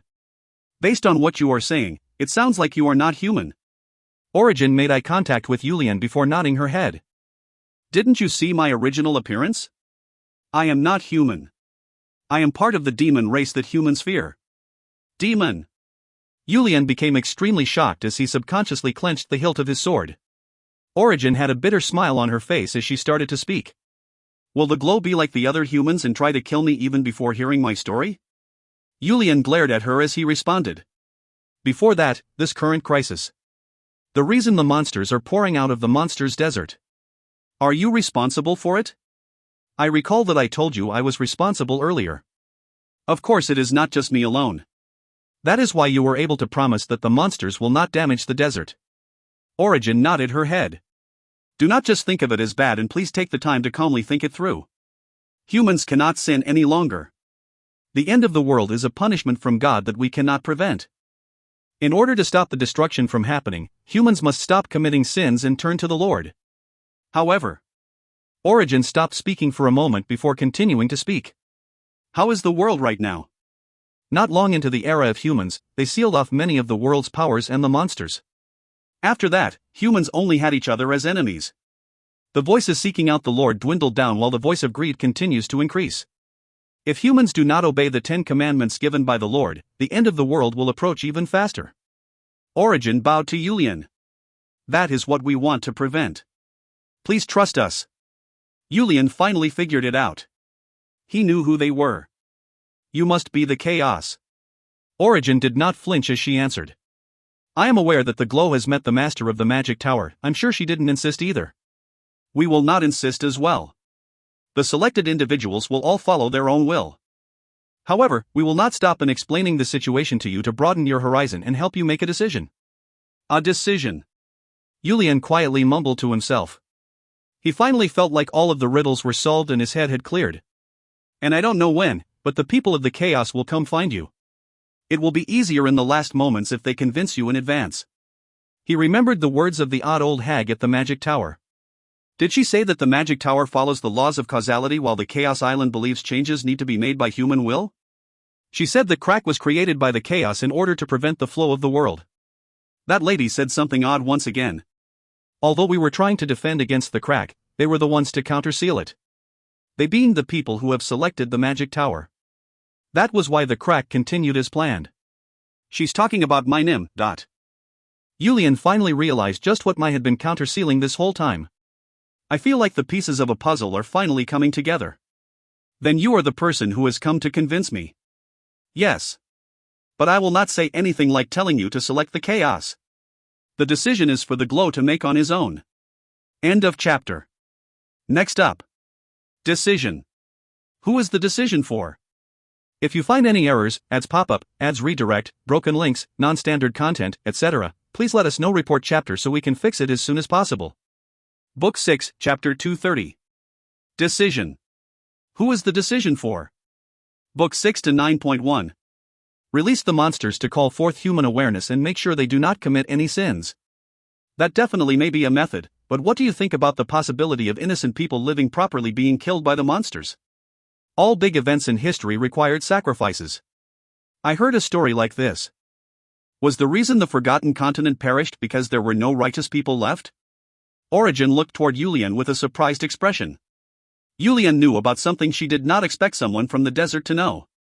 It is something I have known from the past, and something I was even more interested in after coming back from the magic tower. Yulian started to speak as if he knew what Origin was thinking, and Origin nodded her head before responding. You are correct. However, as humans come together, the number of righteous people will only increase. One of the unique traits of humans is the ability to get stronger and stronger as they come together for the same cause. Yulian thought that she was not wrong as he asked. So, am I the first? He was asking while thinking about the nurses. Origin shook her head. I first met with the Schwerei's glow. Just like the glow was destined to meet first with the magic tower, the Schwerei's glow was destined to meet with us first. And his response? The Schwerei's glow has fortified the defense around the oases while withdrawing all warriors stationed around the monster's desert. Origin did not specify that Venursus said he would need to think about it. Yulian started to worry after hearing that Venursus did as Origin asked. It was true that it was quite difficult to defend against these monsters. They were having a hard time just leading a group to the monster's desert in the first place. Origin's people were willing to lessen the burden on them. It would be the same as signing a non-aggression treaty. Furthermore, if they chose to do that, Paria can safely get stronger. The people of the continent weighed on him, but he was not their glow. He would have absolutely rejected the offer if he was their glow, but he was the Paria's glow, not the Schwerei's glow or the continent's glow. The reason he could not immediately agree with Origin's offer was probably because of compassion for his fellow humans. Yulian thought it over multiple times before finally starting to speak. I will temporarily stop the progression. However, do not take it as my accepting your offer. I just need time to think. Origin's expression brightened up as she responded. Of course. Nobody will be able to go against the glow's decision. I just ask that you think hard about the reason for our movement and make a wise decision. I will visit you again once you have made your decision. Once Origin bowed to Yulian, he just gave a short reply as he was still full of concerns. Goodbye. Origin smiled as she disappeared into the fire as she had originally arrived, and Yulian could only blankly stare at the bonfire that was still burning brightly. Yulian. Yulian came back to his senses after hearing someone calling for him and looked behind him. Master. TSK. Look at you just blankly sitting there like an idiot. I feel sorry for your warriors. As Chun Myung-hoon clicked his tongue on his way over, Yulian asked with confusion. Master, what are you doing here? His master had not been willing to come with them even when he asked. Did they come? Yulian did not understand his master's question for a moment and just stared at Chun Myung-hoon before his eyes turned wide. Chun Myung-hoon knew about it. Master, how do you know? Didn't I tell you I didn't just go around sightseeing while I was gone? I heard and learned a lot. Ah! Yulian shouted out in understanding at Chun Myung-hoon's response. I really must be an idiot. The master at the magic tower said that my master was someone who knows and helps. Does that mean that master already knows about everything and came to help me? Chun Myung-hoon saw Yulian's expression and started to speak. Based on your expression, you must have heard from that old hag that I am someone who helps. It's funny. Although the meaning may be a bit different, I, Chun Myung-hoon, received the heaven's mandate to help others before I ended up in this world. Then master, you knew about everything when you approached me as a foreigner? Oh, what is that expression for? No. Nothing. Seeing Yulian looking depressed as he lowered his head, Chun Myung-hoon started to pat Yulian's shoulder as if he already knew and answered. Didn't I tell you in the past? I am originally not from this world. It has not been very long that I learned that I was someone who was supposed to help you and someone else. I know that may not be enough for you to stop thinking that I strategically approached you. No, I know. I definitely heard it. Seeing Yulian urgently respond, Chun Myung-hoon smiled brightly as he started to joke with Yulian. You are a king of a nation and close to 40 years old. You cannot act like that. Even if the world is crumbling down, you must stand confidently. Yulian had too many things to think about that he did not respond back to Chun Myung-hoon's joke and instead asked a question. Master, what am I supposed to do? That is something for you to decide. Yulian fervently shook his head as he answered. It is too complicated. Am I supposed to feign ignorance for everything and everyone else and just think about our Paria? That is good in its own way. You are the Paria's glow. But then all of the monsters will flow to the continent, and many innocent people will lose their lives. I also worry about who the continent has to defend against that large amount of monsters. Chun Myung-hoon nodded his head and answered. Why are you so worried? You are the leader of hundreds of thousands of warriors. You have enough strength to fight off these monsters. There will definitely be some losses, but you will only lose one while others may lose 10 to defeat the same amount of monsters. You cannot compare the difference of the two. Master. Yulian was glaring at Chun Myung-hoon. Yulian, what are you so worried about? Do what your heart tells you to do. The words of others cannot do anything to help your decision. What you are doing right now is grumbling. Figure out who you are. Remember what your name is. Seeing Chun Myung-hoon sternly answer, Yulian closed his mouth. His master's words were right. The thing he could rely on most right now was the fact that he could grumble to his master. Master, I think I need to think it over a bit longer. Of course. Walk down the path you think is right. I will watch over you. Yulian felt the weight lessen at that single sentence from his master and nodded his head. The next day, Yulian gave the order for all troops to withdraw. The Castle of Storm was becoming rowdy. A large number of knight brigades, mercenaries, and free adventurers stepped into Paria one by one. But they were all confused. The Castle of Storm was extremely peaceful, and none of the nearby oases showed any signs of monster attacks. On the other hand, the continent was receiving significant damage from the monsters' attacks. The quick-thinking people figured it out. The desert warriors of Paria and Schwerii were not fighting against the monsters. Many of these people sought out meetings with Yulian. These requests were even more numerous from the knight brigades that were sent from nations. However, Yulian did not meet with anyone. His subordinates would have helped appease the requesters if they knew his thoughts, but Yulian did not say anything even to his closest people. Neither Runa, Per, nor even Grace knew what Yulian was thinking, so they were having a hard time dealing with all of these requests. Honey, I'm getting so worried seeing you like this. I'm already worried enough because Violet has been getting weaker these days. Grace started to whine to Yulian, which was not like her normal self. Even she noticed it. She could tell that something important was happening. No, the thing that worried her the most was Yulian and Violet's health. Both of them were getting weaker as the days went by. It started once the monsters started to appear. I'm sorry. Yulian held her hand and started to caress it as he started to speak. Is it a concern that I should not know about? Yulian just blankly gazed at Grace after hearing her question. He had not told a single person yet. Runa was also finding Yulian's actions to be odd, but it was something he had not even told Runa. Runa would agree to it with no hesitation. He puts Paria first. Yulian had a bitter smile on his face as he responded. Not yet, please hold on a little longer, Grace. Grace closed her mouth and quietly left the room after seeing Yulian's expression. It was an expression she had not seen before in their entire marriage. Her husband had never looked so down regardless of what was weighing on his mind. After quietly watching Grace leave, Yulian stood up from his seat. He was feeling extremely frustrated. Yulian started to frown as he let out a moan. He was not used to the strong sunlight after not coming out of the room for a couple of days. Hyung Nim. Yulian turned around after hearing a familiar voice. Once he turned around, he saw Aizen standing behind him. Aizen. If you find any errors, ads pop-up, ads redirect, broken links, non-standard content, etc., please let us know. Report chapter so we can fix it as soon as possible. Book 6, Chapter 231. Book 6 to 9.2. After seeing Yulian being so surprised as he called out to him, Aizen realized that Yulian did not know he had arrived. The complaints that he heard must really be true. When did you get here? Aizen responded to Yulian's question. I officially reported that I had arrived, but I guess you did not receive the report. Yulian finally realized the impact of his isolating himself in the room without receiving any reports. I'm sorry. I have not been receiving any reports these days. I guess they didn't even tell me about your arrival because I ordered them not to report anything to me. Is something wrong? You look much thinner. There are a lot of negative stories as well. Yulian had a bitter smile as he answered. I'm sure there are. I haven't even met with the diplomats from foreign nations. But I am extremely happy to see you. Did you come for the monsters as well? Yes.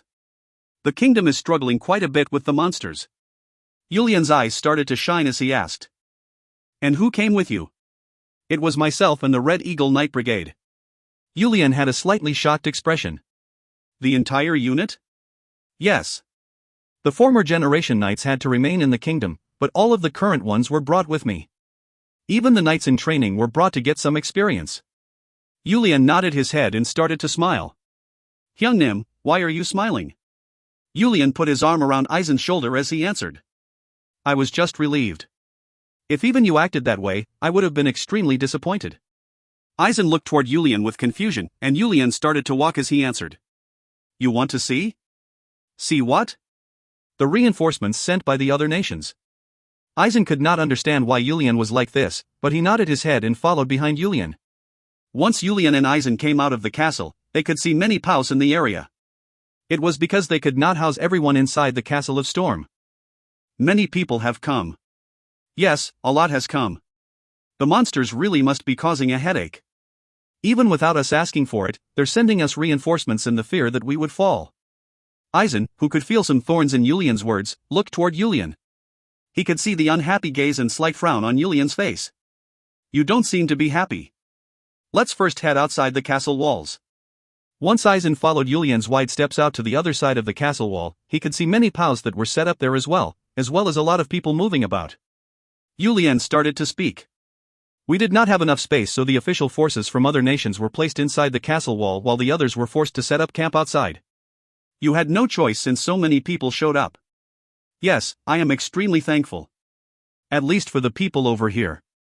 Eisen could tell that Yulian's words were odd and peeked toward Yulian before asking. Hyung-nim, I don't understand what you are trying to say. Based on what I heard, Hyung-nim has not been meeting with anybody. Is there a reason for that? Yulian looked toward Eisen. Sigh. Yulian let out a short sigh as he reached his hand out and pointed to the POWs. I respect the people residing over there. Even without someone ordering them to go, they chose to come to this dangerous area. They seem to be full of life. Yes. Each of them have the strong will to defeat the monsters. Some of them have really strong abilities as well. Although I have not met with them. Eisen agreed with Yulian's words and responded. There are many hidden experts on the continent. I'm sure there are extremely strong groups of adventurers and mercenaries as well. They will be a big help to fight the monsters. Yes. They definitely will. I am thankful for all of these people who came here on their own free will. The problem is not with the people here, then. After hearing Eisen's response, Yulian started to walk back to the inside of the castle. Do you know the strength of all of the nations of the continent? I have a pretty good idea. After hearing Eisen's answer, Yulian continued in a frustrated voice. Then take a good look. After hearing Yulian's answer, Eisen moved around for a while to observe the groups. Eisen's expression started to darken. He started to see why Yulian was so frustrated. The majority of the units and knights were not even at the level of his kingdom's infantry soldiers. What do you think? Eisen could not respond to Yulian's question. These are the reinforcements they sent to us. Do you think they will be able to help? Is that the knights of the continent? Hyung-nim, I understand what you are trying to tell me. But there are some knight brigades that are decently strong. Seeing Eisen trying to make excuses, Yulian started to shout. If everyone was at that level and it was not just those adventurers and mercenaries outside, I would not be so torn right now. Hyung-nim. Yulian was huffing as if he could not let go of his anger and asked Eisen. Are you with the Magic Tower or the Chaos Island? Hyung-nim. Eisen called out to Yulian in shock. He was curious about how Yulian knew about that. I heard that you were also a chosen one. That is the same for me. Ah. So that is the case. I should have realized it when the old granny of the Magic Tower took you with her. It is a damned fate for sure. So, which side are you? Eisen immediately responded. To be honest with you, I do not like either sides. However, my saviors are on the side of the Magic Tower. So you are saying you want to stand on the side of the Magic Tower? If I was forced to make a decision, then that is probably the case. But why are you suddenly asking that? Perhaps? Yulian silently nodded his head. The chaos must have visited you. And they must have offered you something, am I right? Eisen seemed to have figured something out after asking the question and shouted out in shock. Dear Lord. Hyung-nim, they asked you not to take care of the monsters, didn't they? In return, they promised that the monsters will not come to Pariah's territory. You got it exactly right, as if it was your own story. Eisen urgently asked at Yulian's answer. So how did you answer? Hyung-nim, have you already joined forces with their side? No, all I told them was that I would think about it. And I have thought a lot about it, about what decision I need to make. Eisen was about to say something before stopping himself. Yulian was Pariah's king. The Yulian he knew was a leader with a strong sense of responsibility. I heard that the old world was destroyed because of a lack of righteous people. Aizen just quietly waited for Yulian to continue speaking as this first sentence confused him. He knew that the decision was Yulian's, no matter what he said right now. It made me wonder if the world really perished because there were no righteous people. I don't know if it is a crack in the world or a destruction of it, but I feel like if that was the requirement for the end of the world, it would not be destroyed now. Yulian turned his head and looked toward the castle gate. Didn't all those people out there push aside their own plans to come all the way here? Do you think they will be easily defeated by the monsters at their level of strength? I doubt it. That means that they came here for the sake of other humans. Aizen felt like he could understand. Yulian was extremely disappointed right now. He was disappointed at the many nations that only thought about their own nation's safety and did not send strong reinforcements. That was also the reason Yulian smiled at the fact that he brought the Red Knights with him. I'm glad I brought the Red Knights even against all of the opposition. Aizen internally let out a sigh of relief. When he was trying to head to the desert with the Red Knights, many of the nobles opposed his decision. In fact, they were against even his going to the desert on his own. It was because Aizen and the Red Knights alone could handle a single region and ensure its safety. But Aizen disagreed. If the monster's spawn location was the desert, they should be able to more efficiently take care of the monsters once they took over the spawn point. That was why he firmly believed that he should head over to the desert with a strong group of soldiers. What do you think? Do you think I need to shed the blood of our warriors of Paria for them? Especially when we can be fine without shedding any blood at all? Aizen did not know how to respond. He would be seriously debating it if he was Yulian as well. I have nothing to tell you.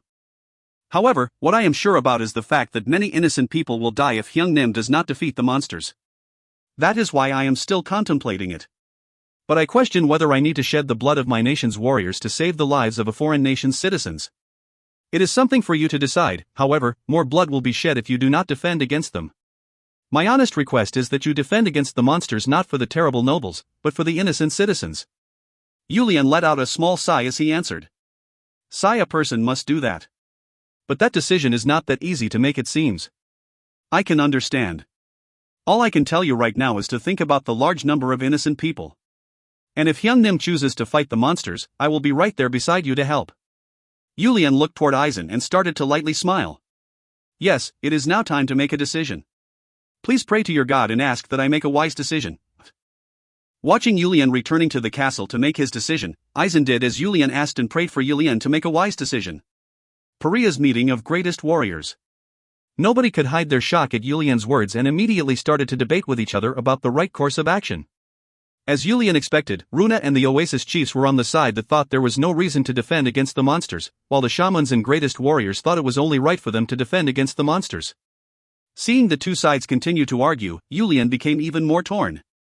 This meeting he called to find a resolution was not helping him at all. As Yulian's expression started to turn worse, Violet, whose expression was just as bad as Yulian's, spoke up. Glow, please do not forget about the hero's land. Yulian's heart started to shake almost instantly. The respected ancestors there have not found their peace even after death and are still continuing their fight. Well, it is not that they have not found their peace, it is more that they have chosen not to take it. Violet looked directly at Yulian as she continued to speak. Please set an example for Paria's children. Show them how they should grow up. Please don't go down as the coward who chose to avoid a necessary battle for personal gains. The entire room turned silent. All of them knew that the desert was something they needed to protect. It was not for anybody else but for themselves. However, it was not easy to not fall for this extremely sweet temptation. Violet's final words. The Glow's current worry does not seem any different than those of the cowardly kings of the continent. That was how the meeting came to an end. End of chapter. Next up. The Castle of Heroes. It was a location where neither nationality or identity mattered. It was a location where people gathered for the sole purpose of defeating the monsters. If you find any errors, ads pop up, ads redirect, broken links, non-standard content, etc., please let us know. Report chapter so we can fix it as soon as possible. Book 6, Chapter 232. The Castle of Heroes. It was a location where neither nationality or identity mattered. It was a location where people gathered for the sole purpose of defeating the monsters. Book 6 to 10.1. Yulian, who had not been meeting with the foreign diplomats for a long time, called for all leaders of the Knights Brigades and Infantry Brigades to gather together. The meeting room was packed because of the number of nations present, and the sound of whispers echoed through the room. But that only lasted a bit. All of the whispers stopped once Julian and Runa entered the meeting room. It was because Julian displayed his key in order to pressure them when he entered. The gazes of everyone turned toward Julian, but Julian did not care as he started to speak. I apologize for ignoring our esteemed guests who have come to assist our pariah. I am Julian. The room became completely silent as they all started to stare at Julian. It was not often that they had the opportunity to meet one of the generation's strongest warriors. I will cut right to the chase. Right now is not the time to deal with the fluff. Julian said that as he took a look around at everyone who had gathered together. Other than a couple of people, the rest of them really didn't even seem to be as strong as Pariah's veteran warriors. I do not expect greatest warrior level. However, for the leaders of the brigades sent from the nations, shouldn't they at least be at the lead warrior level? The foreigners outside number less than half of those gathered here, but they are at least multiple times stronger than all of them here. Julian had decided not to pay attention to that problem. However, he could only sigh internally at the fact that other than the Rogini Kingdom's Eisen, no other nation had sent their elite, or even someone at the level of a lead warrior. I plan to gather all of you together as a group to utilize you. Please hand over full command of your forces to our side. Many of the leaders started to look at each other after hearing Julian's words. Giving away full command meant that they would just be chess pieces. That does not make any sense. Our knights and I have come under His Highness's order to provide assistance. The knights have enough strength to complete missions on their own, and all of them have received advanced leadership education. But if we hand over the command, all of that knowledge will become useless. Why don't you send some warriors to me and give a command? I will make sure to fulfill it with all of my strength. The person speaking so much to share his opinion was the leader of the Silence Empire's Vintage Knight Brigade. The Silence Empire must have considered its face, as other than the Rogini Kingdom, this Vintage Knight Brigade was the most useful of all brigades. Julian nodded his head once before starting to speak. I understand what you are trying to say. However, the command needs to be given to our pariah, and everyone must move exactly as commanded. That does not make any sense at all. Multiple voices started to whisper around the room. Slam. Crack. With a loud noise, the desk in front of Julian was destroyed. Everyone shut up as if they had the hiccups and looked toward Julian. All of you seem to have forgotten who I am. I am the Pariah's Glow. The ruler of this desert. Based on the tones you were speaking to me with, I can tell just how much all of you look down on me and our pariah. Silence flowed through the room and everyone started to become anxious. There were only a few nations that dared to fight one-on-one with pariah right now, but there was a part of them that was indeed looking down on pariah as a nation of barbarians. Runa started to speak as if he was trying to calm Julian down. Glow, please calm down. These guests have all come to assist us. They are not very aware of our pariah's etiquettes, so please show them your grace and forgive them. Julian let out a short grunt and looked around. Nobody was able to make eye contact with Julian. If my words were too forceful, I ask for your understand. I'm sure everybody would be frantic if monsters were being spawned in your nations. Seeing Julian's voice calm down a level, everybody in the room could finally internally sigh in relief. Things were easy from then on. Things became organized and a hierarchy of command was created. To make it easy, the team will be called either Continent Team or Foreign Team. Not like it matters, since the majority of the attack strength will come from our warriors. Julian thought about saying that before thinking about their pride and holding back. One of the Knight Brigade leaders started to speak. Aren't you treating us differently than Pariah's warriors? Julian quickly turned his head and glared at the knight leader that asked the question. The man who received the full impact of Julian's murderous intent started to vomit blood as he fell on the spot. Glow. Hyung Nim. The moment Runa and Eisen shouted in shock, Julian's cold voice rang through the meeting room. If I do it my way, you will all die. You will not be able to keep up with my methods. If you have that much complaints, return to your nations. I don't think you will be much help anyways. Julian did not even look back as he turned around and walked out of the meeting room. Everyone in the room could only blankly stare at each other. As Runa called the shamans over to take care of the injured individual and worked hard to keep the rest of the individuals calm, Eisen chased behind Julian. Hyung Nim, please restrain yourself. They are making me angry. Is that all they are capable of thinking about? They are people who do not know anything. Please restrain yourself. Right now is a time to gather strength. Julian snorted as he responded. Tell them all to go back. I will think of it as learning about the blood and sweat that my ancestors shed and give it my best. Eisen could tell that Yulian was extremely angry. He understood. He knew how difficult the decision was for Yulian. I need to contact the kingdom and have them increase the number of reinforcements. I also need to contact the other nations. If Hyung Nim goes even slightly astray and gathers all of the monsters in a single direction, that will not be good. Eisen made up his mind to contact them as soon as he calmed Yulian down. Everyone really had the wrong idea. They did not know about the dangerous results their mistaken actions would bring. The island where darkness never arrives. Has he made his decision in the end? The man who was sitting deep in the glaring light mumbled to Origin. Not yet. The humans and their penchant for self-interest is making it difficult for him to decide. Actually, to be specific, if it was not for those in Valhalla, he would have selected us. Where did it go wrong? Things are getting complicated now. Origin smiled brightly at the man's words and answered. I'm sure that is the same for the magic tower right now. There are too many decisions we are uncertain about. It might not be the right time yet. It has been said that only those who prepares for the right time can get there. Please do not let your mind lead astray. Ho hoo. The man let out a short laugh. Every so often, I cannot be sure which side is right.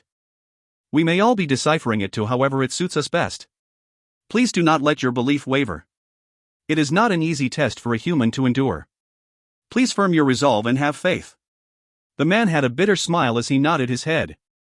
He needed to continue fighting, at least for now. It is disappointing. If he selects us, the chances of that old man helping us would go up. Are you talking about the senior that came from another world? Yes. If the prophecy is not wrong, he should be the strongest on the continent. Origin cautiously asked. How would that be possible when you are around, my liege? No, we have already exchanged blows. He uses an interesting force that is neither magic or mana. If that old man did not hold back, it would have been a crushing defeat. Is he that amazing? The man looked toward Origin with a disappointed expression. That is why I am even more disappointed. No matter what, if his disciple selected us, he would at least not get in our way. I see. Should I go make another visit? The man shook his head at Origin's question. No, it would only be detrimental. I know about the desert tribes. They are the type to push forward if they come to a decision. Unless something special happens, he will continue to defend against the monsters. The man caressed his chin as he continued to speak. Give up on activating the gate in the monsters' desert. Origin was shocked.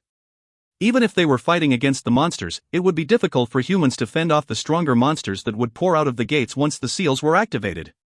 But the monsters' desert is where the strongest monsters reside.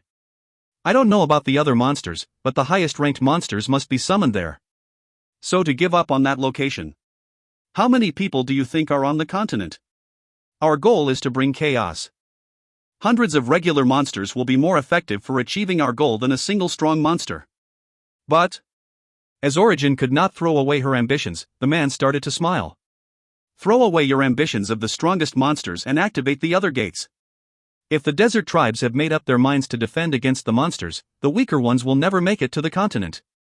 The desert tribes have always been strong. That was why the former liege divided them up in fear of their strength. It seems they have recovered their strength now. Wouldn't it be possible for us to personally make a move? The man's smile became even bigger at Origin's question. I do not want to touch an awake lion.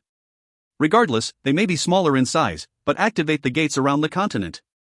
Isn't it great that the desert warriors will not dare to come out of the desert because of the existence of the monsters' desert? Origin bowed her head.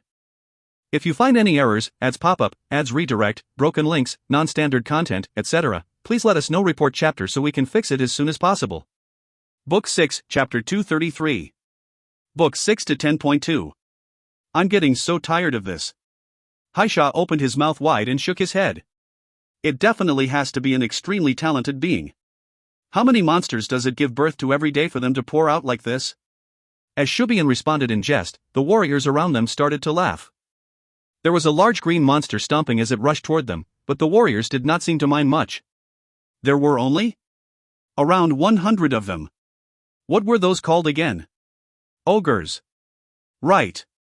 Thick skin and extremely strong. Shubian mumbled as if he remembered. The soldiers from the continent may not have been the strongest, but they did bring information with them. That was why each brigade was able to learn all sorts of information about different monsters. The fact that they were cooperating with each other was a very important ordeal, so they were doing their best to remember all of the information. What about the foreigners' brigade? Julian asked at that moment without taking his eyes away from the front. They should be arriving by now. Julian slowly started to move his perma forward at Runa's answer and responded. Then I guess it is time for us to go. Once Julian started to move forward, the Red Storm and lead warrior level warriors followed behind him. They did not include the regular warriors in this subjugation. This was Julian's way of showing his anger. Julian declared that although they were at the vanguard, the main unit will be made up entirely of foreigner brigades. Many people had complaints about it, but did not dare to express it to Julian. It was because they all knew that they were not the strongest soldiers their nations could offer to send. The quick-witted night brigades had already sent a messenger back to their home nation to send extra reinforcements. If Julian decided on a nation and corralled all of the monsters toward that nation, a terrible destruction that would shake the foundation of a nation was certain to occur. Runa, the strategy meeting for the people who showed up on their own accord should have finished now, right? Yes. They should have started their training by now. Julian also treated the adventurers and mercenaries who came on their own accord differently than the night brigades of foreign nations. It was night and day. He was pretty much feeding the night brigades cold rice while giving the adventurers and mercenaries pariahs VIP treatment. This was also a point of opposition, but Julian ended the debate with a single phrase saying that it was only natural. It was his way of telling them to show a respectable amount of strength if they felt it was unfair. Julian said some things that could draw the ire of the other nations, but nobody tried to stop Julian. Julian's mental state was very shaky right now. None of them would manage to get through to him anyways. Make sure that there are no issues with how we treat them. They have all chosen to come help us on their own accord.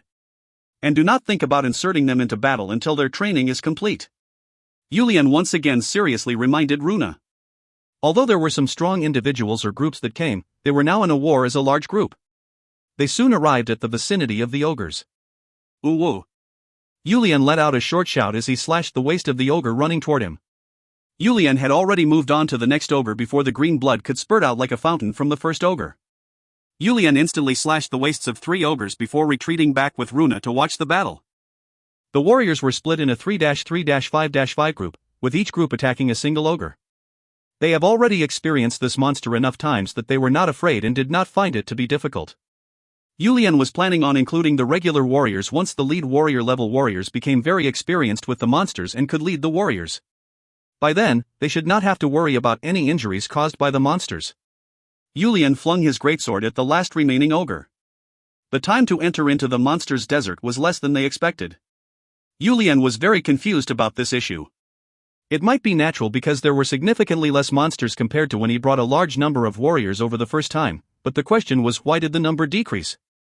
He was even worried that all of the monsters were gathered in the western desert and contacted Venersis, but Venersis was just as confused. It didn't make sense for them to just suddenly decrease in number, so Julian urgently sent some warriors to the Shire. The monsters were spawning at the monsters' desert and the Shire's heroes' land. It probably would not happen, but he was worried that the heroes' land might be destroyed. The nations of the continent that received the message from the original Night Brigades sent their strongest brigades to the desert, and Pariah also inserted their regular warriors as they started to investigate the monsters' desert. It feels like the number of monsters are going down day by day. Haisha was wiping away the green blood on his greatsword as he spoke to Julian. I feel the same way. It definitely has gone down. But we have already been investigating for a whole month. I am worried that we still haven't located the spawn point. Thrint thought for a while before finally speaking. Glow, although the number of monsters may be going down, their strength is getting stronger by the day. Now we do not even see the smaller monsters at all. That really was the case. Even medium-sized monsters were pretty rare now. They could only see large monsters now. These monsters were difficult for even veteran warriors to handle. Send the message for everyone to gather together. It will probably be beneficial to talk it over. And make sure to send the information to the continent as soon as we gather them. Runa, who was standing next to Julian, nodded his head and responded. I understand, Blow. By the way, doesn't it feel like it became dark all of a sudden? Is it already that late? It's not the rainy season, so it can't be rain. Crackle. At that instant, they heard a faint sound of thunder in the sky.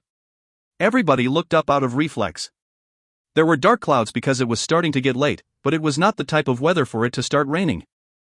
The moment they felt like the sky flashed, a large empty area started to form in the middle of the warriors. The warriors had moved away in a circular formation for some reason. Once Yulian and the Red Storm warriors arrived, there was a red image being drawn on the ground. All warriors moved back. Yulian felt an odd murderous aura and urgently ordered the warriors to move back. Watching the blood-colored image being drawn on the sandy ground, Yulian could tell that it was a magic circle. He had heard about it in the past from Mai. Magic circles can transport you somewhere, and an image on the ground alone can be enough to make people fall into hallucinations. The story that Yulian found most interesting was the fact that they could be used to summon monsters. And in a situation like right now where a lot of monsters were being summoned from the other world, this blood-colored magic circle had to be a summoning circle. There was no way something good would pop out of it. They said Shopping was afraid for his life and ran away. It would have been very dangerous at that time if Master was not there. Based on the aura coming off of this magic circle, this monster is probably on the same level as that monster. Yulian grabbed his greatsword and ordered the Red Storm to prepare for battle. He was planning on attacking the monster as soon as it was summoned, not even giving it time to realize it was out. In a situation like this where they had no idea what the monster being summoned was, that seemed to be the best course of action. The summoning finished in an instant. It did not fall down from the sky or shoot up from underground, it just suddenly appeared as if it had been there the whole time. On first glance, it was as tall as those giants that they heard about in fairy tales. It was wearing a large grey robe fitting its height, and was holding a large scythe. They could not verify its face. The only thing they could see were black lights pouring out of where they expected its eyes to be. The Reaper of Souls. Aizen must have felt the ominous aura and hurried over, as Aizen quickly approached and mumbled as he looked toward this oddly dressed giant with shock. "Do you know anything about it?" Aizen responded to Yulian's question as if he was reading it out of a book. A devil that was born from the darkness of Kronos, son of Uranus, Sky, and Gaia, Earth. The envoy of death. They call it the Grim Reaper. It is said to harvest human souls by slashing them with its scythe. Any weaknesses? Aizen looked toward Yulian and answered. It is a devil that comes out in mythology. We will need to fight it to see. However, please do not get any injuries from that scythe. Based on what I have heard, it will be impossible to recover if you are hit by that scythe because your soul will start to seep out through the injured area. As if it was trying to prove Aizen right, the Reaper lifted its scythe and started to glide over. Aizen, the two of us will try it. Red Storm, retreat. It was not that Yulian thought the Red Storm warriors could not take it on, but Aizen just mentioned that it would be a serious issue if they were injured. That was why Yulian decided to tackle it with just Aizen. Aizen nodded at Yulian's words and put his hand on his sword as he shouted. Holy weapon. Aizen's sword started to glow yellow with Aizen's magic, and Aizen put the same magic on Yulian's greatswords. You also use magic? Some knights learn magic to fortify their weapons. This magic right now is used when we fight things that are not human. However, I do not know how effective it will be. Aizen glared at the Reaper as he answered. Good. I should learn it too. Yulian started to mumble as if he was satisfied with the light coming off his sword. Sweeioish dot. The scythe that was coming as fast as the wind was aimed for Yulian's neck. Hut. Yulian ducked in shock after seeing the scythe suddenly fly toward him without any movement. He felt chills on his neck as the wind blew away his cut hair. Aizen used that opening to charge toward the Reaper. Ha ha ha. With a loud shout, Aizen charged toward the Reaper's chest. The Reaper leaked out thick black light as it took 2 steps back and swung its scythe again. The moment Aizen blocked the scythe, Yulian moved so fast that it did not seem humanly possible to charge toward the Reaper, stab it in the side with his greatsword and twist it. Dash. With an odd scream, the Reaper fought against Aizen with the hand holding the scythe and reached toward Yulian's neck with its other hand. Hyung-Nim, please avoid making contact with it, Yulian, who was planning on leaving the sword in the Reaper's side to grab the Reaper's hand and twist it off, heard Aizen's voice and put away his hands as he rolled on the ground. Pop. At that instant, the sand suddenly spurted up and there was a small puddle on the ground. What? This thing uses wind magic too. Yulian looked toward the Reaper with a shocked expression. If he tried to grab the Reaper's hand without listening to Aizen's words, this invisible force would have hit his neck before he could even grab the Reaper's hand. Yulian's face started to fill with excitement. If you find any errors, ads pop up, ads redirect, broken links, non-standard content, etc., please let us know. Report chapter so we can fix it as soon as possible. Book 6, Chapter 234. Book 6 to 10.3. It was hard for him to find such excitement other than when fighting against his master or Venersis. Hey up! Eisen continued to shout as he charged at the Reaper. Since the Reaper was only using one hand to wield his scythe, he was continuously pushed back by Eisen. Yulian used that opening to jump back up and once again grabbed onto the two greatswords dangling on the side of the Reaper's waist. It'll be complicated if even this cannot kill you. Yulian shouted like that as he unleashed his ki and pushed it into the sword. The moment it looked like there was so much ki in the swords that even normal people would be able to see it, Yulian twisted his swords and pushed them further into the Reaper's waist. The Reaper's black light disappeared after Yulian's attack and chunks of darkness started to spurt out of the Reaper's entire body. Once Yulian and Eisen quickly retreated, the Reaper started to blow up like a person who was spurting blood. Did about 3 seconds pass? After about that much time, there was nothing in front of them anymore. It doesn't even leave behind a corpse. Yulian frowned as he mumbled in disbelief. While everyone was watching with shocked expressions, Yulian was about to pick up his swords from the ground before frowning once again. His greatswords were glowing black and red. Yulian did not dare to touch it because he did not know what might be on it, and looked toward Eisen and the Red Storm as he started to speak. This is not good. If it costs 2 greatswords per Reaper, we'll end up using too much steel. Seeing Yulian so casually shrug his shoulder when he could have easily lost his life, everybody started to laugh. It felt as if there was a set duration of time for monsters to spawn, as the people who did not manage to find a single spawn point for an entire month managed to find 8 monster spawn points after the battle with the Reaper. However, there were no monsters at the level of the Grim Reaper that were being summoned anymore, and since the location the Reaper was summoned was also the location where Asmodeus was summoned, that first location seemed to be the location where the strongest monsters were summoned. By the time another month went by, they had managed to find a total of 12 monster spawn points, and based on the fact that they did not find monsters in any other locations, these 12 seemed to be all of the spawn points in the desert. The Warriors and Foreigners Brigade immediately took care of any summoned monsters, and continued to gain experience dealing with monsters in the process. People started to relax after thinking the monsters' desert was completely subjugated, and some of the adventurers and mercenaries started to withdraw, thinking that there was no longer any reason to stay. This was when the situation happened. A large number of monsters being summoned at once. Although they had blockades set up at every magic circle, other than the locations that Yulian and Eisen were defending, the teams were unable to handle the large number of monsters. This led to the blockades being run over by the monsters. Some areas with the Silence Empire's knights or strong adventurer groups managed to hold on, but they needed to watch their backs because other areas were no longer safe. Thanks to that, they were unable to put their full strength to subjugate the monsters in front of them and ended up being broken through as well. That day, the Red Storm and Red Knights had to continuously move around. They did manage to take care of all of the monsters after gathering the Warriors and the Foreigners Brigade in the rear, but hundreds of people were laid to rest in the desert that day. The number of soldiers increased once more because of that incident, and the Warriors and Foreigners Brigade could not help but be stuck in this monsters' desert even if no monsters were spawning.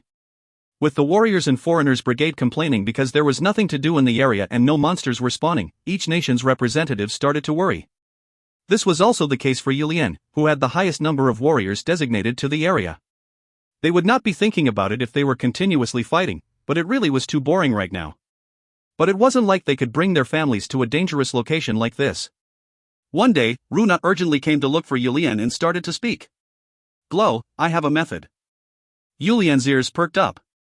Even he was feeling like it was a waste of time to the point that he was hoping for a monster to show up. What is it? Didn't you mention that the ancestors and blocking the monsters underground in the hero's land? Yes. Runa continued to speak once Yulian nodded his head. You also mentioned that there is a magic circle drawn on the hero's land to seal the monsters from coming out, right? It is only possible because the ancestors' souls and many heroes' souls are there. A magic circle alone is not enough to seal them. Runa started to laugh at Yulian's answer and responded. Then what reason is there for the magic circle? Isn't it so that it can prevent the monsters from escaping before the ancestors have time to take care of the monsters? Yes. Then wouldn't it be fine if we did the same thing? Yulian shook his head and responded with negativity. That was created with the ancestors' souls and the strength of the desert that has existed from ancient times. The spiritual strength of our ancestors were extremely strong. That was the reason it was able to last this long, but we cannot guarantee safety even if we drew some magic circles. It might get washed away with a single rain. Runa also shook his head and answered back. I am not suggesting that we draw magic circles. Yulian's eyes started to sparkle as he looked toward Runa. This intelligent warrior had figured out a method. Runa continued to speak. We need to build a castle using steel and stone. We then need to invite a lot of magicians from the continent to work with our shamans to draw monster-repelling magic circles in every empty area and castle wall. They will also need to make it possible to use spells in the castle. You want to build a castle? Yes. Isn't the important thing to prevent the monsters from getting out without our knowledge? Julian finally seemed to understand Runa's plan as he clapped his hands. If we do that, 700,000 people will not have to be stuck here. It is a good method. In short, you want to create a cage for the monsters. Yes. That is it. We will build a castle here with a single entrance. We will use the fact that the monsters rely on their natural instincts to have the shamans install different things that monsters will not like. That way, it will lead them to the single entrance point. Then there will be no issues as long as we can properly seal off that single entrance. Seeing Julian say the rest of the plan with a smile, Runa also replied back with a smile. Then there will be no reason for so many people to be stuck guarding this location. That is a good idea. But we will need a lot of money and time to build another castle. Do we have enough for that? Runa shook his finger and made a 0 with his fingers. Then how can you suggest building a castle? Why do we have to build it? Runa shrugged his shoulders and started to whisper to Julian. It seemed to be something that would make them lose face if others heard what they had to say. Merchants are scary. People who do everything they can to earn money are also scary. It was funny to see that a marketplace was starting to take shape near the monsters' desert. There were large numbers of warriors and soldiers, knights who were willing to spend a lot of money, as well as a large number of citizens. The construction of the castle in the monsters' desert had started. Of course, there was not a single cent that Paria paid for the construction of this castle. In fact, they even received a stipend for 50,000 warriors. Runa was very confident about that issue. He was just as confident when he brought up the discussion of building a castle. To be honest with you, it possesses no threat for our Paria to not seal off that area. The only reason we are doing this is for our alliance nations, as well as all of your citizens who will shed their innocent blood if we do not do something about it. Runa clenched his fists and continued to speak. That is why we have decided to build a large cage in order to prevent any potential ambush by the monsters. It is not for our Paria but for all of your nations. People started to whisper amongst each other and Runa quickly passed the pile of paper in front of him around to everyone as he continued to speak. This is the blueprint for the castle that we plan to build in the monsters' desert. We will need a lot of workers, steel, stone, and magicians. We are not forcing any of you to contribute. However, I'm sure all of you are aware that the weaker the castle is, the easier it will be for the monsters to run wild. It really may have been more of a threat than Runa being confident. However, there was nobody who was upset about it in the room. They knew what Runa was saying was true, as well as the fact that Paria had sent the largest number of warriors to the monsters' desert. Furthermore, the most dangerous role was still on Paria, so even though the materials for construction might be too much for any single nation to handle on their own, they could have thought that it would not be much of a burden with the entire continent coming together to contribute to this castle. That was how everyone in the room agreed to building a castle at the monsters' desert and sent messages to their home nations for materials and workers. That happened 3 months ago. Now, the construction was slowly starting and the marketplace was drawing people over. Runa started to smile with satisfaction while looking at the construction of the castle, as well as the quickly developing village around it. The important thing was that there was nobody in that meeting that was knowledgeable about economy. They all believed that a large number of people, stones, and steel was necessary to build a castle. They just accepted it as everyone sharing the financial burden of building a castle, and sat in on the meeting as the representative of their nations. That line of thinking was a big mistake. This construction was at least 20 times the size of the construction of the Castle of Storm. It naturally required that much more workers, and many specialists were required to create the necessary components for the castle. It was too far of a distance to transport all of the materials over. And would they transport food every day to feed those people? There would naturally be people who would bring a large amount of food over and open restaurants, and since people need more than just food to live, different types of entertainment such as bars would also be created. Runa accepted all of these people. He just made sure to send out a lot of warriors to ensure their safety and collect taxes. And if a day comes in the far future where all of the monsters are defeated and no more monsters continue to spawn, this enormous castle of heroes that is currently being built will naturally belong to Paria. People weren't going to break down this castle and take parts back to their nations. In Runa's eyes, this literally was eating the pheasant and also the egg. This made Runa smile even more. It will be an amazing place. Indeed. You will not find a castle of this size anywhere on the continent. Seeing Eisen respond to him, Julian shook his head and answered back. That is not what I meant. I am talking about the goal of this castle. I hope that many heroes will take the time to visit this castle. That is why I plan on naming it the Castle of Heroes once it is completed. The Castle of Heroes? Yes. Once things settle down a bit, I have something to show you. It is the location where many of our ancestors are continuing the fight even after their death. That place is called the Heroes' Land. Although we are nothing compared to them, I am calling it the Castle of Heroes to show that we are doing what we can to help them. I am looking forward to seeing it. If it is you, they may be willing to meet with you. Julian stood shoulder to shoulder with Eisen as they started to walk. The Red Storm and Red Knights, who had become as close to each other as Julian and Eisen, continued to chat with each other as they followed behind them. The end. Next up. Epilogue. If you find any errors, ads pop up, ads redirect, broken links, non-standard content, etc., please let us know. Report chapter so we can fix it as soon as possible. Book 6, Chapter 235. Epilogue. Book 6 to 10.4. A red devil with two large wings at least 10 meters in length, a burning sword in its left hand, and a whip as thick as an adult's body that looked like it could wipe away 30 people at once in its right hand, was flying toward them in the air. It was a Balrog, one of the devils that was so strong that it was considered on the same level as the demon race. Shit, it's another Balrog. Shubian had an expression that showed his disgust of the devil and picked up his greatsword. Shubian was currently standing in the most central location of the monster's desert. The regular warriors or soldiers ended up with severe injuries or death when dealing with the highest caliber monsters being summoned in the central area, so Julian took the danger upon themselves and ordered the Red Storm to personally guard that area. The Red Storm gladly accepted the order. It tired them out and they had to be away from their homes for at least half of the year, but nobody had any complaints. It was because they were the Red Storm. Hurry up and break up into your squads. We had some bloodshed last time because we were trying to figure out its pattern. Seeing Haisha run over and shout, the other warriors quickly headed toward the area they were responsible for protecting.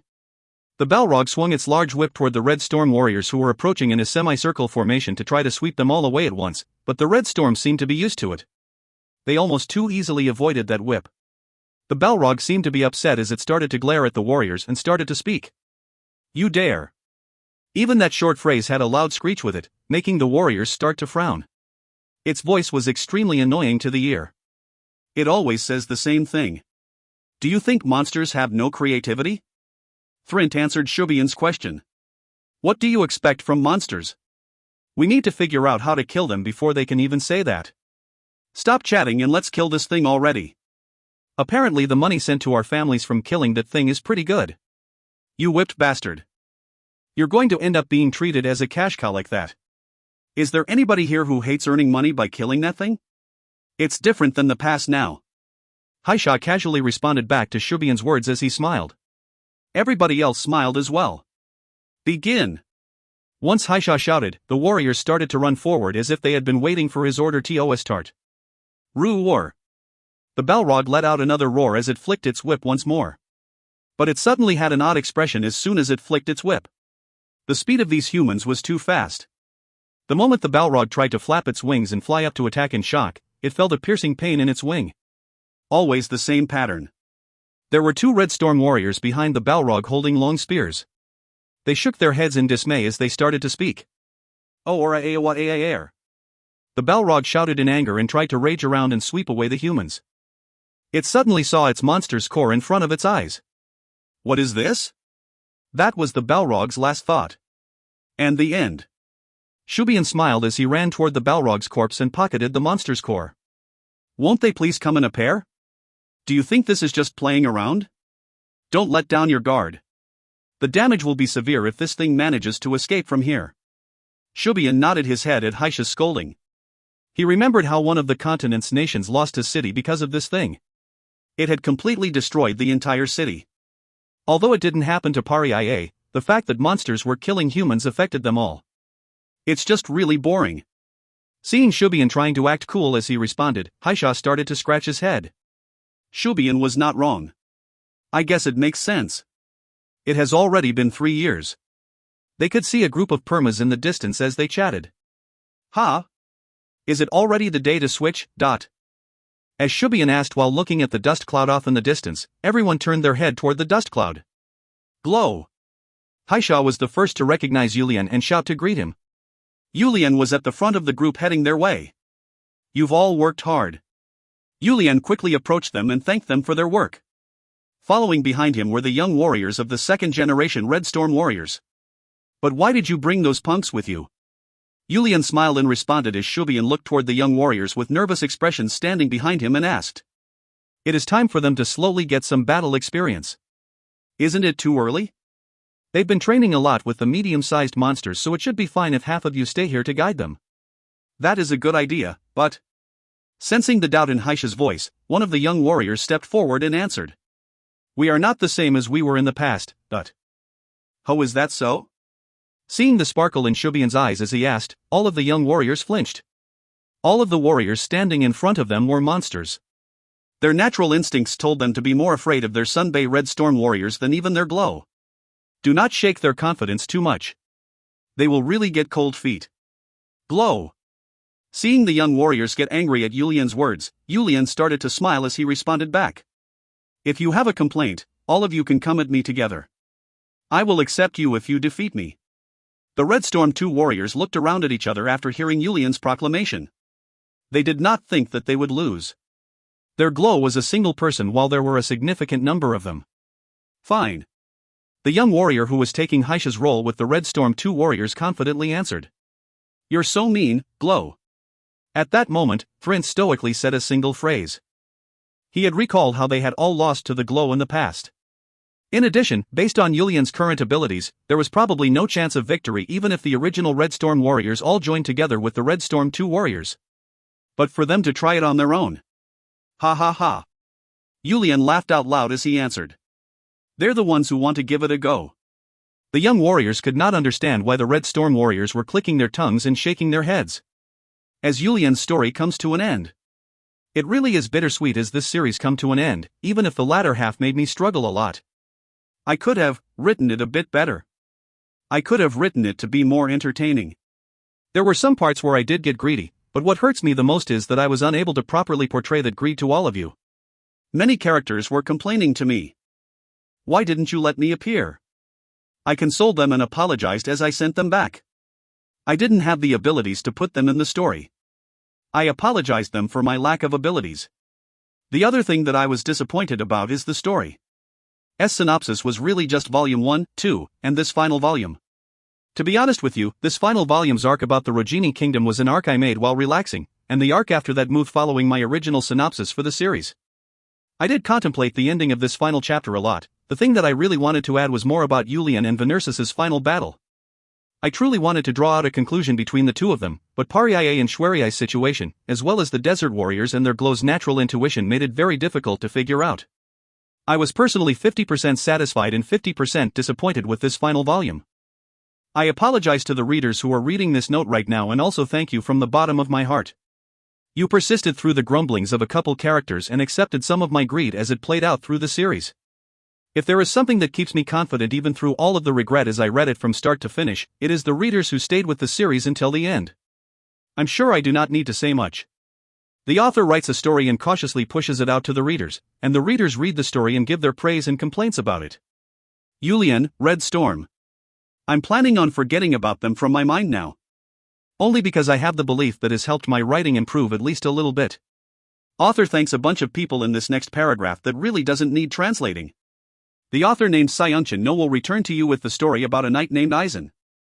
Thank you once again with all of my heart to the readers who read this series until the end. Sincerely. Author, Sayunchen No. P.S. All of my fantasy novels work to create a single large story. I hope that some of the parts you are disappointed about are resolved in the future. If you find any errors, ads pop up, ads redirect, broken links, non-standard content, etc., please let us know. Report chapter so we can fix it as soon as possible.